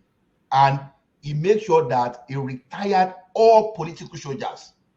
What's an example of that? That's an example of how to strengthen the military.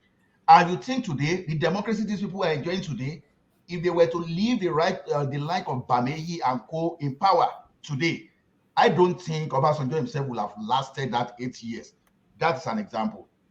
We are saying this guy didn't strengthen the institution. What about CBN? It was under Obasanjo that the CBN Act that make our CBN independent. It was under him that this thing was established. Before, our CBN was not independent.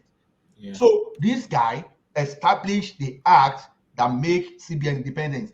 Under that was how Soludo was able to carry out banking reform. And you know, our bank before, maybe you just have some kind of capital. You know, they recapitalize. You know, that is why you have strong financial institution in that country today. Then we are saying EFCC, that EFCC is not independent. Do you know that it's on public domain that even before Ribadu took that appointment, he contacted FBI and some international agency to even investigate this Obasanjo himself privately before he took that power. This guy was after all these corrupt people. Let's forget about this political enemy. We just use that in as at our convenience. Those people, but hold on. They are using it as a political tool now. Those EFCCs, etc., which is to tell you that it wasn't strengthened enough for it not to be used. I think that's the greater point being made. Now, one man is not it's not the business of OBJ after he left that place. Even in this No, environment, it is the business of OBJ now, because OBJ created this institution to serve this specific purpose, but he did not strengthen the institution for it not to be abused, which is a failing in his way. My question: How would he have strengthened it more than what he did? An example of how to strengthen it. It would have embedded it in legislation, so it's very difficult for it to be maneuvered in the way that it is now. Yeah, the legislation are there, but we have politicians that don't even obey court order. For example, look at our politicians; they don't obey court orders. Okay, look at when Yar'Adua took over. For example, they tried. They sent both El-Rufai and Ribadu. They sent them to exile, that they could not come back to the country. And what did the president do? He was just looking, was not doing anything when Anduaka, the then Attorney General of the Federation, was trying exactly what this guy is doing, Amalabi, was trying to bring EFCC and ICPC under his control, because they needed to amend the Constitution or the FCC Act to bring them under their control. But it was resisted to a particular point. So it simply means that testified to the independence of those institutions. They were really embedded, but the politicians, anytime they go to that place, the like of Atiku was accused, for example, of giving money to the legislator to do their job. So it became a way to have secured an institution like the AFCC is to embed in legislation, so that it would need a cross-party consensus for changes to be made in an institution like that.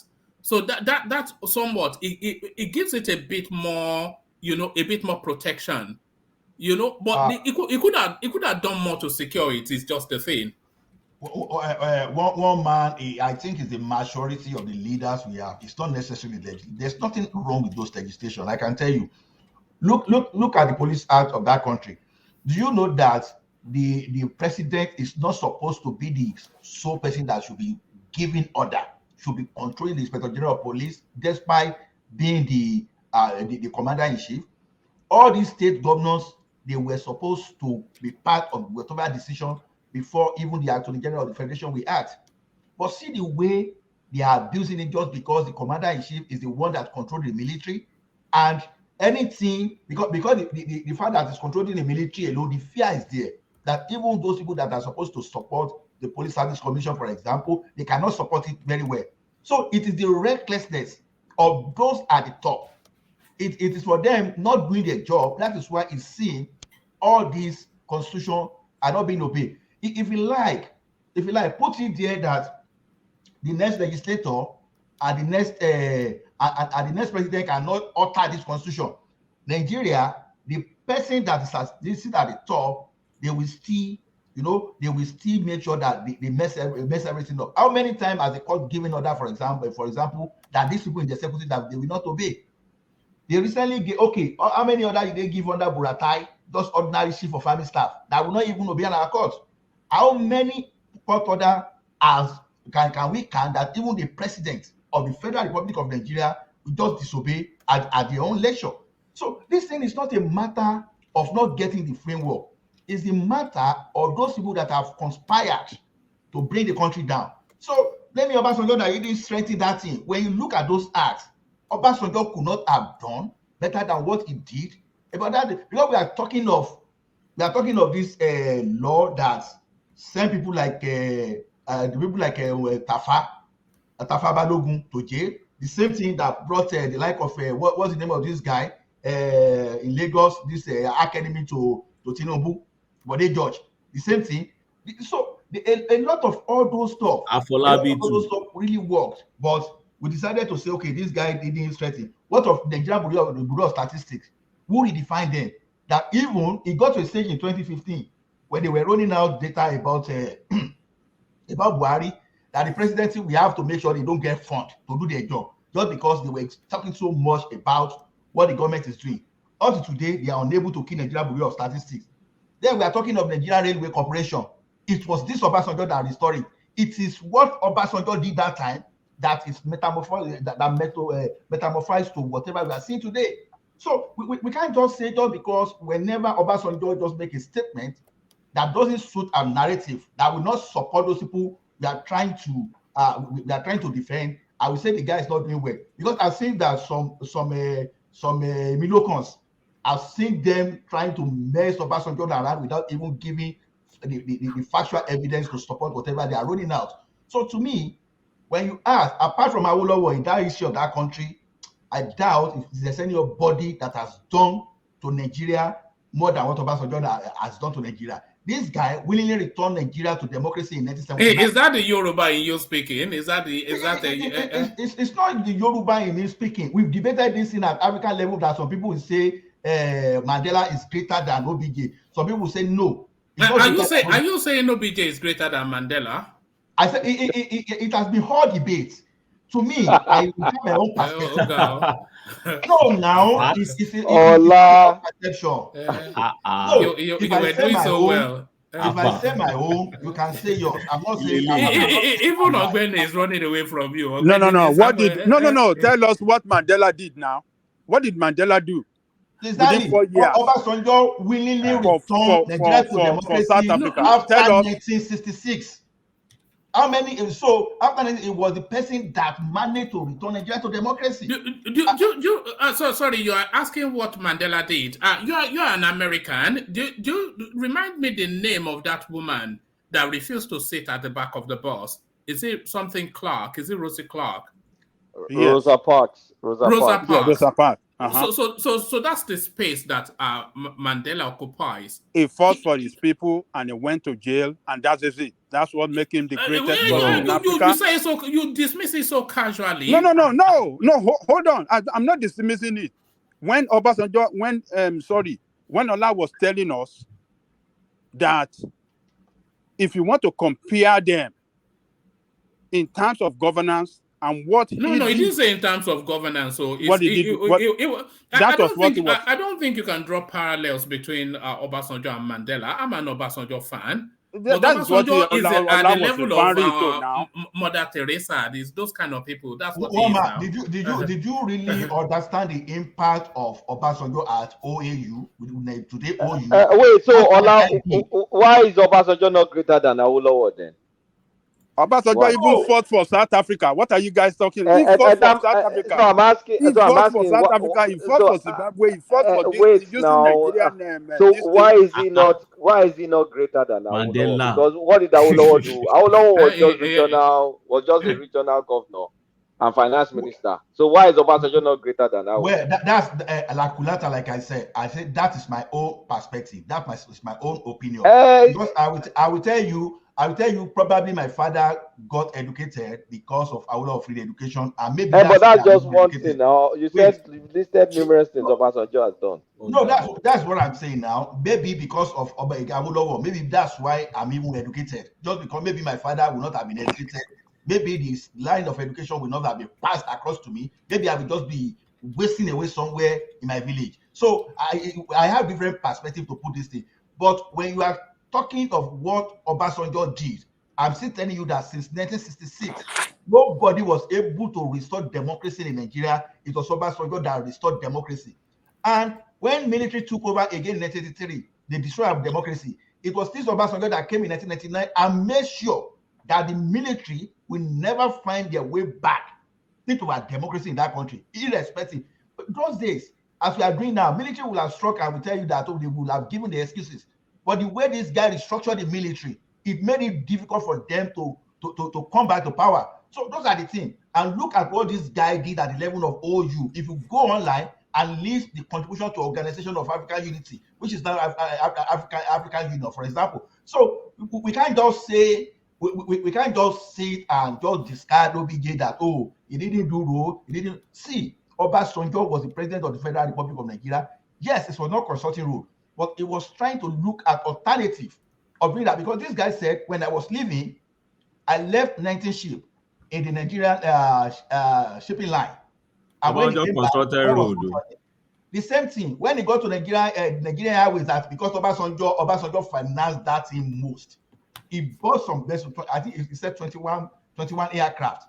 By the time he came, it was nothingness. And then he took a decision and liquidated Nigerian Airways so that it will give way to private people to start doing that business. So he look at it that even if it goes back to building the structure as a government, that corruption everywhere will not let this thing move forward. Now he started looking at in form of IPP, in form of PPP, private public partnership. So that is how we arrive at reviving the Nigerian Railway Corporation. That is how we arrive at reviving our independent power project. See, go and look at most power equipment purchased today in that country. Even with the lies about Obasanjo spending 16 billion on power, I still don't know where people got that figure, because we all have access. Okonjo-Iweala came and defended it that there was something like that, and I will believe Okonjo-Iweala more than anybody. Excellency came and said the same thing, but some people are still using that thing as a political tool.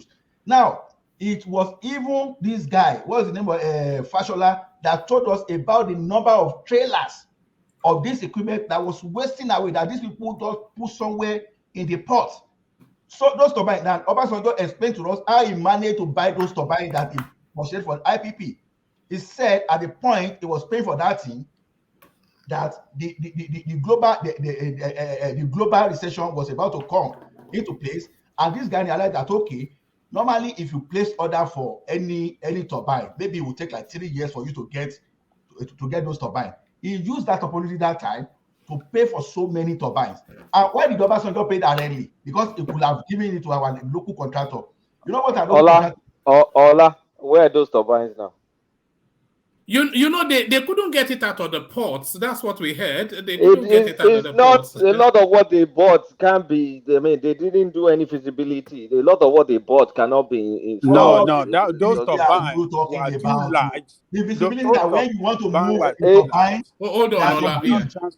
They cannot transport it across River some Niger bridges and some water. They have to find alternate routes. They have to construct road. That's it. That we were supposed to follow up. Yeah, so because we were not that's the feasibility study. I said that's feasibility. Okay, no problem. No, they did feasibility study, Kulanta. They did it. If they are telling you that they didn't do it, it's a lie.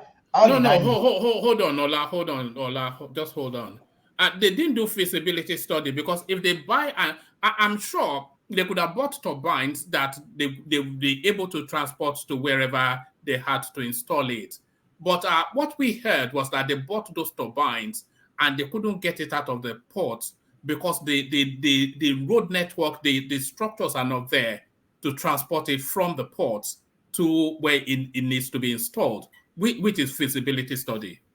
Yeah, because they included construction of road, bypass road to move all those things. It was part of the project. So they bought the turbine, then they'll build the road to get it from the port. No. It was part of the project. When they were doing all those, they're building the project. So hold on. Were the turbines parked in the port for a long time? No. One man. Obasanjo started paying for turbine in 2006. And this guy left office in 2007. Now, this is what happened. When they were doing that thing, they asked the local contractor to bid. Because that was when I was in a group that time, they were telling me what they discovered about Nigeria in their life. Now, that the cost that the Nigerian contractor put forward, that the cost of civil work will be like about 70 to 75% of the total cost. And the global standard is the cost of turbine is supposed to be 70%. No, hold on now. I want to wrap that space off quickly, but the point is they got the turbines, right? And then they got them to the, so don't take us the long way. I'm not saying, I just want to explain how they got that. Right. Now, that they say Nigeria, that the cost of civil work is 70%, which was not supposed to be according to the global standard. Did you know how civil work landed at 70% for Nigeria? Because they factored the movement, the roads they are going to construct to move all those things, to move all those things across the country. They factor in everything. That was why the cost of civil work for those local contractors was so high compared to other countries. So they defended themselves. So it's not as if they didn't know they were going to move this thing across, but because of the location, because of that project, they know that okay, they will move this into a particular road. They even know that some they will lay gas line to all those areas. So they did everything. It's not as if they didn't do, but when politicians trying to mobile figure just to create some kind of emotions, this is the kind of lies we get. Because all these things I'm talking about, they are in the public domain for those people that can do their research online. So that's what I'm saying. Oh, all right, brilliant. All right, thank you. So I want to play this short clip, and then Saki Fada, are you there? Saki? Yes, I am. Oh, all right, I want to play this short clip, and then I want you to initiate a conversation around it. So watch this, and then initiate that conversation, Saki.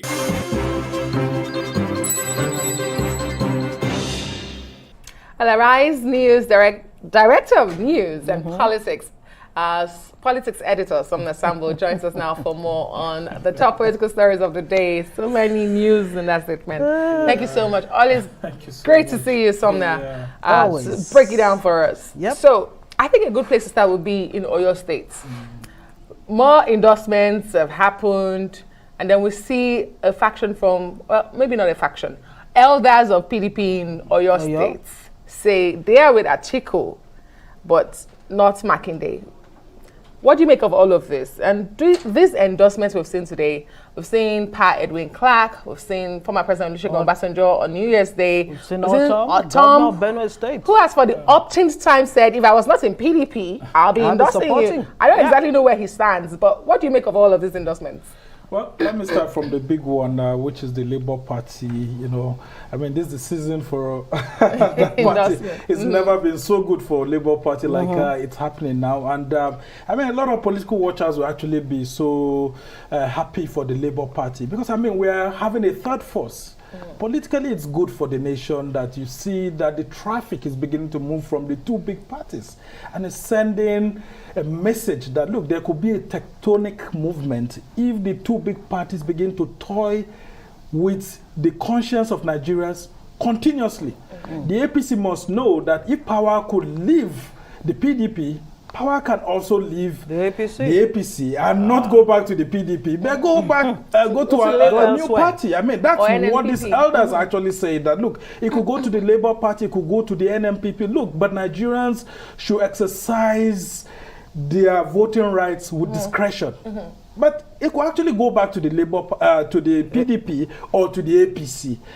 But if it eventually goes back to either the APC or PDP, I will tell you that the way they will handle power after 2023 will be different. Because here's a Labour Party that no one gave an opportunity. I mean, you can see, just like you had the Labour Party senatorial candidate, many of them are just newcomers into the party. This was a party that, I mean, a lot of people didn't know they are women leaders or a lot of, but I mean, people are beginning to come out and say, look, I want to contest under this. And then you can see this endorsement coming from an Obasanjo, a two-term civilian president and one-term military head of state, someone who understands Nigeria like the palms of his hand. Yes, endorsements politically, if you look at an Obasanjo, you say, yes, he may not be able to deliver his polling unit to a Peter Obi, just like he's been saying. But look, nationally, you can't toy with an Obasanjo because his influence pervades not just Nigeria, but outside the country. And if there's trouble, not just in Nigeria, but other parts of the world, there's no how Obasanjo will not be there. So his endorsement is good. The endorsement of Edwin Clark is very, very good,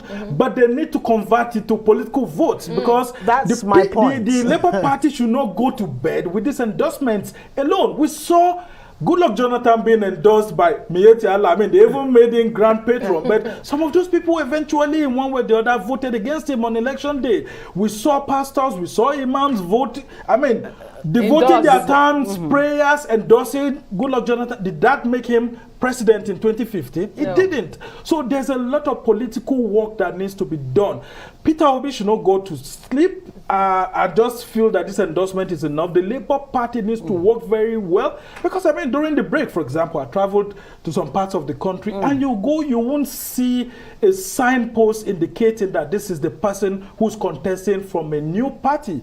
But a lot can change within the next 5 to 6 weeks that's left. And What exactly can change? Because what you're saying is that presence that the Labour Party needs is not there. Yes. So these not the urban endorsements, voters. The Labour Party is doing well with urban voters, but the rural voters, the undecided voters, the APC, the PDP are also going for those undecided voters because many of them are beginning to behave as if they are actually moving towards the newer political parties. And there's a huge chunk of those voters. President Muhammadu Buhari emerged winner of the elections with just about 15 million votes. And we've seen that if someone is able to mobilize just about 30 million out of the about 93 million voters that we have, that person can have an edge because the remaining ones will be shared by all the other political parties. So the Labour Party is giving the APC and PDP a good chance, and with this endorsement is a sort of relief for these parties to know that what they've been doing in the past 6 months is not in vain. But can they coast home by ensuring that they mobilize people more? Let this team not go down, because some people are beginning to say politically this team is going down in the Labour Party, but they need to do more so that they don't allow the aura of this endorsement to actually make them feel that the election day is already concluded. Look, for the big parties, this is when the real campaign is starting from this January. And they've been saving their monies, they've been saving their time and energy, and they are going to give the Labour Party But we can also flip that. We can also flip that because you say endorsement without work is equals to it's like nothing. Praying without work. But we've seen the APC respond, we've seen the PDP respond to the endorsements by former President Olusegun Obasanjo. I'm saying the endorsements amount to nothing. They say, so they are working to say this endorsement if the endorsements worthless. amounted to nothing, then why were they visiting, this same category of persons? Do you know what an endorsement by Olusegun Obasanjo would have done to the Bola Tinubu campaign organization now?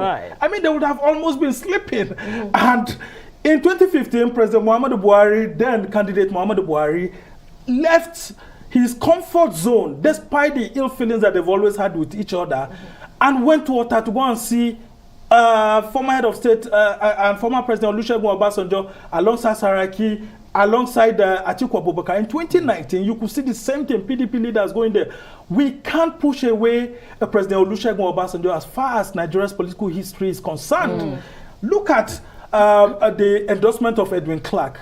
He is a prominent leader from the Niger Delta. Do you know what that will do to the sort of thinking, the realignment in the days ahead for Labour Party? All he needs to do is to get the structures right. That's where Labour Party is not getting it right. It's continuously saying that the issues of structures are not necessary. It is necessary, and that's why you need 177,000 persons to be polling agents for you everywhere on election day. As a matter of fact, Peter Obi is saying, look, the structures are exactly what we want to pull down and build new structures that may not necessarily look like the same structures. Can you show me one country where that has been done? Maybe he's redefining what structure means. It's not there. But let's talk about Makinde very, very quickly. He's one of the G5, right? And you have Autumn, lining up behind Peter Obi. Is the G5 coming unglued? As it stands right now, let me start from the Oyo politics. Makinde is working on hot coals at the moment because Oyo state politics and way politics is usually played there. There's no, even at the best of times, I wouldn't have expected a Makinde to give an Atiku more than 20 to 25% votes. So with this that's going on and the division that's there, I don't see people like, the Akinjide family, they've always been glued to the PDP for a long period of time. Her father has always played conservative politics right from the Second Republic of the NPN and all of that. Look, these people will always be there to support Atiku Abubakar because he has a foothold. Elder Wale Oyelese, who is the former minister, these are thick and thin PDP players. And with the way things are going, if you look at the body language of Governor Seyi Makinde, you will know that he himself is not so comfortable being a member of the G5 because he's afraid that without these people, look at Taslim Folarin, who is the governorship candidate of the APC. He used to be in the PDP. All he needs is for Makinde to make a mistake, and he will just grab it, call some of his former colleagues in the PDP, and they will support him. And so, if he decides to do an anti-party against Atiku Abubakar, then those people who supported him and brought him to power in 2019 will do anti-party against him and support one of their own who is Tesla Folarin. And what's the worst that could happen? They will ask Tesla Folarin to come back to the PDP when he wins election in 2023. Whoa. This is how it's always been done. So, when did you get your crystal ball? Well, I mean, this is how it's always been done, and that's why that fear is there. Right. And then we just hope that Nyesom Wike and Governor Tom, who have done all of this, would take time to really look at it. Like I said earlier on, would they want to be in a political Siberia after 2023? Because the worst thing that can happen to a politician is to be out of power and out of the circle of power after elections. So there it is. So Saki, a few things struck me. So we've discussed the Obasanjo endorsement ad infinitum. So I'm not sure if we still want to go there. But the one thing that struck me was that when that chap was talking, he said it traveled during the festive season extensively throughout the country. And the outside of the urban areas, there is no awareness that anything, you heard him, so those are not my words. So outside of the urban areas, there's no idea that anything new is happening. So there is that. And then he told us that, look, the politics actually starts now. Because these people, they've hoarded money. And now from this, because we have 5 weeks. And by the way, we have 5 weeks from the elections. And this guy is telling us that there is no awareness outside of the urban areas that there is a Peter Obi so-called tsunami coming through.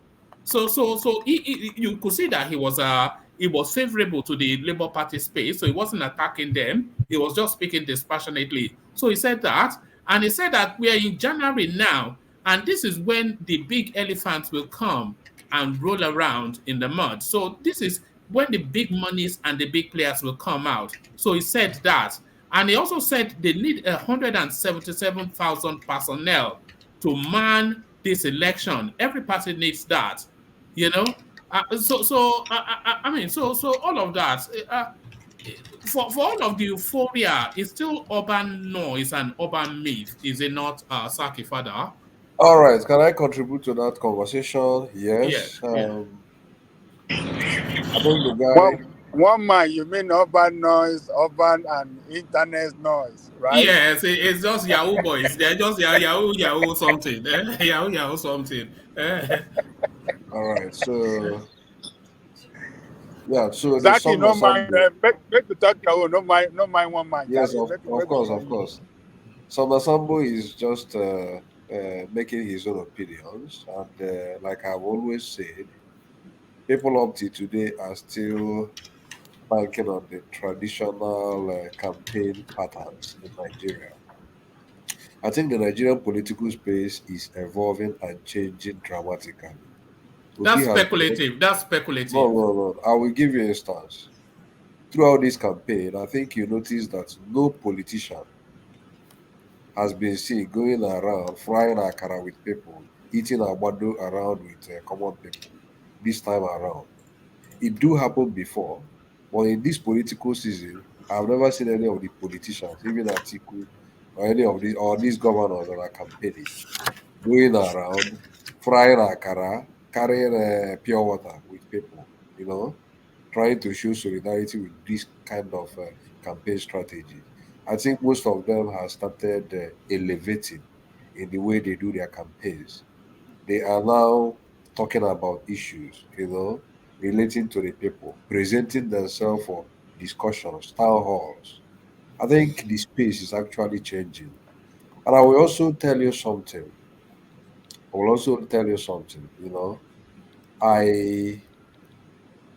I entered Abuja. And the very day I entered Abuja, I was going by, I entered a cab, all these boats. And I discovered that from the airport to the place I was going to, I could not see a PDP poster or a Labour Party poster. What I only saw is APC, APC, APC. From airport, Abuja, to my direction. And I became worried. I asked the taxi driver the boat. I mean, the boat driver. What is happening in Abuja is usually APC that owns this Abuja. Everywhere I go is renewed hope, renewed hope. So the guy quickly responded and said, I should forget about this renewed hope poster, that the Labour Party effect is already registered in the minds of the people. That if I want to know what is actually happening, I should take a sample. And then I went the next day to a barber's shop to have a haircut. In that very barber's shop. You still have hair? You say what? I said you still have hair. Yes, yes. What's going on there? You should be bald like the rest of us. But carry on. Why? Eh? Why should I be bald? I mean, because you'll be handsome like me if you were bald. So, but carry on. Eh? So I went to a barber shop to have haircuts, and in that very place, when I came in, I initiated a political discussion. I started by complaining that the price is now too much because they told me that to have a haircut now is 2,000 naira. And they said after having the haircut, if I want to wash my hair, I will pay extra 2,000. So it's gonna be 4,000 just to make it to have a haircut and wash your hair. So I was like, oh, things are becoming when has Nigeria become this bad? Things are really getting very bad, that we can't sustain this experience. And I now said, my problem is that all of you here, with all these things that is happening, you guys will now go back and vote APC. So that is how I initiated the discussion. It wasn't like I provoked them to know who they are going to vote. So when I now activated that environment, the discussion started, and the first person that responded was one of the barbers who is from Kaduna State. He now said, it is only a blind man that will pass through all these processes and vote for APC in the next election. I now said, if not APC, then PDP is there, Atiku is there. He said no, that is not gonna put Atiku. That they are going for labor all the way. You understand what I mean? So I now took a sample within that very space. Every other person in that very room was still resonating with the same thing. And I told them, but there is no evidence to show that Labour Party is actually making any roads here. That all the posters I can see in Abuja is APC. So many of them said the people have wisen up at this time. It is no longer an issue of posters. That the Labour Party is already registered in the hearts and heads and minds of the people. Then I went further again and called somebody. I mean, this is just personal experience. I called somebody who is from Bauchi State. Bauchi State. This person is okay. I don't know the level of his. I think maybe he stopped at a level of maybe JS1 or JS2. That's the level of education he acquired. So I called him, and I now say, whenever I call him, the first thing I say is Zomutefi, Zomutefi. So we started laughing. And I asked him, Zomutefi, are you going to travel in this? You didn't travel this Christmas. He said no, that he didn't travel, but that he would travel during an election to his Bauchi state. I said, okay, that is where you have your voter's card. Why are you traveling? He said he's traveling to go and vote. I now said, which party are you actually thinking about voting? He said for the presidential, he's going to vote Labour. And for the Guba, he's going for his, what do we call it, a PDP. So I now asked him, what Atiku? I think Atiku is Atiku not your people? Is it not good? He said no, that Atiku is not really liked in the north. That's somebody that they like very well, but he knows that the person is not gonna win. Is Rabi Ukwankwaso. You understand what I'm trying to say? So I just took this little sample to know how the environment, looks like, and to even know whether, people actually know this Labour Party or issues. Because what I saw is renewed hope, as posters all over the city of Abuja. Can I ask you a question, Saki? It's a personal question. You don't have to answer. Do you have distinctive Igbo features? Are you easily recognizable as an Igbo man?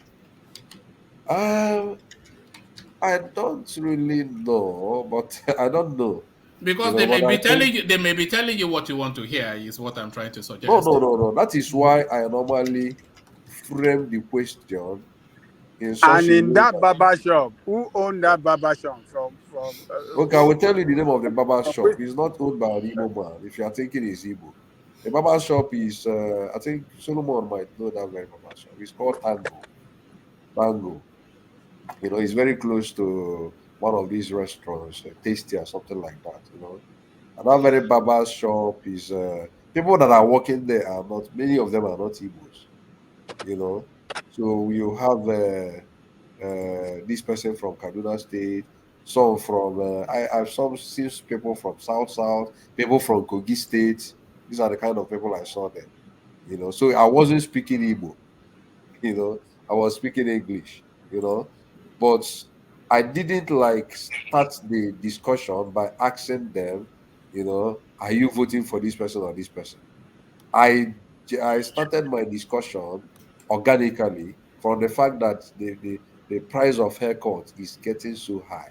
Things are becoming so inflated in Nigeria. Why is it this way? I now said after all these sufferings now, people will now go back and vote for the same APC that have put us in this trouble. That was how the conversation started. So I wouldn't say I really but Saki, yeah, it's a nice little anecdote, but it doesn't address the point. Yeah. But what I'm trying to say in effect is that there is something we fail to understand. For instance, I will not be able to vote in Nigeria because I'm not in Nigeria, you know, for the voting. But I'm in the diaspora and I am on social media, right? And back home, I have relatives who I talk with, who I send one or two little money, the little I can, who I talk to, and I say, you must have to vote this way. You know, you have to vote this way. I educate them, I interact with them on a daily basis. So if I, Saki Father, who is on this social media, is able to influence 15 voters from my side, just let's say 15 people from my side, you know, then I believe also that a lot of people who are abroad, who are on this social media, powering this movement, contributing their money, will also, you know, influence at least maybe 2 or 3 or 4 or 5 persons back home, you know, direct them the way they should vote. And that is what my belief, you know. So if we have 3,000 people on social media, for instance, that 3,000 people is likely to I'm sorry, Saki Father, but there's so many ifs in that narrative. It's just speculative. It's just conjecture. There's nothing. Not just your narrative, but to that whole space, it speculates to aspiration rather than anything solid. So this man has now told us that that is his view now. That is his view. But is he prejudiced? It didn't sound prejudiced to me. Let me ask you a question. No. Okay. Sorry. Let me give you some bullet points. He said he traveled extensively. There was no presence at all. He said at least a minimum of 177,000 personnel needed for the elections. So all of these things, these are substantial things. These are not me sending money to my nephew to say to my Labour Party has already said that they have been able to recruit the required number of polling unit agents they want. They have already concluded the recruitment right now. They have them now, you know. But one man, you see, Zaki Father might be right. His own experiences with people in Abuja, and we know the people that dominate that political space there in Abuja. So PDP, Abuja is a stronghold of PDP. Majority of people are the backbone of PDP in Abuja. So all of them today and some others from those areas, PDP, that have this and they have moved to Labour Party. So Zaki Fata might be right with what he's telling us. But the other guy, Sambo, that was telling us that he traveled to so many parts of Nigeria, and he told us his experience in the rural area, that this party, Labour Party, is not known in the rural area, only in the city that they know them. So we have to believe him too, because it's not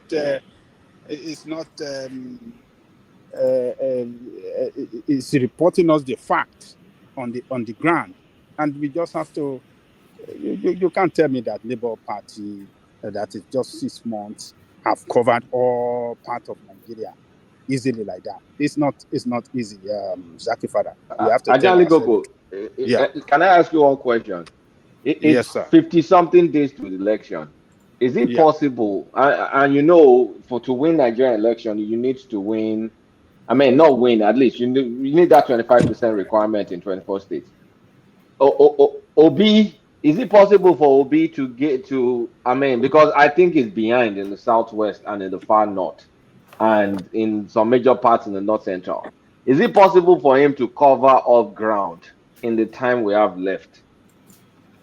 It's not easy, man. It is not easy. We don't have to lie to ourselves or keep hyper our hope like that. That it's still gonna be. It's very tough for Labour Party, but they are struggling, and they are pushing back at the old party.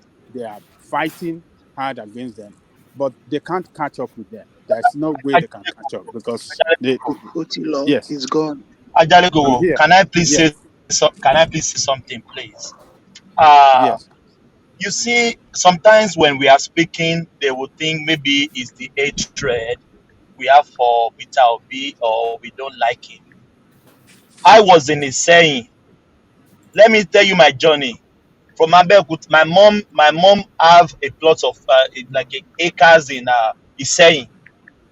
I was in Iseyin, in Oyo State. I walk around. There is nothing on ground. Look, don't let us deceive ourselves. I hate deceit. That's my problem in life. I hate people saying things. It's not even factual. I was in Iseyin. I was in Adoawaye. I drove. Come on, guys. This is not rocket science. It's right there. I'm talking of the southwest now. There is no awareness. There is no big followership. There is none. As far as I've seen, at least I went to Nigeria. Continue, my brother. And one man, if you don't mind, please, this tsunami we want to talk. If you don't mind, this 10 of us on this platform, let's put the number to what Labour Party will get. I am putting my hold down now. Obi will not get 3 million votes throughout Nigeria. No, no. You can't say that, Mr. Thomas. You can't say that. That is one man. Can you respect my opinion? He will not get 3 million votes. Write it down. Go. Mr. Thomas. No, that. You can put money if you want to put money. $1,000 is still on the ground. If Obi gets 3 million votes, Tinubu will lose. Let me just put it that way. If Obi gets 3 million votes, Tinubu will lose that election. How will he get 3 million votes? No. $1,000 on the ground, US dollar. 3 million votes. He will not get 3 million votes. Are you saying anybody that want to challenge me, come, $1,000 US. There is no election in Southeast. Thomas, are you saying Southeast cannot give 3 million? Is that what you are saying? He cannot get 3 million votes throughout Nigeria. No, I know. I'm even telling you that you are saying the Southeast alone is not worth 3 million votes. Let's forget about Nigeria now, because by saying 3 million, it won't get 3 million. You are simply saying Southeast will betray Obi. $1,000 is on the floor. Anybody that want to counter me, $1,000 US dollar is on the See, floor. Obi is not getting all the votes in Southeast too. He's not going to. Let's Come even. on, I'm even let's suspecting not this deceive Anambra State. ourselves. To be honest with you, he might not even. Anambra might not even really deliver the way they are expecting. They will deliver, but not to the way they are expecting. I'm just telling you the truth. To be facts. Well, I pray that there will be election in the southeast. Is that Simon Ekpa? Simon? Yeah, I pray there will be election. I pray they won't intimidate people to stay at home because if you watch the news, I think there is military exchange of guard today or something like that in southeast. I've been looking for the mainstream media. I've not been able to pick it, but a military officer beside me today showed me, and he was very concerned. He started calling some people. Why would there be change of guard and things like that? I've not been able to pick it, but I know it will get to mainstream media very soon. So I don't know what they are planning in the southeast, but I'm suspecting Samuel Nepa is not taking it serious in that assist. And if that is going to affect the election, then I see the ruling party and all these big wigs taking the opportunity to reduce the My brother, the Edos are shouting in diaspora. They can't even vote. People are shouting in diaspora. They don't even have PVC. No, They can't even vote. Let me tell you the my brother. Let me tell you the I have with people trying to influence their people from diaspora, and this is what I told some of my cousins. I said, you are not different from our leaders. If because of money you are sending to them home, you are compelling them and directing the way they should go in terms of exercising their right to vote. You are not different from our leaders. That is, our leader will go, they bribe people, they give people money and tell them who to go and vote for. Because you now you're enjoying the Western world, you think you should now determine what the people who are vulnerable will be to you, the way they should go in terms of their rights, and then because of the money you're giving them. It's not good. That is against what we are preaching against our leaders. That's my thought anyway. I may be wrong on that. Then secondly, the person who talk about Abuja, I agree with you on that, by the way, but carry on. Yeah. It's no different from, is that not vote buying in some way? That's vote buying. It's not different. You are telling people to go and vote because you are giving the person money. That's not good. I just think so. I think there's something not morally okay there. But that's by the way, there is no moral universalism. There is moral relativism. So we all have different standard of morality. Then secondly, the gentleman that just spoke, or I think an elderly person, sorry, don't let me say gentleman, the elderly man that just spoke, talk about he landed in Abuja, then he spoke to a boat driver, that is one. Saki father is 27, he's a young man. Oh, okay, young man. I just spoke there. Not my one man. Sometimes it becomes some other people say they are 18 years old. So you spoke to a boat driver, and you are an educated person, but you are extracting your statistic from a boat driver. I don't know how that sounds.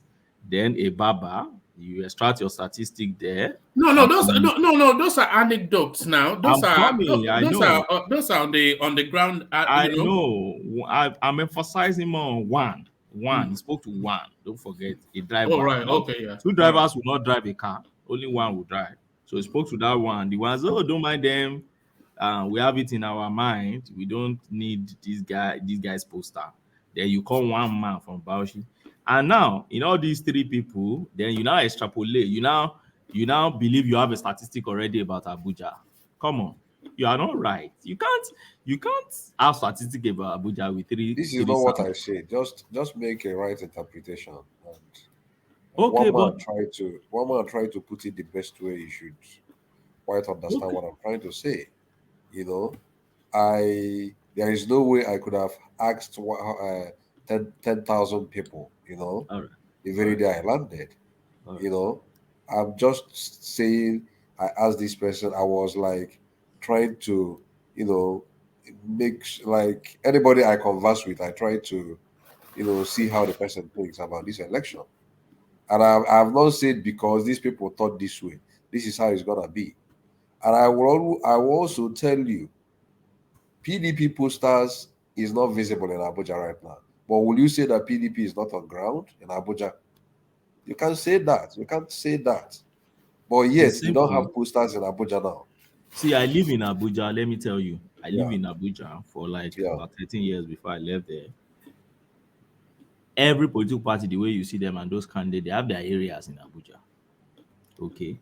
You see, most of those federal roads you see within Abuja, those major ones, most times you see those guys that are in charge of the billboards. You know, those billboards, they outsource them to private individuals. Those guys sometimes they go with the ruling party. 2011, 2015 election, and even 2019 election, this same pattern they followed. Now, by the time you escalate it to Wuse 2, you go to all those zones, that's PDP areas. If you try and visit those places, you will see article poster visible in those areas. Then Labour will have his own area. For instance, Peter Obi has a very big secretariat in Abuja, very big one. That blue building in Abuja. Anything around you mean a shopping complex? And that big, yes, where is his secretariat? That's his headquarters in the north. That's his major secretariat. That blue building. And if you go to that, you will see his big posters there. And around that place, in all the next street and at least streets away to that place. And that is how Abuja has been working, at least for a while that I've been in Abuja. So you're not going to see, you hardly see mixture of, like you've seen in Lagos. I paste APC head, then you paste PDP, you paste.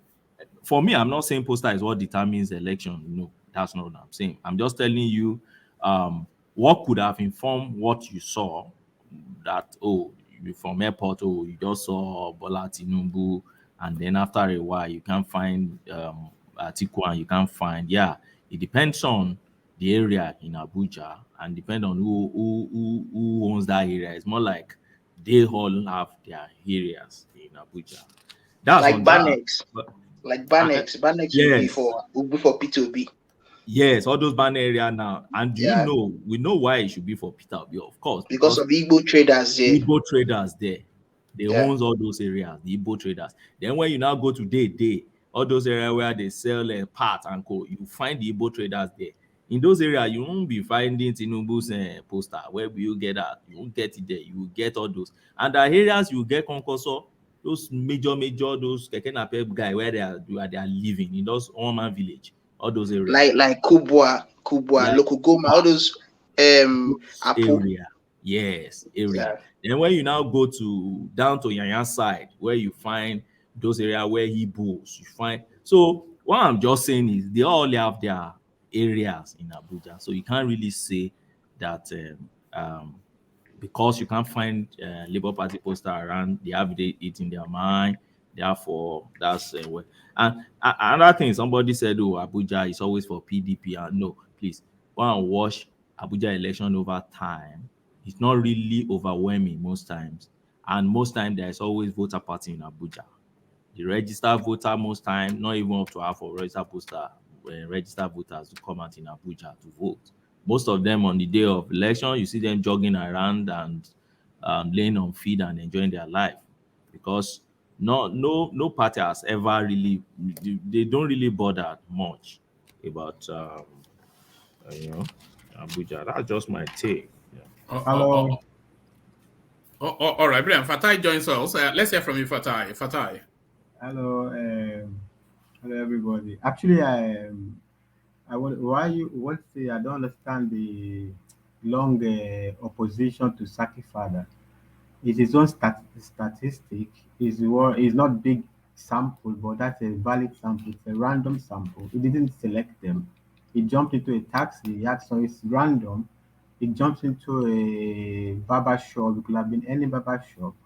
He's not making a claim that physically everybody is obese. They say in their mind, and most of Peter Obi's drive that's actually really what everybody says. A lot of people are in their mind. It happened also in America. Most of the people that voted for Trump in 2016, they never spoke. All the polls, they will never tell you anything. Maybe you will know they are Trumpers. If you find them in one cowboy event or something, then you will know. So it's a random sample. Sacrifice, except if you're saying sacrifice is lying. If it's as long as it's not lying, I think it fits the narrative about the obedient movement. It's not representative of Nigeria, of course, because it's too small. No, I think what is being said is that it's not sufficient enough of a sample size to make any inferences. Yeah, it's not. Just one random person telling you what you want to hear is not No, it's proof not positive. sufficient. Saki Father didn't say that. I don't think he said that. He said most people voting for obedience, it's in their mind that you're not finding it in the signboard or whatever they call them, the billboards, and it fits because we know they give shishi is the mantra. They're not putting their billboards on and it's possible because as somebody also as people have said, Abuja is largely PDP. So obedient, many of obedient Peter Obi's voters are PDP, defected PDP members. My point, look, Saki Father. Every time I listen to Saki Father, it says things that parametric stuff like you can think of it, you understand. I think you can look like it might not be. I think more 90% I feel like is always wrong, but I think he puts like parametric stuff on the table. I don't think it's worth dismissing out of hand like that. If it's what the obedient movement is about, they know they give shishi, they don't buy billboard, they don't buy this, so it's kind of fit. It is a very simple sample. Certainly, of course, it's not representative. I don't think Saki Father will argue that it is representative of Abuja or of Nigeria. I don't think he has. No, but that was what he was inferring, though, because what he was inferring was that because the interaction was randomized. It was just it could have been any taxi driver, but it happened to be that one. He initiated the conversation and he heard that. That was not my inference, one man. That was not what I was trying. So Let me tell you what I was trying to you infer. were inviting us to extrapolate and project No. to Let take me tell from you what. that and No, let me tell you. and then build a wider picture. No, let me tell you what I was trying to infer. I was trying to say that that guy, the Samna Sambo, he made a categorical statement. He said that when he was going through all the parts of Nigeria, that he couldn't see posters of Labour Party, those things to show that Labour Party really have presence. Even if you go to Anambra State, it is possible that you might not even see the posters, to be able to, like this traditional way of campaigning. You might not see the posters enough to be able to say that Anambra is going to vote for Peter Obi. That's what I'm trying to say. So I'm now trying to let you know that I gave you an example of Abuja, that when I came to Abuja, it was all Tinubu posters I was seeing. I didn't see even one PDP poster, and I didn't see Labour Party poster. So if I should now judge that because I'm seeing Tinubu's posters all around Abuja alone, I now conclude that Tinubu is well established here. He's gonna win Abuja. It might be a wrong judgment. That's what I'm trying to say. It might be a wrong judgment to say that because this person doesn't have any poster here, then he doesn't have any presence. Using posters to judge. And I will tell you something. There are a lot of religious leaders now who are either coming out openly or covertly trying to influence their different people towards a particular direction. I will give you an instance. On the 31st night in Anambra State, where a very popular priest that controls the narrative in Anambra State, Obasanjo, hosted a crossover night in Anambra. He was talking to his population. I think that population is at least up to 60,000 people, if I would say, in my view. He was talking to that population and he told them categorically, he said, Soludo is not God. Soludo cannot decide who is going to win or who is not going to win. Go and get your PVCs, during this time, and we are giving P2B 100% votes. He said it. And he now went further to say that if all this population here should vote for one person in Anambra State alone, that very person is going to win Anambra State. You know, and he was trying to tell them to know that the influence he had. And he went further to say that the same Soludo, when he was trying to become governor of Anambra State, he came to him to anoint him, you know, to anoint him and help him, you know, talk to his members, something like that, you know. So what I'm trying to say is that you may not know what other social leaders or religious leaders are doing in the background, you know. Today again, I saw on Twitter one man, Reverend Father somebody Abe in Abuja Diocese. You know, people are criticizing him for talking about voting wisely, go and get your PVC, vote the right candidate, vote wisely.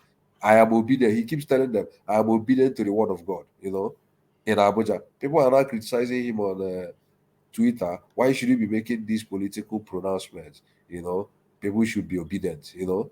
He now said that he doesn't give a damn to anybody. That this time, everybody is suffering this bad government. Even the priests are also suffering. That this time around, he cannot keep quiet. He will say it openly. That was what he was telling them.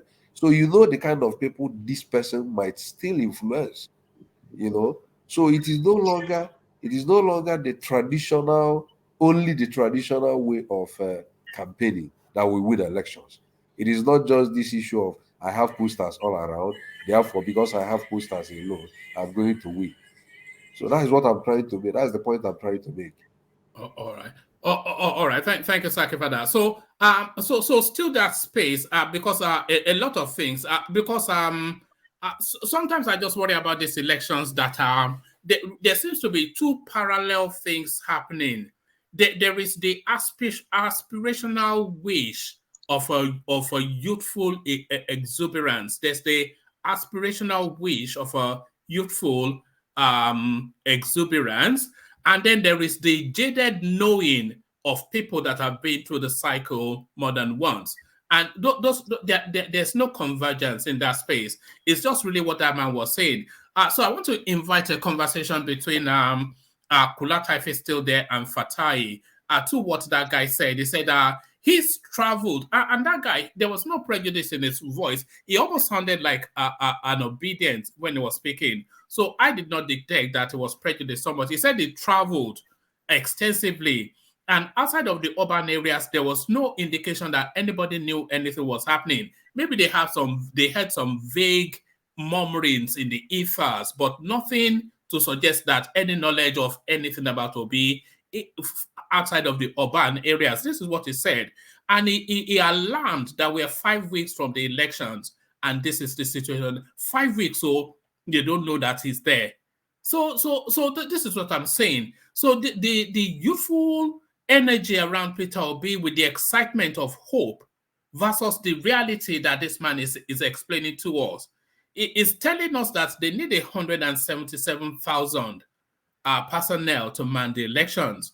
And the obedience space are telling us that the people are the structures. So disappointment, of course. There's no other thing but disappointment.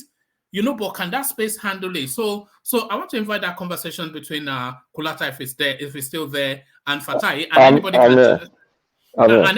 anybody can chime in. But before we get into that, let me just do the administrative stuff, clear up the it's not clear up, but acknowledge the super chats.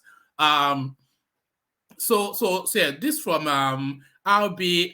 Can we talk about the crowd in Kano, please? Yes, so we did play the clip, but I don't think the space was especially wanting a conversation around that.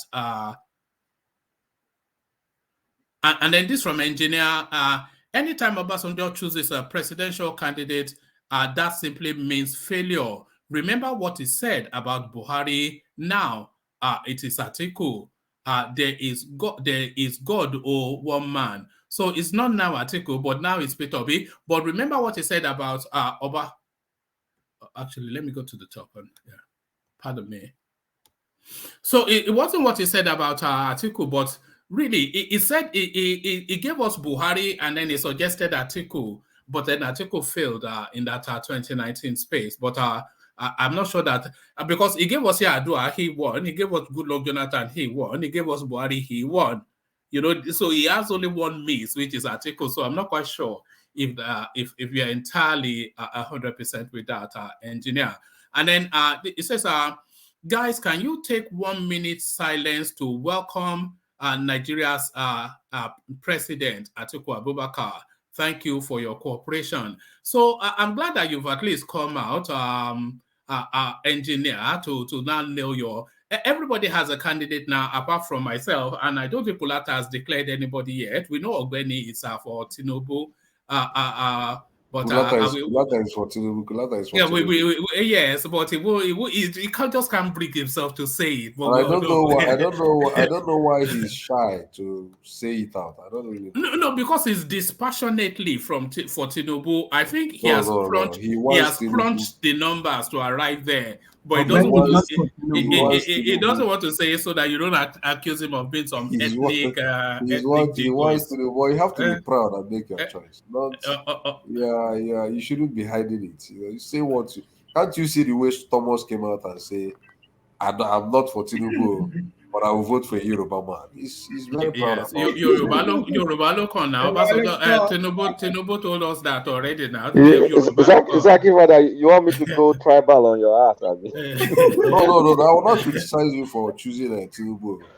No, I'm not choosing anybody. I'm not a voter. I'm just prepared for whoever comes in. It is a choice, but the only thing I will criticize is when you deny your intentions, and then you try to make people believe that, oh, I'm not for this person, or that's not what I mean. So that is the only time I will criticize you. No. What Kulata rationalizes to a winner, so it looks at all of the permutations. No. It's not about winner. It's not about winner. All right. It's not about winner. So even if he shouldn't be talking about winner. Vote your conviction. If you believe, I don't do that now. I don't operate like that. Yeah, but I'm not like that now. I'm not a conviction person. No, I'm not. Ajale Koko is this upright stand-up person. I'm not like that.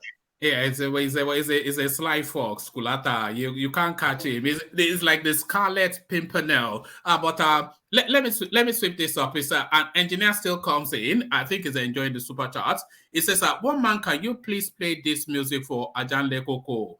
Why you they whine me? No, it's not. Is that Orlando? So it's not. No, you they whine me. No, the banjo. Oh no, not the band. No, you they whine me. Timaya. No, not Timaya. There is one guy from Port Harcourt that sang the song. It's a very popular song on YouTube. All right. You can Google it. It's a very nice catchy song. Yeah. You are still down with the kids. I mean, you don't want to acknowledge yet, Kulata, that you don't belong in the clubs anymore. You belong in the wine bar now. I still follow the music. Yes. So yes. So I would, but copyright strike, of course. So I'll sing it instead. But Kulata can sing it. It's the music man. He says, "One man, can you please play this music for Ajanle Koko? Why you they whine me? So there it is. I've attempted to do. I promise not to sing again. I noticed 2 people just dropped off the screen just from me attempting that. So here's Joel of Nashville. Kulata is so worked up. Never seen him this mad. The internet does not forget. Many of you were okay with Obasanjo supporting Tinubu, but today, lies. So Kulata, they are circling around you. Sakifada flanking you from the left.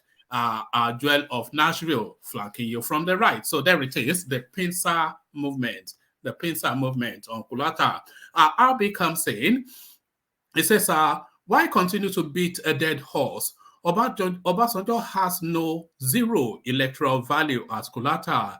The removal of sanctions by the West after the military regime helped the economy. So yes, of course, anybody that came in under a dispensation, a civilian dispensation, would have had that bounce because the country was extremely stifled because Abacha was draconian and the West was squeezing. So if democracy comes in and they lose the noose around the neck of the country, an immediate bounce. And I think that is what RB speaks to. Why continue to beat a dead horse? Obasanjo had zero electoral value at Kulata. The removal of sanctions by the West after the military regime helped the economy. So thank you, RB. So engineer still continues to enjoy the super chat space. He says, Joel of Nashville are watching them very well. So you can cause then that Kulata is just is whistling a little bit. He's trying to slime his way through, landing on a solid point. But engineer continues. He says, one man, please play this music to Ajanle Koko. Shey You Dey Wine Us Knee by Austin Emmanuel. So Aja loves OBJ. I think I'm not sure that it's a toss-up. It's a flip of a coin between Omoyele Sowore and Obasanjo as far as Ajanle Koko is concerned. So one day it could be Sowore, one day it could be Obasanjo, but those two men, he would not have ill spoken about them. One man, please play this music to Ajanle Koko, Shey You Dey Wine also, and all that. So thank you, engineer, who still doesn't stop. It says, Kolata, what is Buhari's legacy? Please, there's a long list, so as much as nobody detests Buhari more than me, but there is a long list. You know, there are things that will be documented for posterity, visible as monuments to the time that this guy governed that country. It's just there. You will see it. And a lot of people come to report it. So there is that. Joel of Nashville, it says, please, if there is space, let me come in. So Joel, just come in when somebody drops off or something, then I'll send the link. That's if we're not done by then. And then be careful what you wish for. So this is not a super chat, but this is the build-up. This is to prefix the super chat to come. So this is Thomas. You heard him on the screen, puffing and peacocking, wanting to be like enigmatic Hondi. It says $1,000 bet. $1,000 bet for Peter Obi is not getting 3 million votes. Please, obedience, come and dare me. So this is, he said it on the screen, and then to poke at the honest nest, he prods at the comment section. $1,000 bet Peter Obi is not getting 3 million votes. Please, obedience, come and dare me. So Prince takes up the challenge, and then of course we see what Thomas now does. He's going to scurry and run. He's going to run. So this is Prince super chatting. He says, Thomas, let's give one man 10K. Business is cool. So I'm not the man that holds the money. It's Ajanle Koko, but there it is. He will take your $1,000 and top it to $10,000, and then you have a bet. So there it is. We're getting a bit wild here. Settle down, boys. Settle down, boys. But thank you for the super chat. And then just to round off that space, engineer joins Ayo in the buy the coffee thing because he felt Ayo was feeling somewhat lonely, being the one that does it all the time. So here is engineer then joining Ayo in the super chat space. So not the super chat, but the buy the coffee space. So thank you, engineer, for that. So gentlemen, I hope you remembered how I built up that conversation, or do you want me to? No, I remember. I just don't know the name of the journalist, though. Yeah, it doesn't matter, but it's a senior journalist. Let me give it a shot first. So the problem is, everybody in the big cities, they've been locked in the Obi echo chamber. So it's been Obi, Obi, all over the place, Obi. But I think the guy now stepped out. It's like stepping out of the matrix to go and see the real world, the people that are actually going to vote. And then you realize the chanting, the offing, the puffing is just within your echo chamber. And one thing I've also noticed, even the so-called urban youths that were really, really carrying this movement along, since ASU returned to school, that enthusiasm has kind of like peaked and died down. I've noticed that trend, like since ASU went back to school, because before ASU, it was fever pitch. It was high. You will think like if they don't put Obi as president, Nigeria will burn.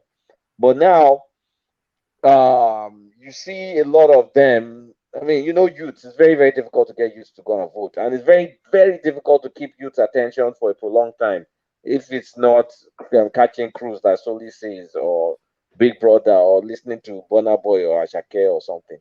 So I think even within the group that have been pushing this candidate to see high than anything, it's died down. Then I'm now reading a reaction about people that are watching APC and PDP's rallies and realizing that many people are actually showing up to those rallies and not getting paid. That means these people have normal supporters. People are actually crazy enough to support Atiku and Tinubu, and there are many of them. So a lot of those things can be disheartening. So I think this guy he took the red pill. He's seen the real world, and he's come back to the last vestiges of the echo chamber, and is coming to now throw alarm bells to Saki Father and Joel of Nashville that you should get your ass to the rural areas and to the north and go and campaign. So let me pass it over to Fatai. Actually, I noted what Colata said about the ASU. Actually, is very important. But before I go on, I think one more. I think you made a mistake. Oh, you said Ogbeni is for Tinubu. Ogbeni is not for Tinubu. Ogbeni is a reluctant Tinubu. Is like a surrendered Tinubu supporter, because Tinubu is going to. Ogbeni's boss is an open opponent of Tinubu. Afemi Balola publicly declared his opposition to where he works. So he's not really Tinubu supporter. So let me quickly answer that. So you mean because my boss is following a No, because of the narrative from the last time, the way I read that paper you put up in this chart. Okay. I lost 10 points of my IQ reading it. It's like he said nothing. It was like the worst paper I've ever read in my life. It's meaningless. It's also a propaganda against Tinubu. Tinubu is a devil. So that's why I know you are not Tinubu supporter. You're a surrender Tinubu supporter. But anyway. That's fine. It's fine. Yeah, well, anyway, I'm a Tinubu supporter. Maybe that's your surrender. Tinubu surrender. I'm very objective. Whenever I have to criticize Tinubu, I will criticize him. But I will still support him. I have my ticket to travel home to vote for him. I'm going to Ekiti to vote for him. Are you going specifically to vote, or you are going to No. I'm going specifically to vote. Yeah, I'm going to vote. Wow. So sorry, are you a registered member of anything, or are you doing this? Are you doing this off your own purse? Is this coming out of your wallet? Of course, I booked my ticket about 5 months ago, 5 to 6 months ago.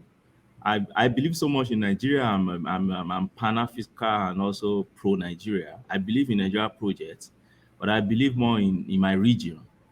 So seeing the man coming from my region, and I understand what he did in the Southwest, I have to go and give him my own support. So I booked my ticket ahead, and I'll be landing in Nigeria, flying from Abuja to Akure. From Akure, I'll take the route of Ilawe to Ado-Ekiti. I'll vote. I'll spend 1 week after. I'll vote the next week. Then I'll be back in the UK the second week. So Fatai, just for the purposes of cast. Oh, wow, that must be the most expensive vote yet on the planet. No, one man. There are a lot of people that actually going back just to vote and come back. But the question I've asked Ogbeni, suppose you travel that time and the election is shifted. Would it affect your decision? My goodness. It's good to storm Aso Rock. It's good to storm Aso Rock. But I need to clarify, is that a news coming from Simon Epa's office? Or No. I'm just asking. It's possible that that news coming from? Well, it's possible that they can shift the election now. No, it will be very painful because I have a fixed. So suppose it happens, would you go back or would you cancel the the flight and book another one. No, if I have the means, it depends on what happens. If I have the means, why not?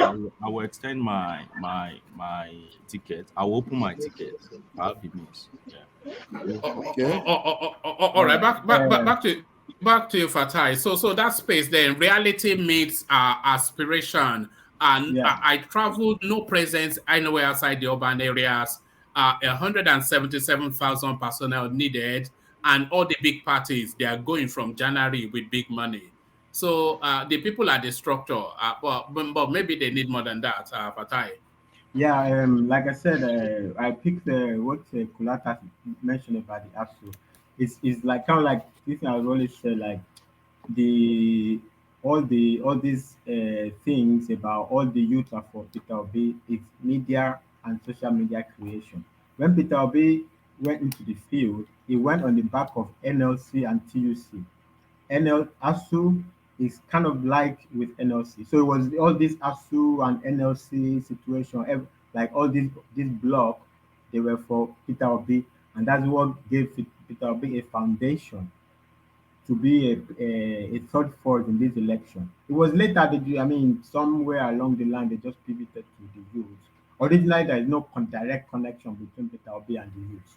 So, but from there, then with the exactly, then with the ASU angle, because ASU are youth, then with the ASU angle, and then the 1 million matches everywhere, they just pivoted to the youth, and that Peter Obi narrative of the youth actually was from there was born, and then it's like okay, everybody gave it to him that he wants the youth vote, but the jury is still out on that one because I don't think that there's no youth supporting Showore. I don't think there's no youth supporting Tinubu. There's no youth supporting Atiku. Youth all over the place. And also what Satifed has said, like it's like people in diaspora, but that's also for everybody. Thomas also, I'm sure you will call 50 people and tell them to vote for Tinubu. So the diaspora angle is kind of like for every. The diaspora is full of everybody supports different people supporting different people, and everybody will talk to their own people to vote for, and that will be kind of like split up, equal measure. I don't think obedience the population of diaspora, the Nigerian diaspora, I don't think they are mostly obedient. I don't know. I haven't done a measure of the research. But with regard to this thing you played with the problem with Arise is, and this is what we talk about. It's very difficult to take an analysis from an Arise correspondent seriously because they are so biased and you don't even know. I can't even I can't bet 1 naira that what that guy said actually happened because they are so full of throwing up things that never happened. It's very difficult to take them seriously. But one thing that is like they publicly known about Arise is that they are mostly Atiku supporters. Maybe what's his name? Rufai is the only obedient there, but they are largely Atiku supporters. So, what is the pain of Atiku now? The pain of Atiku now is for Peter Obi to drop out. So it makes sense that a space that is largely sympathetic to Atiku will be downplaying Obi's whatever. Just they want to be out because the stronger Obi goes, the worse for Atiku. So if you are sympathetic to Atiku, you're going to throw up these narratives that Obi flag is not anywhere. Yeah, but is that not sorry, Fatah, is that not consistent with what everybody has always either anecdotally or through experience? The narrative around the Obi space is that it's an urban-based, internet-based movement that does not. This is why they're always talking about structures, that it is not deeply rooted within the founded where it should be rooted. And that man was explaining to us that look, where this because all these urban voters, they say the concentration of Obi voters may well be urbanites, but not all urbanites are with Obi. So that's still a battleground. So they are battling in one narrow subsect of a greater mass. So and that is what people have always accused them of. Yeah, I know. I mean, no, I'm not oblivious to that. I know that narrative is out there, but the thing is a tired line. In fact, and obedience, then they have been hearing this from day one. They are not interested. Their strategy has nothing to do with that. They don't want the flags. They don't want all these things. Their narrative is exactly what Saki Father said, that people love obedience in their heart. They said every family is an obedient. They said even Buhari is even Buhari is obedient. So they are not interested to capture this space that this guy is talking about. So this guy talking about this thing, the obedience are not interested in this thing. This is a tired line that only somebody who wants Obi to drop out will be promoting. Obi is not interested. Obi is not. He doesn't want to do any of those things. He believes in me. What I believe about Obi is what Soludo said. Soludo said Peter Obi did. He said Peter Obi, even Peter Obi doesn't believe that he's going to win, according to Soludo, right? So Peter Obi doesn't believe. So me, I believe that. I believe that, but I don't say it's true. I mean, I don't, not in his conscience. I don't know what is in his mind. I believe that Peter Obi, he's not just want to spend his money. Not gonna lose his money, so he doesn't care to put a poster. They are going to, he's going to get as much as he's going to. But Peter Obi has no reason to believe that he would win. And if he doesn't, if he knows that he's unlikely to win, then why will he just go and burn money? Just Yeah, he's not going to spend his money.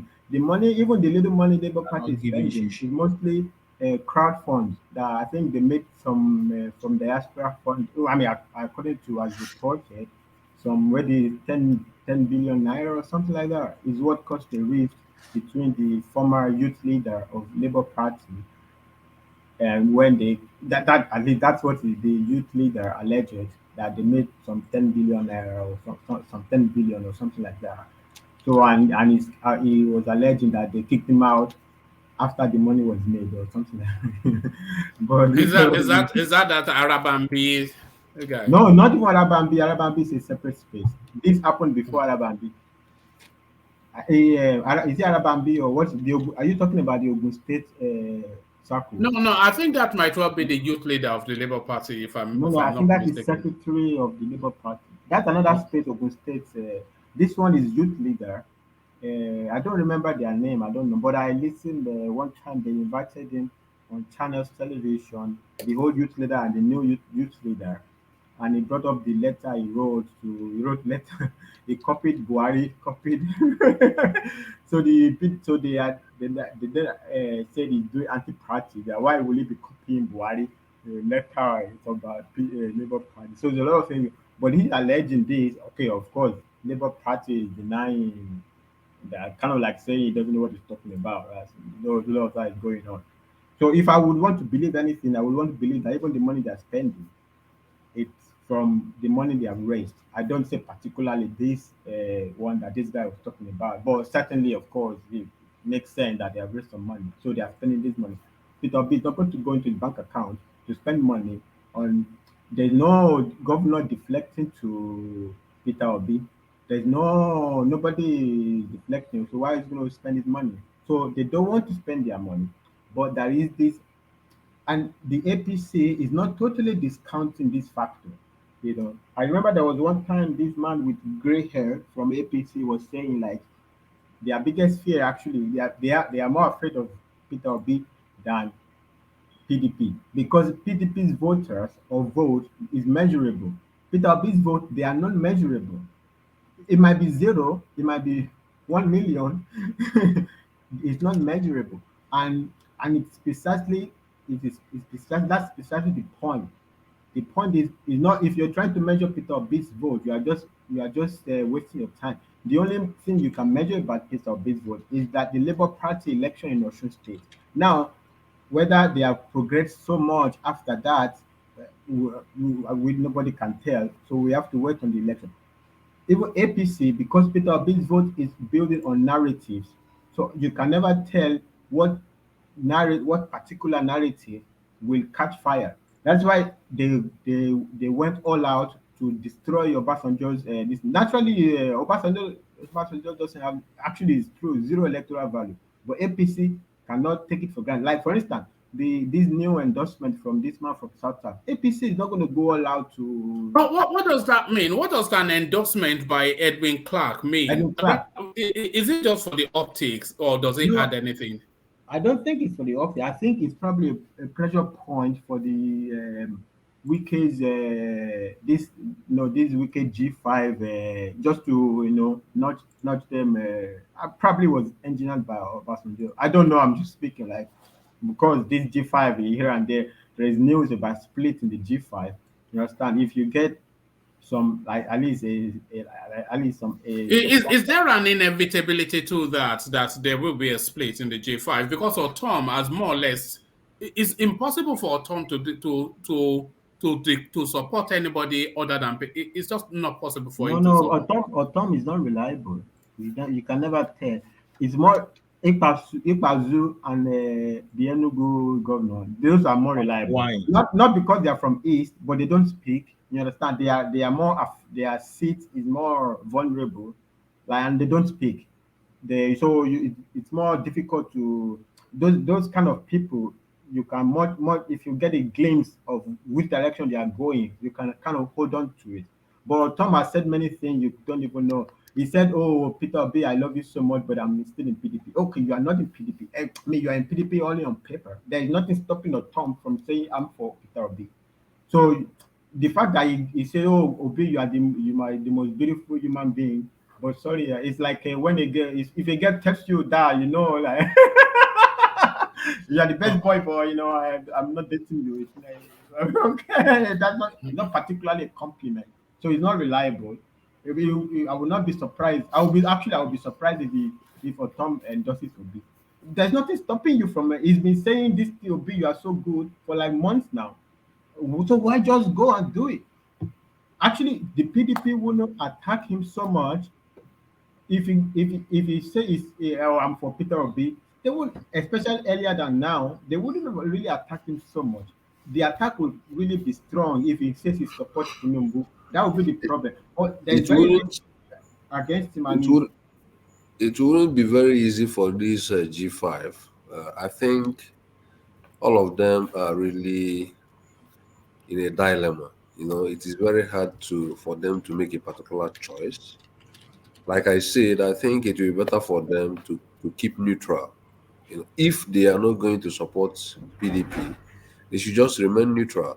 Otom is still coming out for Senate, I think something like that. Yeah. Even Ikpazu you are talking about is coming out for Senate, But Ikpazu doesn't have any value in the East. The people of Abia has rejected him. He has not worked in Abia State. He's a stupid man. You say what? He's a stupid man. He did not do anything in Abia State. It doesn't really have any value. You can see whenever they post pictures of the G5. But they say it's integrity. No. They say it's integrity. No.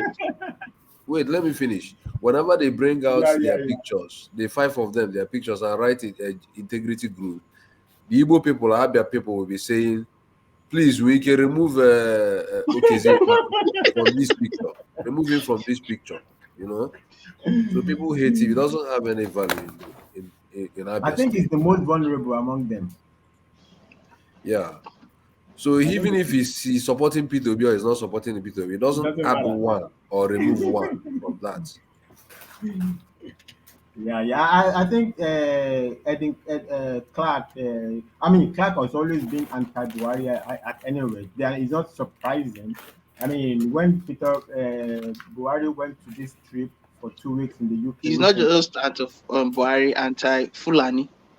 Okay, or maybe I don't know. Well, the one that caught my attention was when Buhari went for 2 weeks in the UK. The one he met the king or whatever.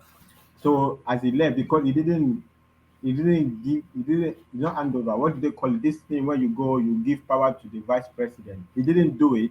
So I think Clark, I don't know, is it Edwin Clark or something like that? He held something like a press conference to criticize Buhari for not handing over the power or something like this. So I know. So APC is not going to be surprised by that one.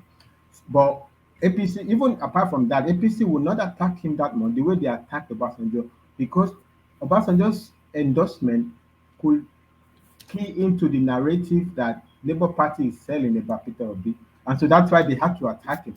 The fear of Peter Obi is not in the physically touching the votes. So you don't know. It's like Fatai, 5 seconds. Why is it that the all leaders in the southeast, they are useless? It's only Peter Obi is youthful. All of their leaders and their elders, they Don't rubbish talk them like every that. time. Don't talk Sorry, like that, Thomas. Let me mention 5 people that are useful in the political space in the East. This guy from Enugu State that is coming out as a governor, PMB. No, the guy from Africa in Enugu State. That served under Obasanjo. Frank Nweke Jr. Abaribe. Yeah, Abaribe is also recognized. Very good. This guy from the former governor of Enugu State, Sullivan Chime, is very good. PMB. This guy is still coming out under PDP is good. Oh. Who is it? What is the name? PMB. He has Pinnacle Oils and. Okay, yeah. I think somebody in Ba, right? Somebody in Ba. Yeah. From No, Enugu this one. Yeah, I think. Yeah. Then this guy from Imo State, the former governor that was removed and put this, what's the name? The one from PDP. Ihedioha. People like Ihedioha, in Imo State too, So, but when you talk about other politicians, I've always told you here, Igbos, they have the worst set of politicians. We have many of the worst. Ojo Zokalo, the current governor of Enugu State. Is it this one from Abia State we are talking about? Very many of them that are very callous. Yeah, Oji, all those people, they only walk about their stomach. They are very callous. I think Thomas was kind of sarcastic. That Thomas, are you? Is it? I think it was a little bit. No. Thomas think that people are talking about only Peter Obi because he's coming out for presidency to be a saint. There are other good people. Soludo is a very good guy. People liked him before now. Don't go there, Zagi father. No, that is where I'm going. Let me finish it now. Let me finish. But now you are throwing him under the bus, isn't it? Because of this stupid Peter Obi momentum, isn't it? The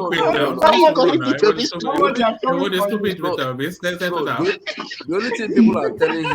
No. I'm not calling Peter Obi. No, I'm not calling Peter Obi stupid. I'm saying the momentum. No.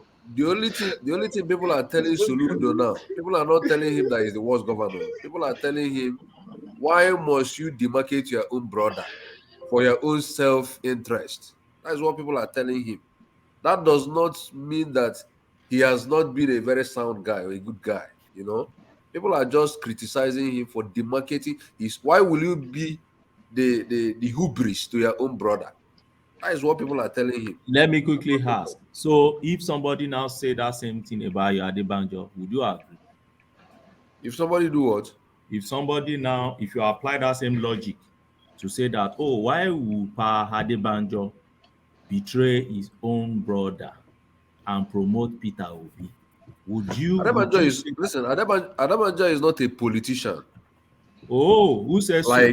No, let me finish. Adebanjo is not a politician. No, wait now. He told us that Afenifere is a political party, not a social party. Listen. What Adebanjo is saying today, is he saying it because he wants to contest the election? Does he have the interest? Does he have any presidential ambition? Soludo is not saying he wants to conduct elections. Soludo wants to. You can see what Soludo wants to be that Igbo man that will come out maybe after 8 years of. If Soludo is doing this thing out of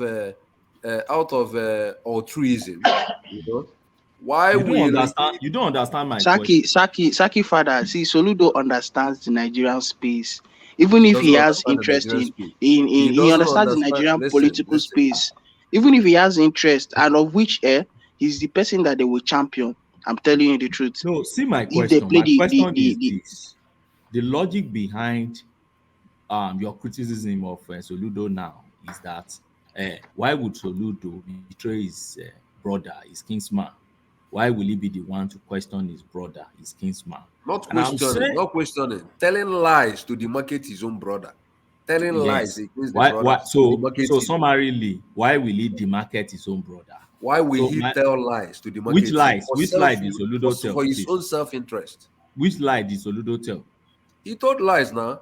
He Like said that what? that P2B's investment is worth next to nothing. But it's actually what's next No, to no, wait, let me nothing. finish. Let me finish. Let me finish. Let me finish. Oh my He God. even went ahead in his conversation to even say that he didn't know of any savings that was done by P2B.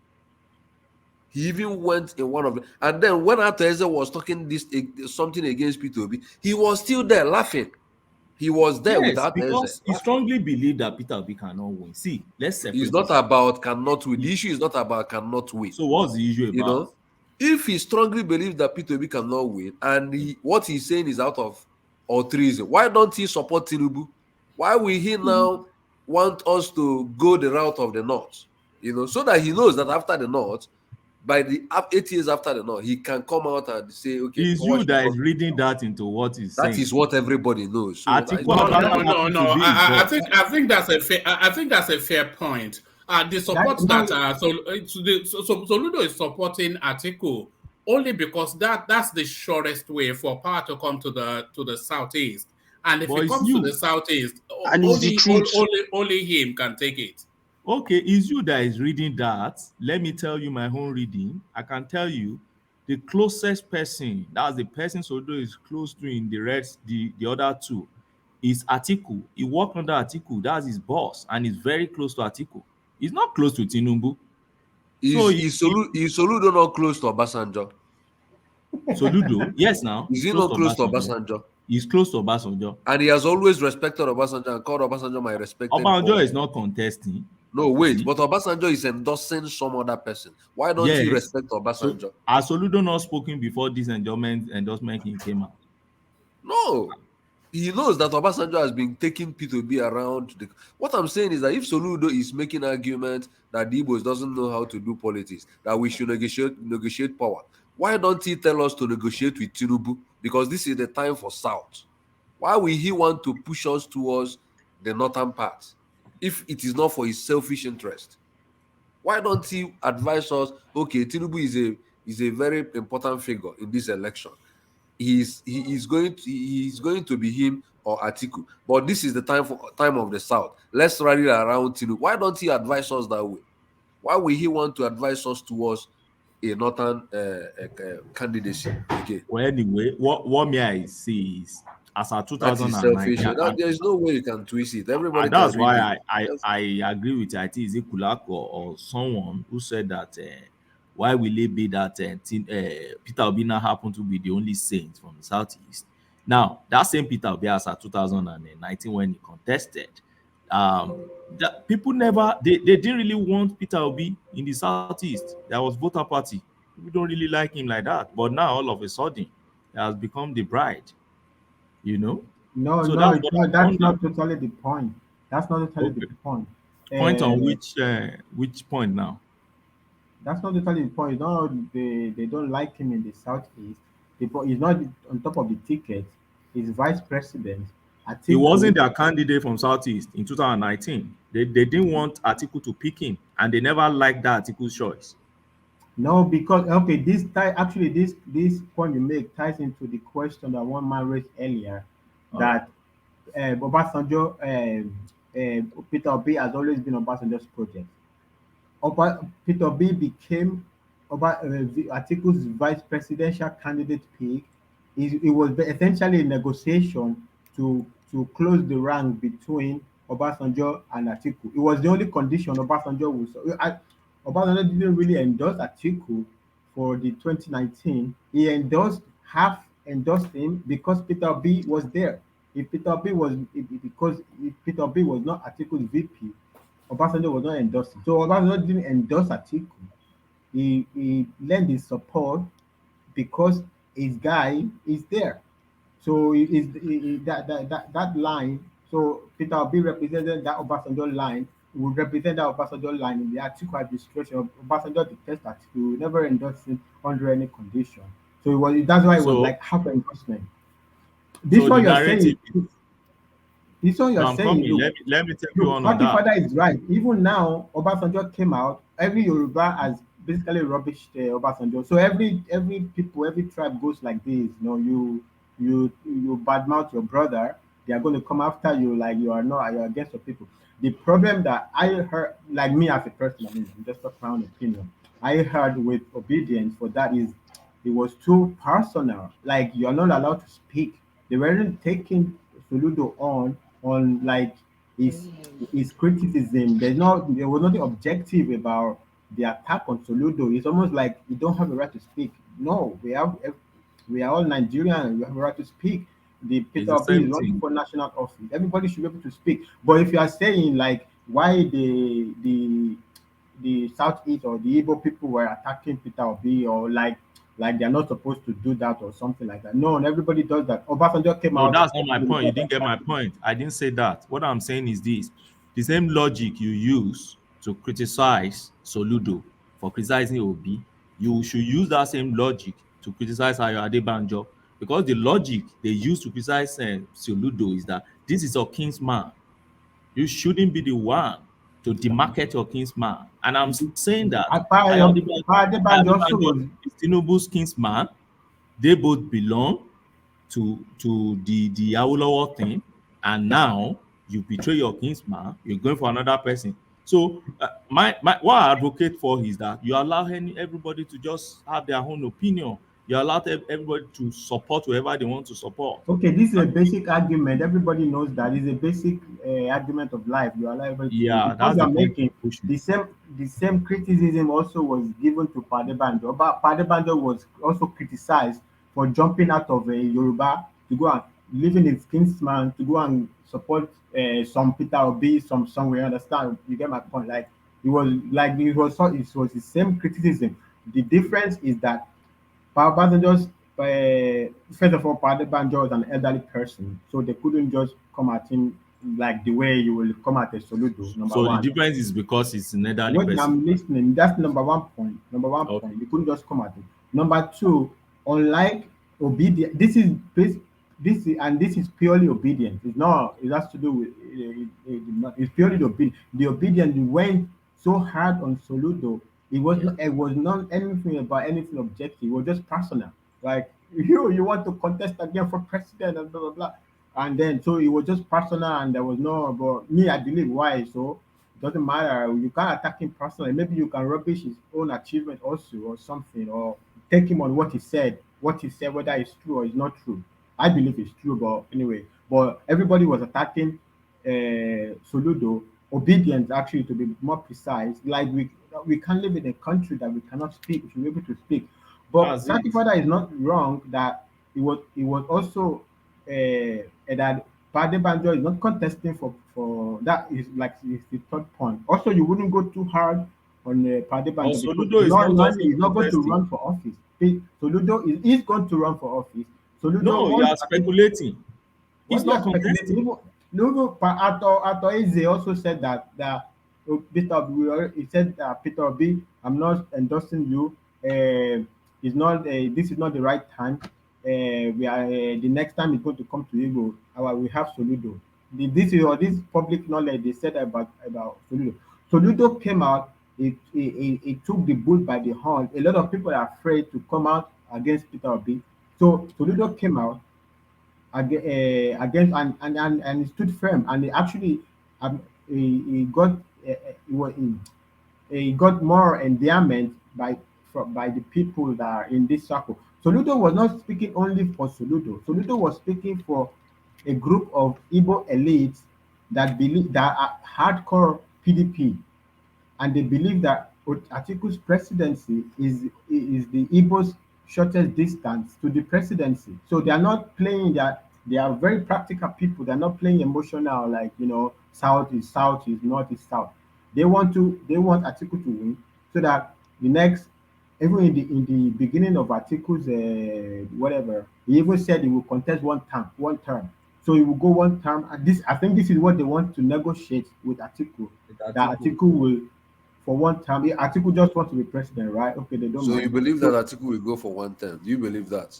Atiku is the Maradona. I cannot believe anything. I don't know. It maybe, maybe not. I don't know. Atiku and Babangida are like some of the sharpest politicians we have in Nigeria. Or for this generation, they are the biggest Maradona. You can, if they smile to you, be careful. So, this is it. So this is it. Soludo was speaking for this elite, and it seems from Fatai. yeah. Soludo is taking distance. Let me tell you something. There is one, this Obi flag boy, all these flag boys they have in Labour Party. They replicated it at 6 states of the federation. So there are people that are doing flag, carrying this Obi flag Yeah. in Anambra today. One of them came about last 2 weeks and raised the alarm that the deputy governor in Anambra is threatening him, to stop carrying that anytime he sees those flag around in Anambra, that they were threatening him. And the guy was raising alarm on Twitter that anything that happens to him, people should hold the deputy governor responsible. That is it a crime to carry Obi flag and campaign for Obi in Anambra State? Yeah. So these things point to the same thing we're talking about.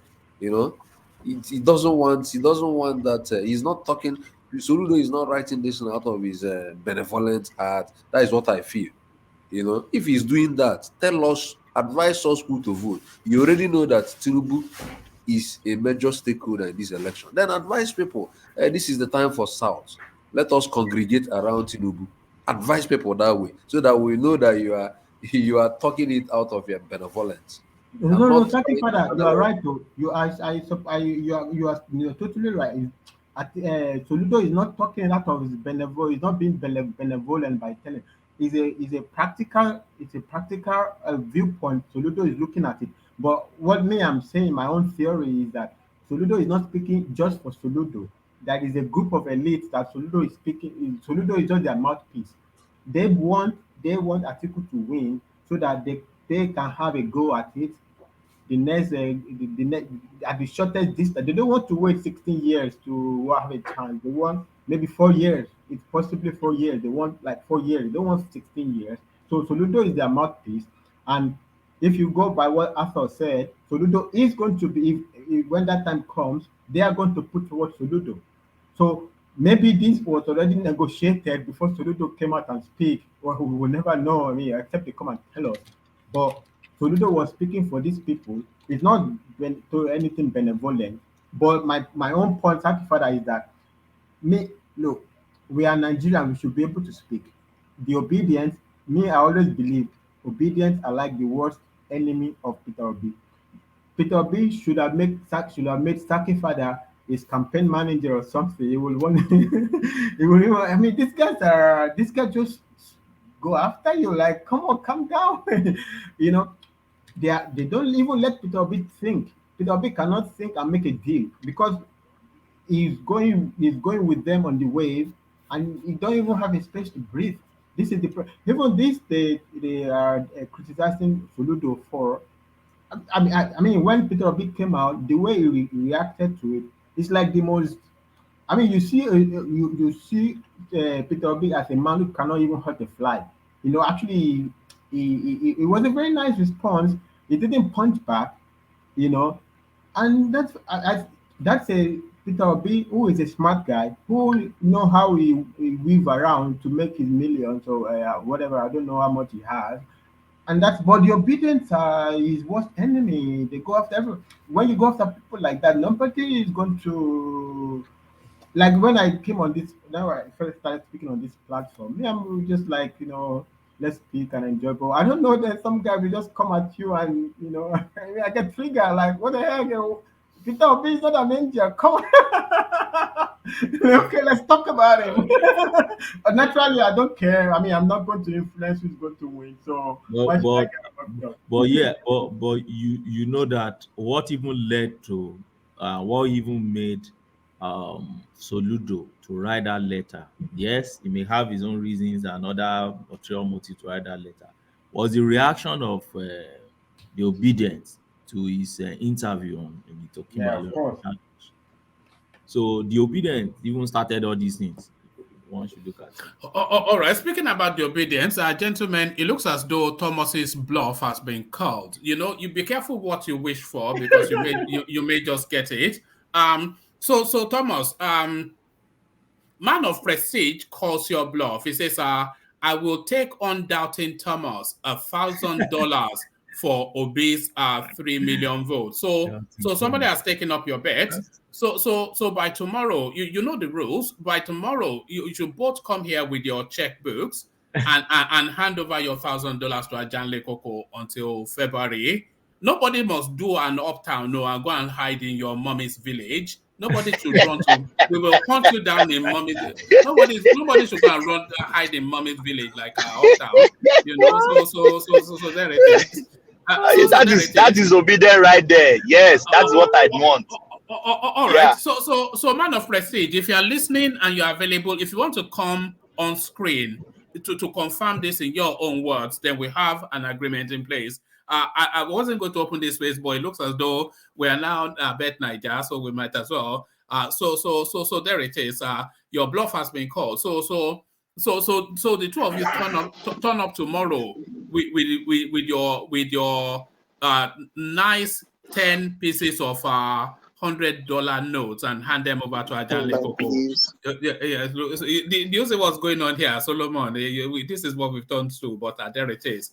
Real Bet Niger, because people are betting that the real Niger matter. Look at that. What just amazes me is how casually people are throwing $1,000 around like it was confetti or something. This is it. But I hope you guys are sending money home to mommy the way you are. Yeah, but there it is. But there it is. So Wendy, your take on that clip, you don't want to dampen the enthusiasm of youth. The first flushes of hope when you're just coming into the first phase of life and you are imbued with all this hope for the future that you're going to change the world. Who has not gone through that? We've all been through that phase when you think, we are going to change the world. And I think this is where the obedience space is. But the reality of it is nobody knows them outside of the centers of the center cities, and they don't even have the money or the personnel. So this is what real politics is. So hope versus reality. How do the two converge, Ogweni? Well, you see, when you look at it, that guy, I can't remember his name, that guy on the right. Sambo something. Somebody said it just now. Yeah, that Sambo guy. He's not the first person to be saying this. He's not. I think even that same yesterday, there's one professor, that Fulani man, one professor like that, said the same thing. That guy that challenged Peter Obi to come to the north and come and talk to people and stop staying in his comfort zone and believe that he will win. There's one professor like that. We had an interview, and the man said, you go to Katsina, Kebbi, Sokoto, and all those interiors where you have a major population in the northwest. They don't even know what Obi is. They don't. They don't. You can't even. They don't. According to that man, that he relates with his people well, and they are the ones suffering. They are the one that suffer most in this government because they are inside kidnappers. They kill them every day and all sort of. So, but where is the alternative? They don't really see him, and it's not coming. So he was just urging, Peter Obi to try to leave his comfort zone and come over. And at the same time, he tried to say it's even getting too late now because the election is very close.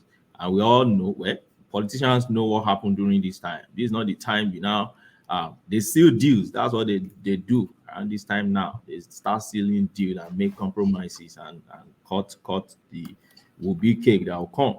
That said, Arise TV, I don't really take Arise TV that much serious any longer. I don't. And why? I know who owns Arise TV. It's Nduka or Bagbena. We all know it's antecedent. So sometimes, and that's why when they said, Tinubu is not talking to Nigerians, that I always tell people, what is Arise TV is not Nigeria. ICV is just a private company owned by one man called Mujuka Obagbena, and we know his antecedent. He was the guy who returned 350 million back to federal government of Nigeria because of I think about $2.1 billion scandal and the money they collected from Sambo and others. So why do you have to now? He has his lieutenants outside asking people questions and acting script on TV.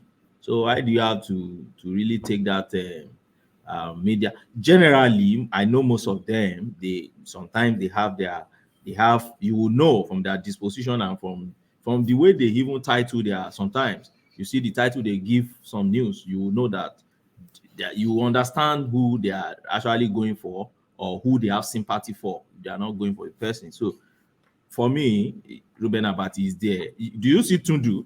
Tundu, we can't find Tundu recently.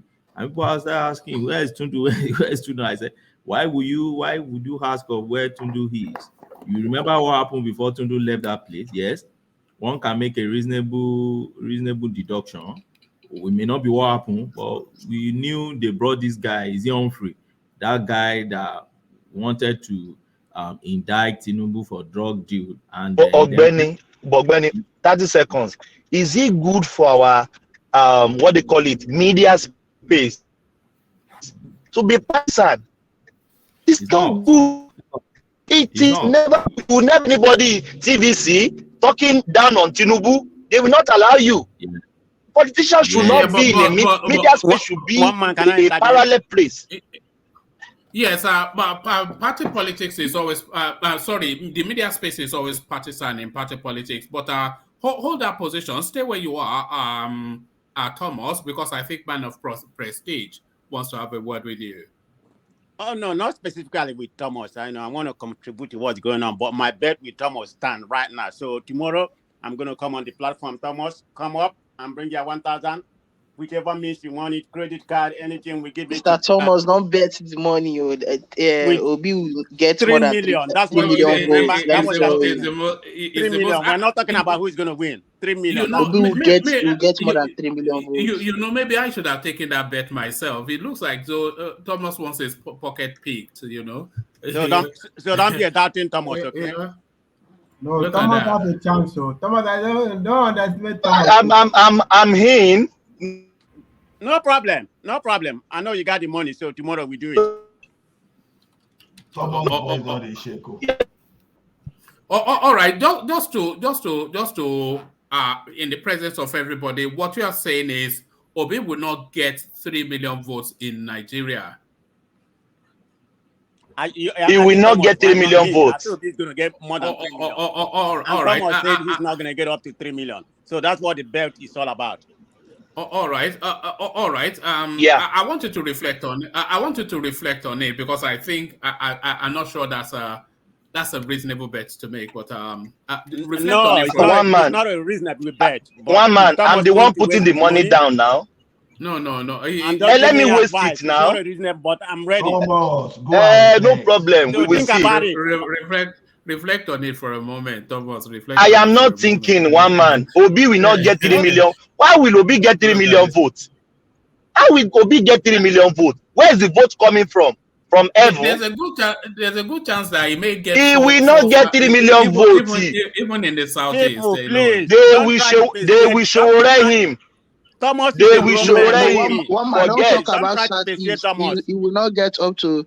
He will not get up to that 3 million in Southeast. I can tell you. Where is this confidence coming from? I don't know. Yeah. We are not talking about Southeast. We are talking about the total vote in Nigeria. In Nigeria, yes, he will not get 3 million votes. Okay, I'm in with you. Yeah. So no need. There's no need talking about it. Let's go to the different topic. We are settled. Okay, in the absence of Ajan Lekoko, the decision has to be Kulata. Kulata, should we allow this? Are you still there? I don't think keep another person money. No, you won't keep it. Ajan Lekoko will keep it, but should we allow it? I think we will get more than 3 million, but it's up to Thomas. All right, Thomas. One last chance. One last chance, Thomas. One man, why are you doing this? I don't want to say it's an unthinking bet, or I cannot say it's an unthinking. But okay, one last chance. One man, I want to even bet against Thomas because this is free money now. Look, I wish I was taking it as well. Last chance, Thomas. You say it, and then we. Thomas rule now. Lagos, south, southeast. No central. No central. Thomas. No, forget not central. All right. Guys, let me tell you something. Okay. They will share Peter Obi. Obi is not getting 3 million votes. Obi is not getting 3 million votes. One man, can I give a helping hand? No, you can't. It's too late now. No, I'm not putting money. No. Let's farm up that place. So the two of you turn up tomorrow to come and hand over to Ajanle Koko. So there it is. One man, I'm free tomorrow. From the beginning, when you come in, I'll be here at 4:30. I'm going to show my face. Yes, you know the rules. You send it to Ajanle Koko's whatever it is that he uses to collect it. I'm going to be on your platform all day tomorrow. You know, we have 1 million from Des and 1,000 from Enigmatic. So the way this thing is going, I don't know. Well, I was trying to bet Enigmatic about to pick who's going to win. It's not about. You were changing the rules though, weren't you? But well, I'm not going to go by his rule. But anyway, can I tell you what happened? I just came back from Nigeria. I've not made my statement. Oh yes, we've not seen you since you came back. Yeah. Carry on. Oh, okay. Yeah. Like I said, I think I greeted everybody. Happy New Year. And the belated Christmas. But anyway, like I repeat what I said earlier. So I came back last week, Friday. It was a very interesting. But I will tell you one man. To be honest, Nigeria is a very depressing place for a lot of people, Nigerians. Okay, but that was the happiest time in my life, when I was in Nigeria. It's good to be in Nigeria. Forget about what anybody tells you. You'll be happy when you're in Nigeria. Nigeria is a very happy place if you have the money, okay? But, my journey to Nigeria was very interesting. I went to 4 geopolitical zone. I was in Lagos for a while. I stayed around I stayed around Aja area. From there, I went to Ogun State. I went to Ota, which is like about 75 kilometers or something like that, So I stayed there for, I think, how many days? 2 days. Then from there, I went to Abuja. I stayed in Abuja, stayed in a hotel in Abuja, the one that is Aki runs, straight. But anyway, from there, I went to Kaduna. From Kaduna, I went back to Imo. From Imo, I went to Port Harcourt. Of course, I traveled to Omaha, which is my, my in-law place. So it was very interesting. People have been asking me what I think is my opinion. Look, I'm not going to come here and permutate that this person is going to win, this person is not going to, that's I'm not going to do. Definitely not going to do, okay? But from what I have seen, if you ask me about how it's going on from the poll and everybody I've been talking about, from the north, it's going to be very interesting, northeast and northwest. I see Atiku. I don't know what's going on. I see Atiku gathering a lot of momentum. Kwankwaso in Kanu, maybe he has an edge, but from what I noticed and the people that I talked to, Atiku is gathering a lot of momentum in that area. I don't know if it's because what APC did to them. I'm not saying APC is not going to win or whatever, but from the space that I saw, Atiku has a very huge momentum in the southeast and the northeast and northwest. I don't know about north central. That I can't tell you. I don't have that much information. But from what I was told, APC is very strong in Kogi State and Kwara State. Of course, they're going to take where Shetima come from, definitely, according to what I was told. The other part of North Central, Obi is going to do well. But when you talk about Northwest and North Central, I don't know about how far Obi is going to do. I don't know what kind of percentage he's going to pick up. But he's known. That's what people don't realize. They are kind of... the politics over there, it's not I didn't see any sign about Obi when I was in Kaduna, not that much, because the place I stayed is very interesting. In Kaduna, I'm not talking about southern Kaduna, which is mainly Christians, but in the Kaduna itself, there's a divide between the non-Muslim and Muslims. In the main Kaduna place, there's a bridge that divides where the Muslim live and the non-Muslim. I don't know why is that so. That's just how it is. I don't know what that has to do with because of what happened previously about the killing and everything. So they kind of converge in different areas because the place that I stayed, I was there for 3 days. I was there for 3 nights. I didn't see much of mosque in that area, And my nephew told me the same thing. He said the people that live in this part of Kaduna are mainly non-Muslim. So that's the divide I see in that area. In Lagos, when I was in Lagos, what I saw, APC is embarking on voter suppression by any means necessary. You can't even see anybody sign, not Atiku, not Obi. Anybody that has anybody that has Obi sign or PDP sign, they're gonna mess him up. I'm talking about messing him. But let me tell you one man, this lady, what I heard about him when I was there, because I didn't come to any platform. Like I said, I signed a part with my family that I'm not gonna be on any platform because of what I was doing, because I'm going to Ajagul and everything, we did some charity work. There's a lady that used to be on Niger Watch. From what I heard, she was beaten up. So I don't really know what happened about that. Yeah, it's true. She used to bash people where people that are not but supposed why to they beat her up? That no. Was she beaten up though? Because yeah, she was. Yes, she was. How do you know that? What I heard was that she fell off a bike, and then they are trying to spin it as a. Oh, okay. That would be terrible. That would be terrible if that's what happened. But that's what I heard, so I don't know how true that is. But anyway, I just no, because I actually saw them. Did you meet her? No, I didn't meet her. No. I'm just talking about what I had. I don't know. I wasn't there, so I don't know. So I don't really know how. But I just bring that as a point. How APC, they don't want anybody. I don't know how they're going to carry that. They are buying people's vote, particularly in the market area. I didn't see anything, but I was told they are buying people's vote. I guess they're going to throw it away because they can't vote with it.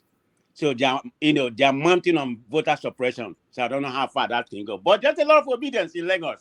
Tinubu, in my opinion, is going to win Lagos. I'll give Tinubu maybe about 50%. He's not going to, to me, I don't know if he's going to get more than that threshold. So that's what I saw in a nutshell when it comes to politics. But I went to Port Harcourt, like I said, Obi is going to carry River. So anybody want to bet me on that too? I don't know about the other South. But River State, Obi is going to carry River State. Wike State. Yes, it doesn't matter what we can do. But some people, like what I had, some people, even some obedience, wherever we can ask them to go, they're gonna go, right? And even some obedience. But on if you want to narrow everything, we'll be still gonna win. We'll be still gonna win. River State, regardless of what Wike does. Some of them is gonna go with him. They said it. They're gonna go with him. So Obi is gonna win River State. But other South, no, I don't know. So I'm not gonna come here, narrate what I didn't witness or what I don't have any kind of preview, or, I didn't ask people or whatever. So that's my own submission when it comes to that. So I'm here. I don't know who's going to win the election. So I didn't come back from Nigeria and tell you that Obi is going to win the election, but I would like him to win. So we'll see what happens. So that's my opinion when it comes to politics. All right, good to have you back. But man of prestige, I have proof that that Obi was actually campaigning in that there were posters of Obi all over Lagos. So let me show you this. This is you can't miss it, but Obi is all over Lagos. Do you know so hold on, where is it? Let me just line it up for you. Okay, I didn't see anyone. Go ahead. No, I'm about to show you now. Do you know Daniel Amokachi? Yeah, Daniel Amokachi, the football player, yeah, he's supporting Tinubu now. What are you talking about? Are you sure about that? Daniel Amokachi is supporting Tinubu. Yes, he's supporting Tinubu, Mama. Yes. He's supporting Tinubu. Yeah, he's supporting Tinubu. All right. Okay, well, does that surprise you? No. I don't really care who people support. It's when people start even using Kanu Okocha, they are supporting Tinubu. Yeah. I remember initially when they support Tinubu because Kanu said even the pastor guy that during his heart problem during his heart problem he received a lot of help from Tinubu. Yeah, Kanu 1%. But I don't know if he has really come out. I wanted to play you this clip, Man of Prestige, because I actually thought it was supporting Peter Obi. No. This is Daniel Amokachi, but like you rightly said, he's supporting Tinubu. Yes. But nevertheless, watch this. This will amuse you. Let me make it a full screen. Watch this. Wow.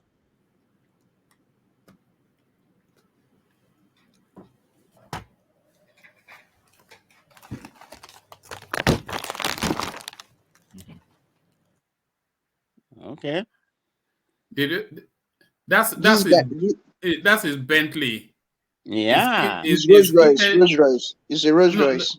They said it's a Bentley. Is it a Rolls Royce? It's a Rolls Royce. Look at the. You can even see it at the front there. Hold on.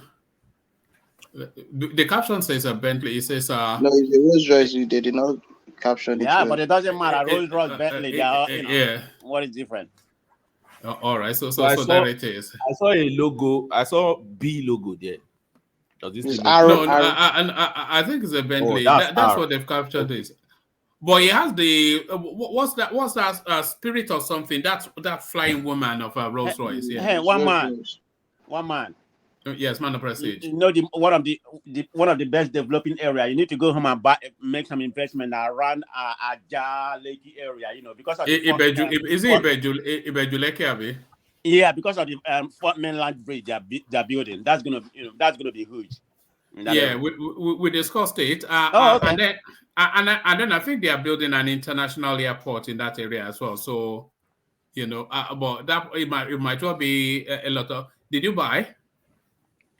Did I? Yeah, I did. Yeah, remember I stayed in Lake, you know, going towards Aja area. You know, that's where I stayed. Yeah, that was one of my decisions. Of course, like I said, we are doing something when it come out. I will let you all know. You're not gonna be correct. We are doing some charity work, you know, but this is in Ajagule. So that's why our charity work is. Yeah. Is it? Oh, okay. You'll let us know later, or is this something? Yeah. I will let you all know. You know, I'll give you all the information if you want to do anything. All right. If it's something we can come in, because we do some outreach as well. I'm not sure if you know, but we do some outreach. Yeah. I know. I follow your platform, one man. Yeah. So Ajale Koko is here now. Ajale Koko, have you been listening in the background? What's going on? It's Thomas and man of prestige. Hold on, one man. Bawoni Ajale Koko, I greet you, my brother. Hey, man of prestige, how you doing? I did now. Happy New Year. Same to you. Okay, so it's between you and Thomas. Oh, I thought that has been settled. Yeah, no, Ajale Koko keeps the books now. So tomorrow they will come and submit, or hopefully they don't do like Uptown, and then we don't. What happened with Uptown? Anyway, that's the question. That's the question on everybody's lips. Right? That's the question on everybody's lips. So what happens to Uptown? Uptown Jackpot. Uptown is a jackpot. Look at that. You know what? I did tell him he was going to get mocked. I was in a club. I was in a club. I think I saw somebody that looked like Uptown. When I was in Lagos, let me show you. Let me show you this. Do you have a screen in front of you? Yeah. You have a screen. Okay. I saw him, but it wasn't close. Well, this you may well have seen him because he sent in clips of him in that club. He did. Watch this. So he's the one wearing black, and then Des is the one wearing white. Who is Des?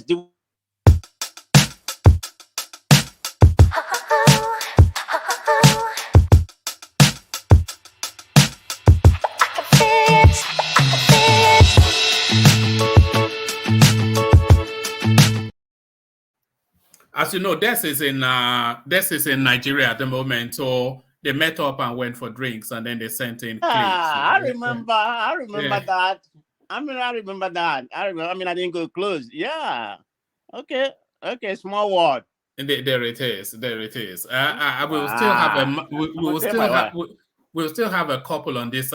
We're just looking for two people to get married on this platform. That's what we need now. All right. So 6 hours or 40 minutes now. So I want to start to round off to land on Ajale Koko. It's my son's birthday tomorrow, so I want to be fresh and early for that. We've got balloons and everything all over the house. One man, why didn't you tell us we could have sent you a card and all that kind of stuff? No, it's fine. It's fine. It's only a little thing, but so we seek to round off to land on Ajale Koko. We'll take it from let's take it from Thomas and to land on Ajale Koko. So yeah, Thomas, you're up first. Thank you. My network dropped. I just got home. My phone is trying to check to the Wi-Fi, so I dropped out. Obi is not going to get 3 million votes. And more person that want to come in, another 1,000 on ground. So thank you, one man. See you guys tomorrow. God bless. All right, brilliant. So thank you, Thomas. So thank you, Thomas. From Thomas, let's go on to Solomon. So Solomon, you're up next. I know you didn't really get to speak much today, but it goes like that sometimes. So Solomon, you're up next. Yeah. Good morning, everybody. Good morning, one man. The section today was very, very interesting and educating. And Obi, let me tell Mr. Thomas, Obi is going to. You should don't look down on Obi. Obi is a force, but the system will never allow him to get into that place. And people having hope because of Obasanjo's endorsement.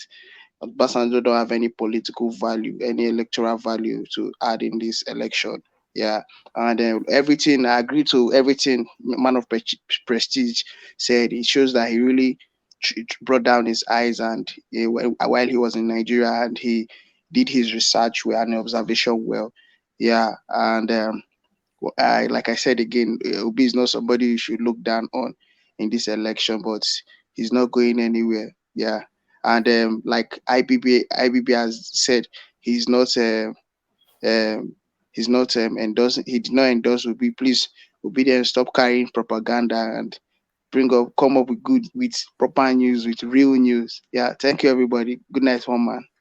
All right, brilliant. Thank you, Solomon. So thank you, Solomon. So from Solomon, let's go on to let's go to Ola. Have we lost Saki, Father? Have we lost Saki? Or we have lost Saki. So let's go on to Ola. Ola, you're up next. Yeah, thank you, everyone. I'm really blessed tonight, so I've learned a lot. But I'd just like to advise us, like, one good thing about this forum is, like you say, don't think we talk and people will not take us seriously. So when we want to talk, let's talk facts so that we can maintain the integrity of the forum. Yeah, I understand how people feel when OBJ came out to endorse Obi. Now, does that mean that his endorsement now is like political debt to Asiwaju the ambitions? Not necessarily, but one good thing is when you realize facts, just respect the fact and don't just discard. Oh, nothing. So we are saying his endorsement means nothing, and everybody keeps exchanging blows everywhere. So if the endorsement does not mean anything, then just move on and pretend as if nothing happens. So, but what I don't like is what I don't subscribe to. So I won't say I don't like it. What I don't subscribe to is don't, because of that, start messing facts around, start discarding facts just because you do not agree with someone. The fact you are throwing around, it may help someone if you are factual. If you do not necessarily discard things just because of political reasons. So to me, I'm blessed. Thank you everyone for your contribution. And I know what's the name of this guy? This guy from Edo. Don't worry, I will catch you within the forum one day. I will engage you properly. So our fight just starts with intellectual debate. So I will catch you. Other than that, I thank everyone for your participation. Is it world peace you are talking about? World peace? No, not world peace. There's a guy, Kenneth something. So, so I'm going to take him up any day he comes here. So we are going to have a very long debate. I don't prepare for him. So, Obasanjo has been the best, at least since 1999, if not 2000, if not before that time. So let's just give him his respect. Forget about his political leaning, and facts only, nothing more than that. Thank you, everyone. See you later. All right, brilliant. Thank you, Ola. Thank you for joining us. I didn't think you turned up, but you turned up at a later time. So thank you, Ola. Join us again.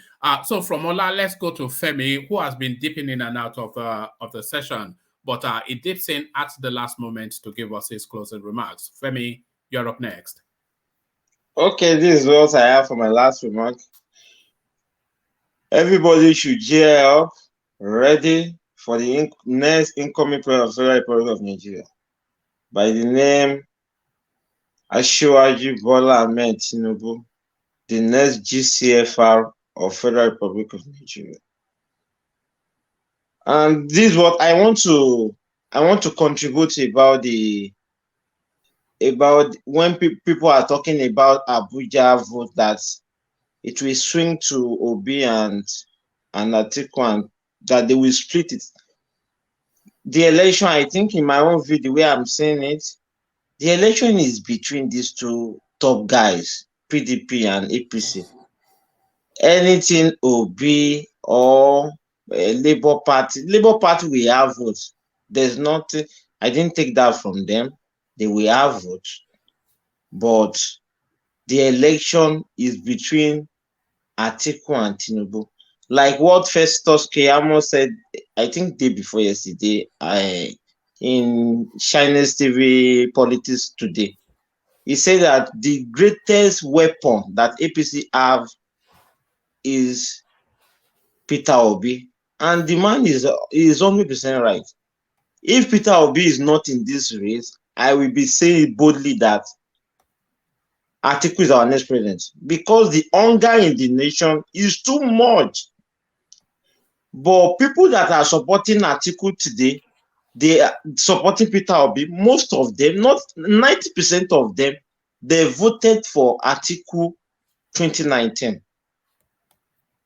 It is like a blessing in disguise for Tinubu, and we should be happy because Obi came into the picture. If Obi is not into this contest, Atiku will win the election easily, because South and Southeast, they will give him 65% of the vote, and having like 40% or 45% of the vote in the North, he has already won the election. But presently now, seeing Peter Obi in the race is, for me, when I look at people saying that Tinubu will not win the election, like I received a message now that they look at the video, the turnout of Kanu campaign today, and a friend of mine that is supporting Peter Obi, he said that he confirmed it to me that this man is winning the election. Like with the crowd, and this is not just crowd. This crowd on the election day, you will see them. They will vote for this man. That is what I have. That is all what I have for this night. And I wish everybody good night. So a lot of people have been talking about, in fact, the whole comment section was pushing us to have a conversation around the rally in Kano. So did you see it, and what impressions did it make on you? The rally in Kano. It is very, very impressive.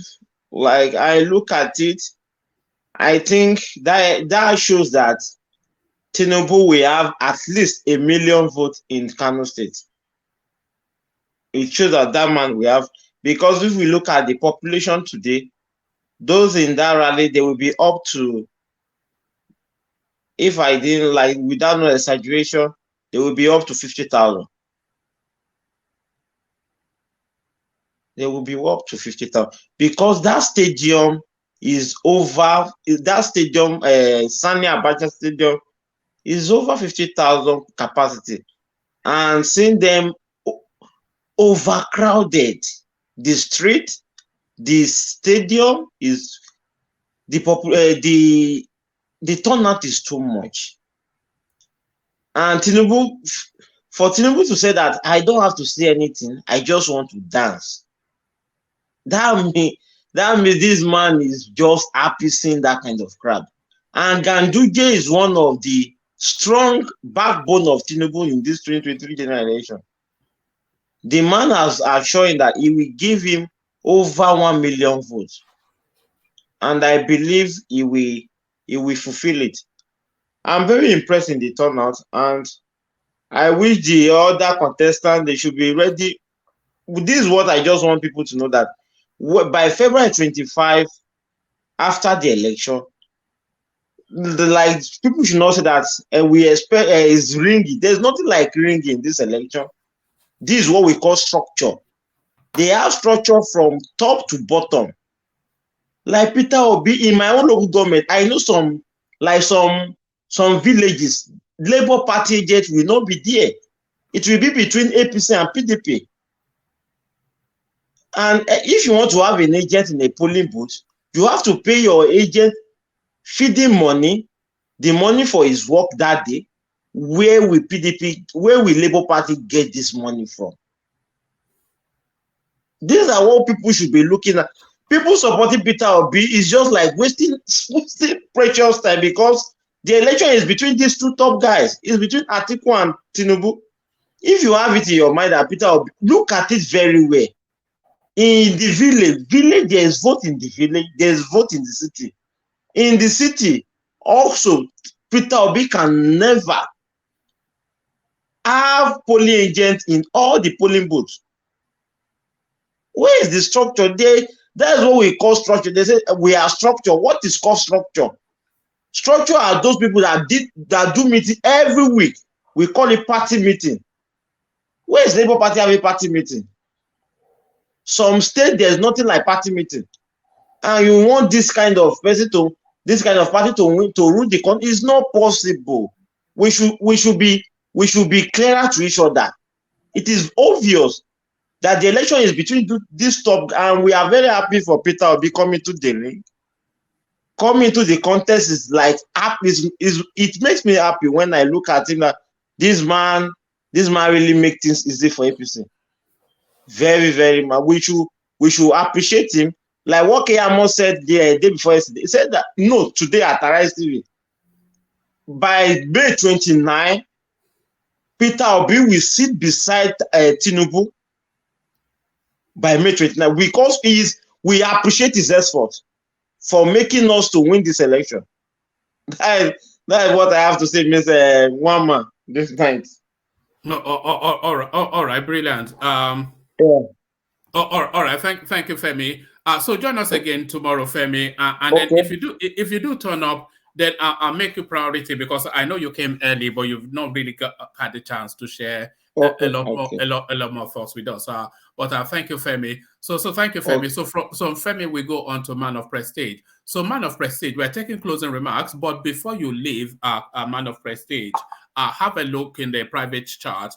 I'm leaving a note there for you, but closing remarks, Man of Prestige. Thank you, thank you, one man. Yeah. Oh man, Femi has spoken a lot. But anyway, Femi, I just have to tell you, this election in Nigeria is not a Miloko, it's our local, okay? I just want to let you know. You can come, yeah, just come with it, whatever make you happy. We see on February who's going to win. So that's all I have to say about that. But anyway, going back to what everybody has flogging. I mean, you have flogged this endorsement. I mean, I don't even know what to say. Well, there's no negative coming out of the endorsement. Is it going to translate to electoral vote? That I can't predict. You know, we see what happened. But Obasanjo endorsement is a plus for Obi, regardless of what anybody said. There's no negative. It might be neutral. It might be plus. There's no disadvantage for the endorsement.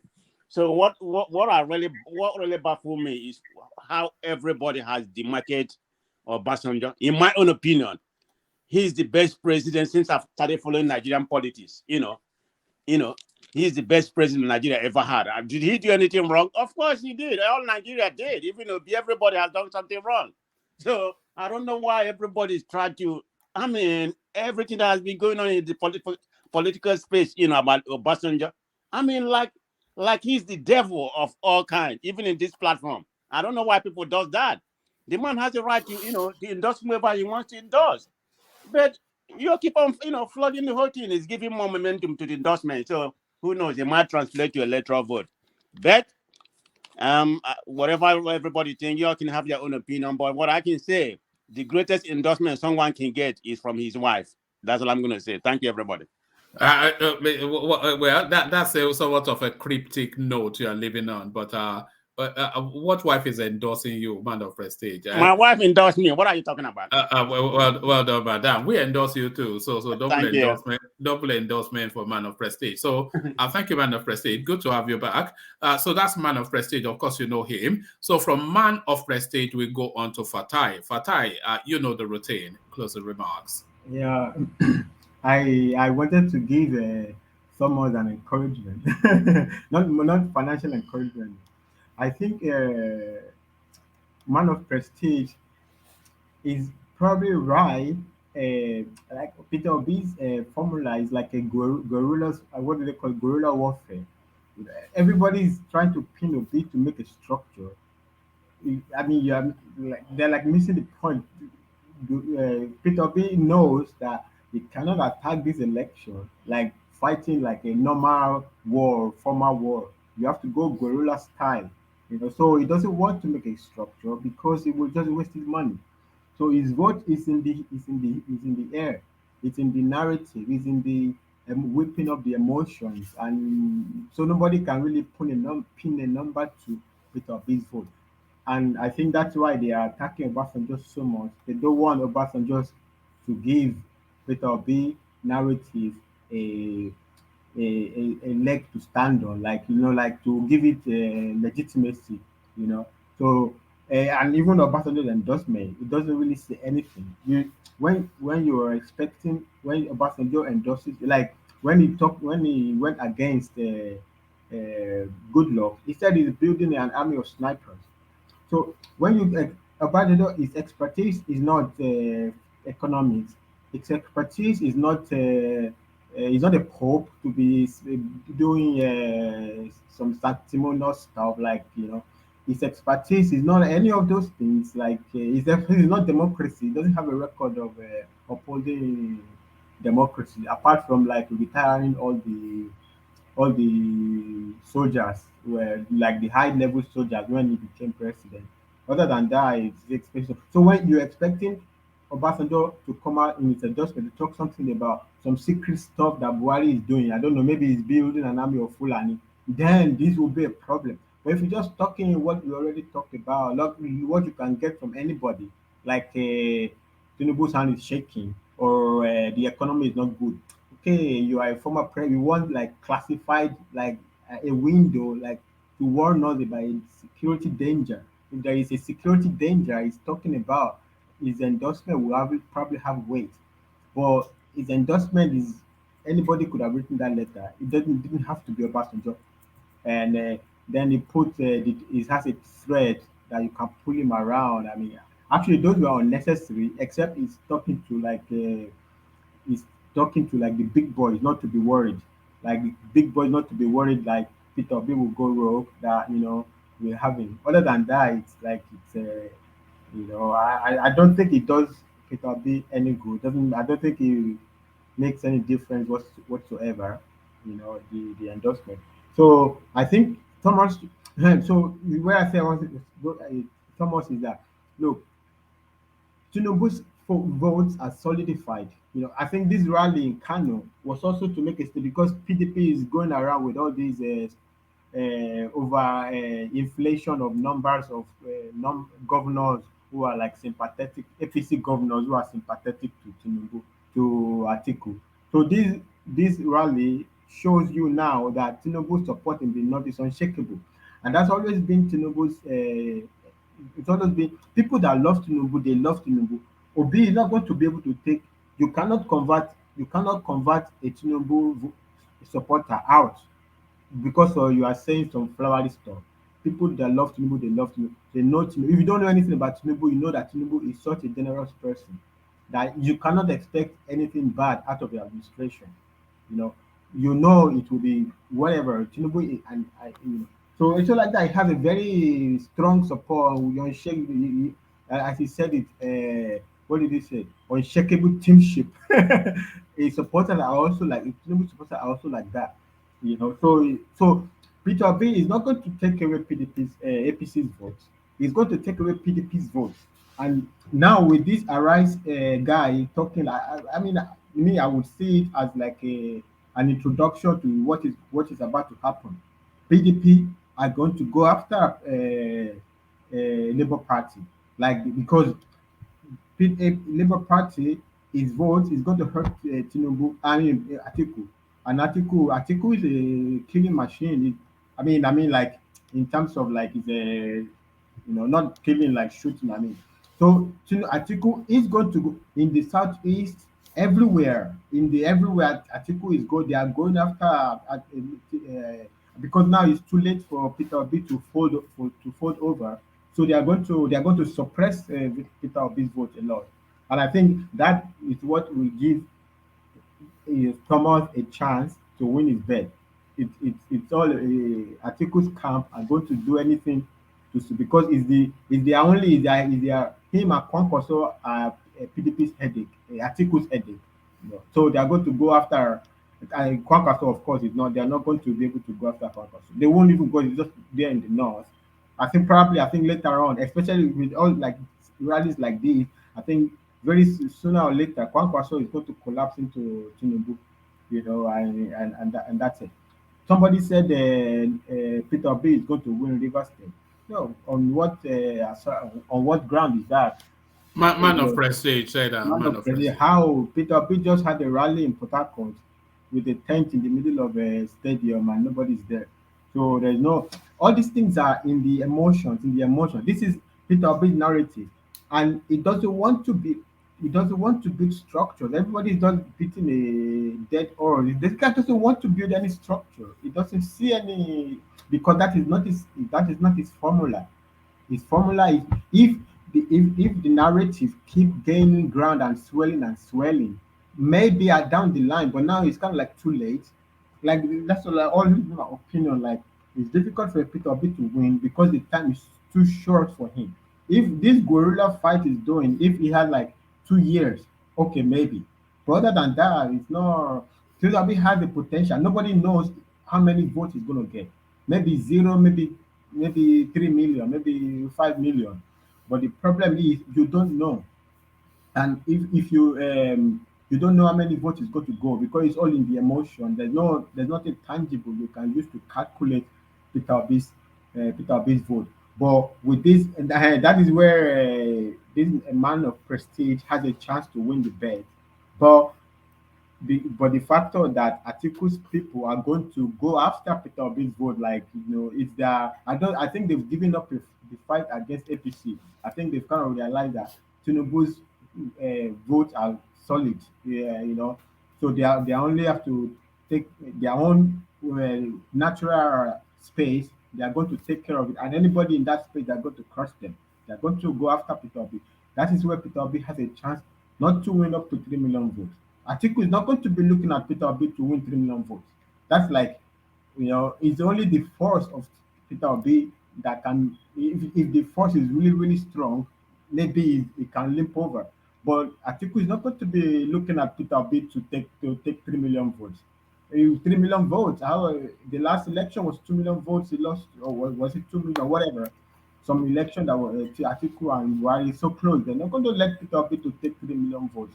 Then there's no chance at all, because minimum APC is going to retain its 15 million votes or at least close. So another 3 million away from PDP is a big problem for PDP. PDP is not going to allow. APC is not fighting Labour, definitely not anymore. They're just fighting his narrative, not to.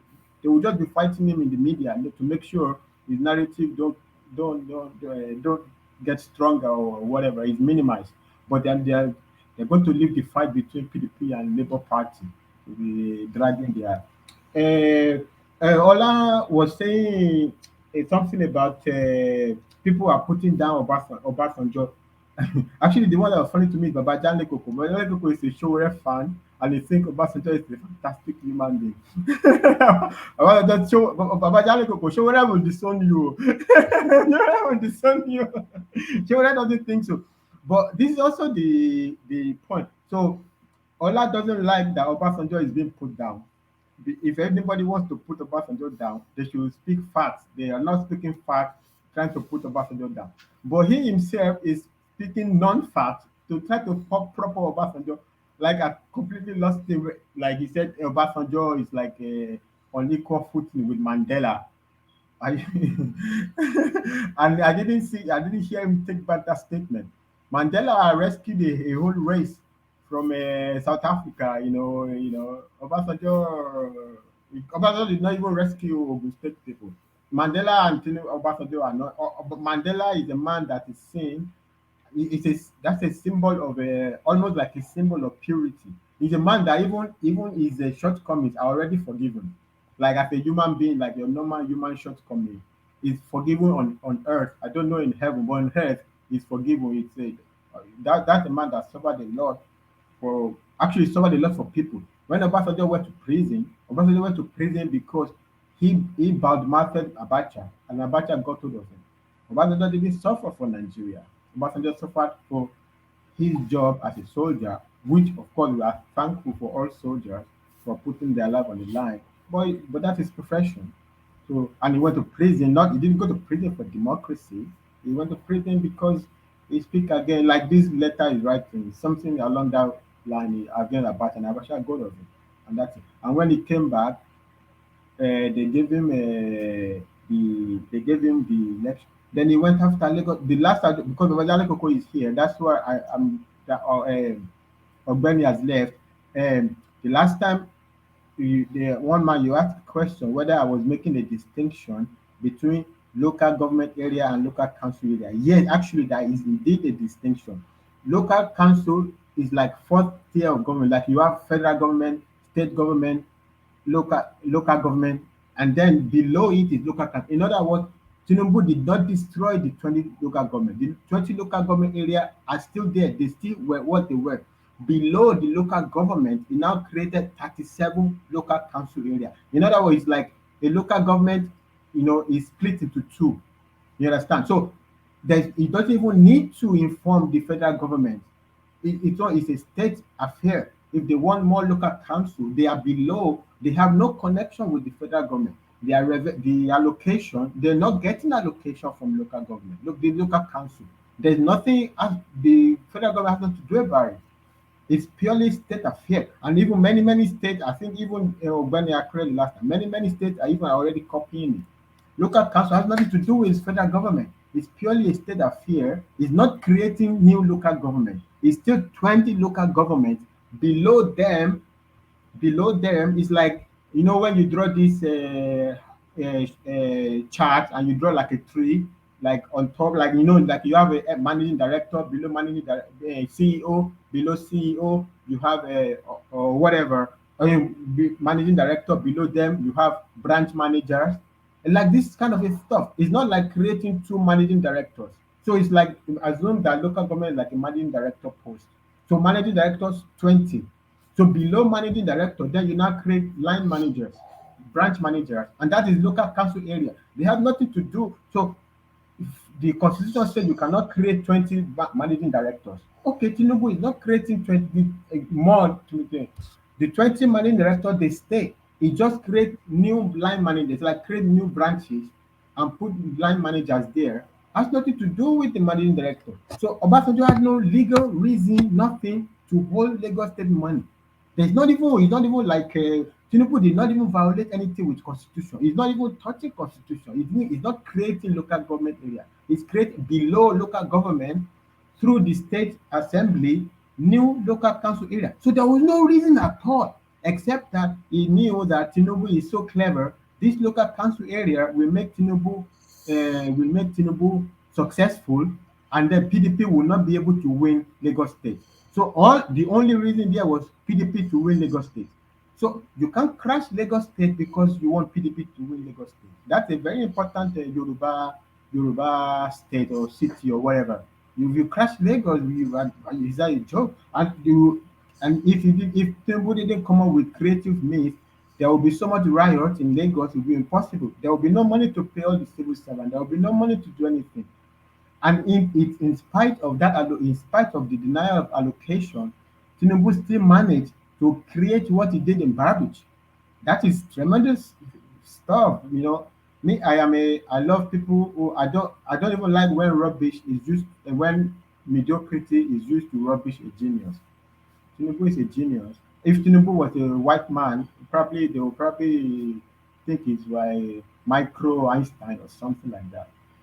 That's the way I see it. You rate him to that level, Einstein? No, in terms I don't mean Einstein like academic Einstein. I know.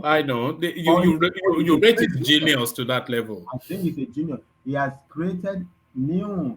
He's been a trailblazer. Do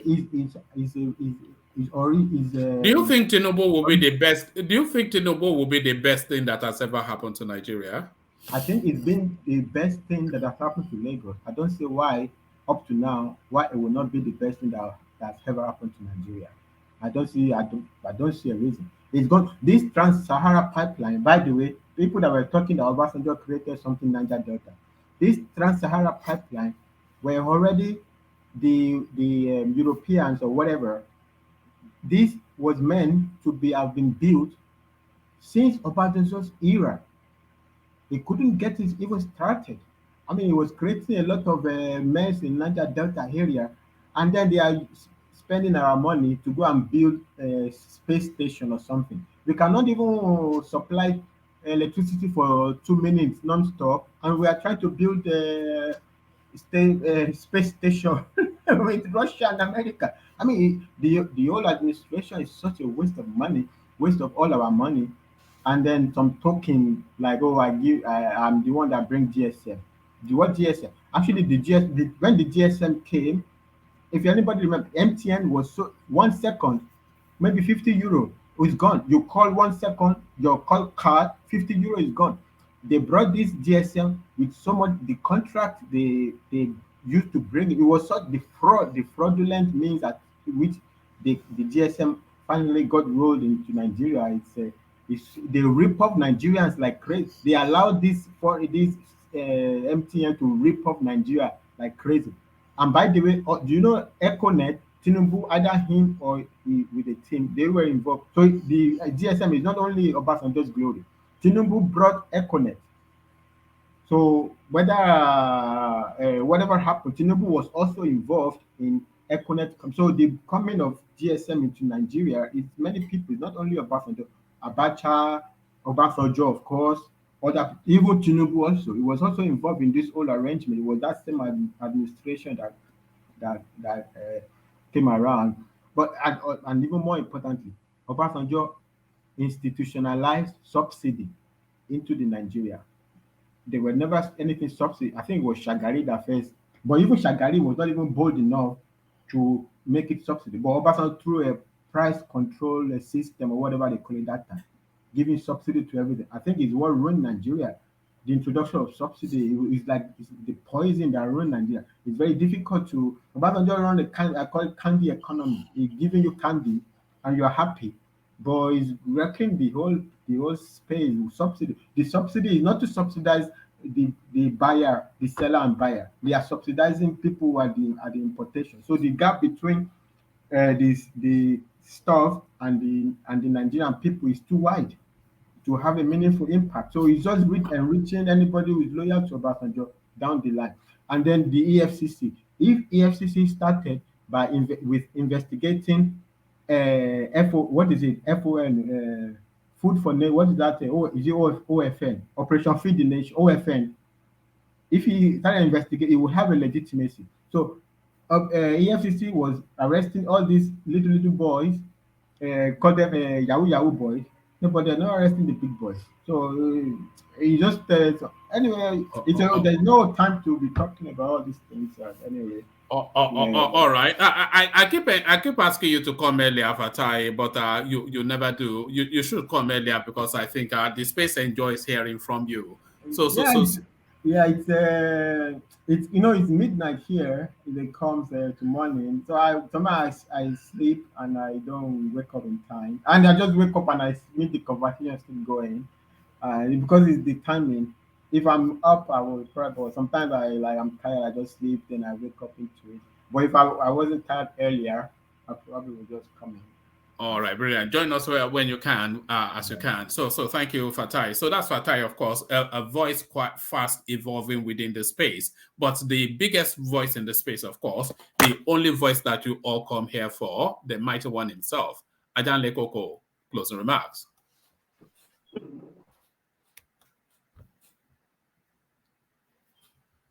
Oh, I think we lost Ajan Lekoko.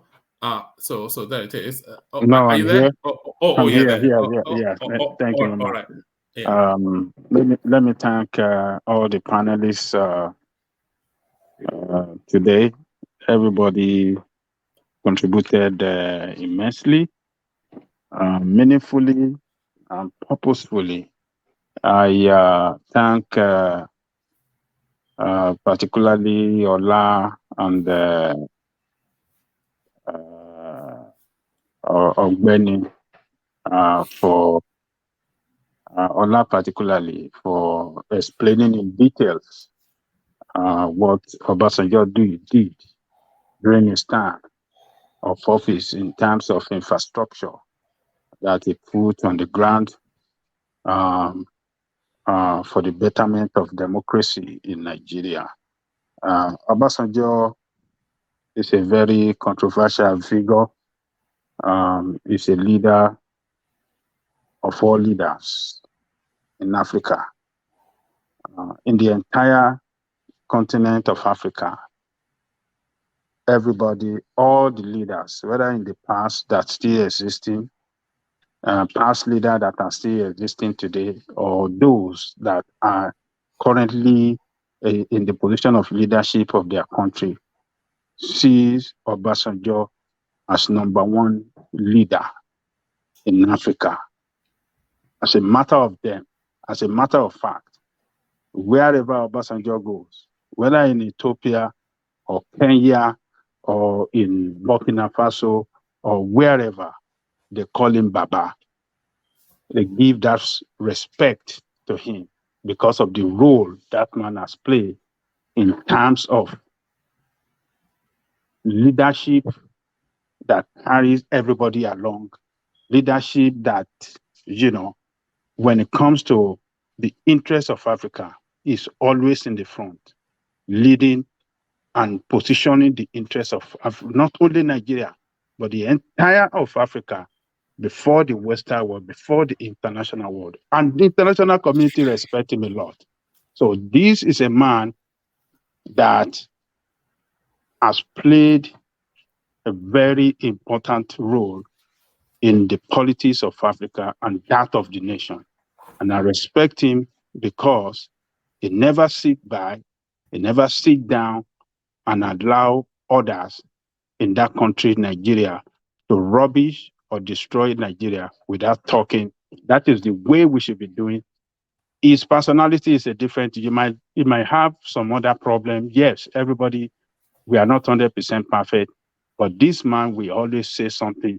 If we can develop that kind of habit of standing up every time to pursue whatever interest that we know that is good for that country politically, I think that country will be better off. So I thank Allah very well for expatiating on everything that he did in terms of infrastructure that he put on the ground for sustenance of democratic rule in that country. And what is the name of Ogbeni? Ogbeni did good as well. Kolata, who is opposition, he did good as well. Opposition to Obasanjo. He did okay. He did okay. He did okay. Yeah. And the others that are opposition to Obasanjo, they did okay. But Ola particularly did very good, and Ogbeni as well. So it's a very interesting session, one man. This is the way that we should, discuss issue on this platform without any rancor. We just, intellectually and just present, the go on the issue and not a person around the issue. So the issue is more important than the person around the issue. So I thank every one of you, and those are the comment section. You have done good as well. Oga, Ayo, those two guys are Solomon. Solomon is the pattern. He will come and make a pattern on the in the studio. If you go to the comment section to go and fight Oga too, Oga the pepper and for Oga and Ayo, no leave him alone. So you guys are good as well, and you are the strength of the platform. Bakers of thieves and Akashi, everybody there. I thank you all. And those of you listening to us around the world, please use this moment to click on the like button to help the YouTube algorithm of the platform. One man, another day, another dollar, according to America. Another day, another good session. We have done it again. I give thanks to you. 7 hours, 16 minutes. You have done well again, one man. Tomorrow, going to be another day. I say good morning to you there in Great Britain, American, good night, Canadian, good night, Australian, we don't know what time you are over there. Maybe you are in afternoon time there or morning, who knows. Those in Japan, world peace, thank you as well. So tomorrow, one man, bring us another round of topics, and we shall be here to join you to trash it out and continue struggle from there. Thank you, one man. The Eagle. See you tomorrow. Thank you. All right, brilliant. Thank you, Ajan Lekoko. So thank you, Ajan Lekoko. So Ajan Lekoko rounds off, then that means the session comes to an end. So thank you one and all to the coffee buyers and this. I can say the coffee buyers today because more than one person. Usually it's Ayo sitting there lonely by himself, but engineer joined him today. And then the super chat, quite a few people. And this is what we encourage for people to use that space, you know. It's just really an acknowledgement of the effort that is being made. So quite a few people did. Wemimo did. Alexander Gomez, of course, who traditionally does. Thomas Adedeji, he did as well. Engineer did plentifully. That was actually how he conversed with the space today. Engineer conversed via super chat. RB joined them as well. Joel of Nashville, who routinely converses with the space via that plan. So he does that as well. And then Prince joins them as well. So thank you to all of that. So we'll do it again tomorrow, of course, you know we will. So I'll leave it here. Carry the conversation on with you in the comment section, but here I say peace.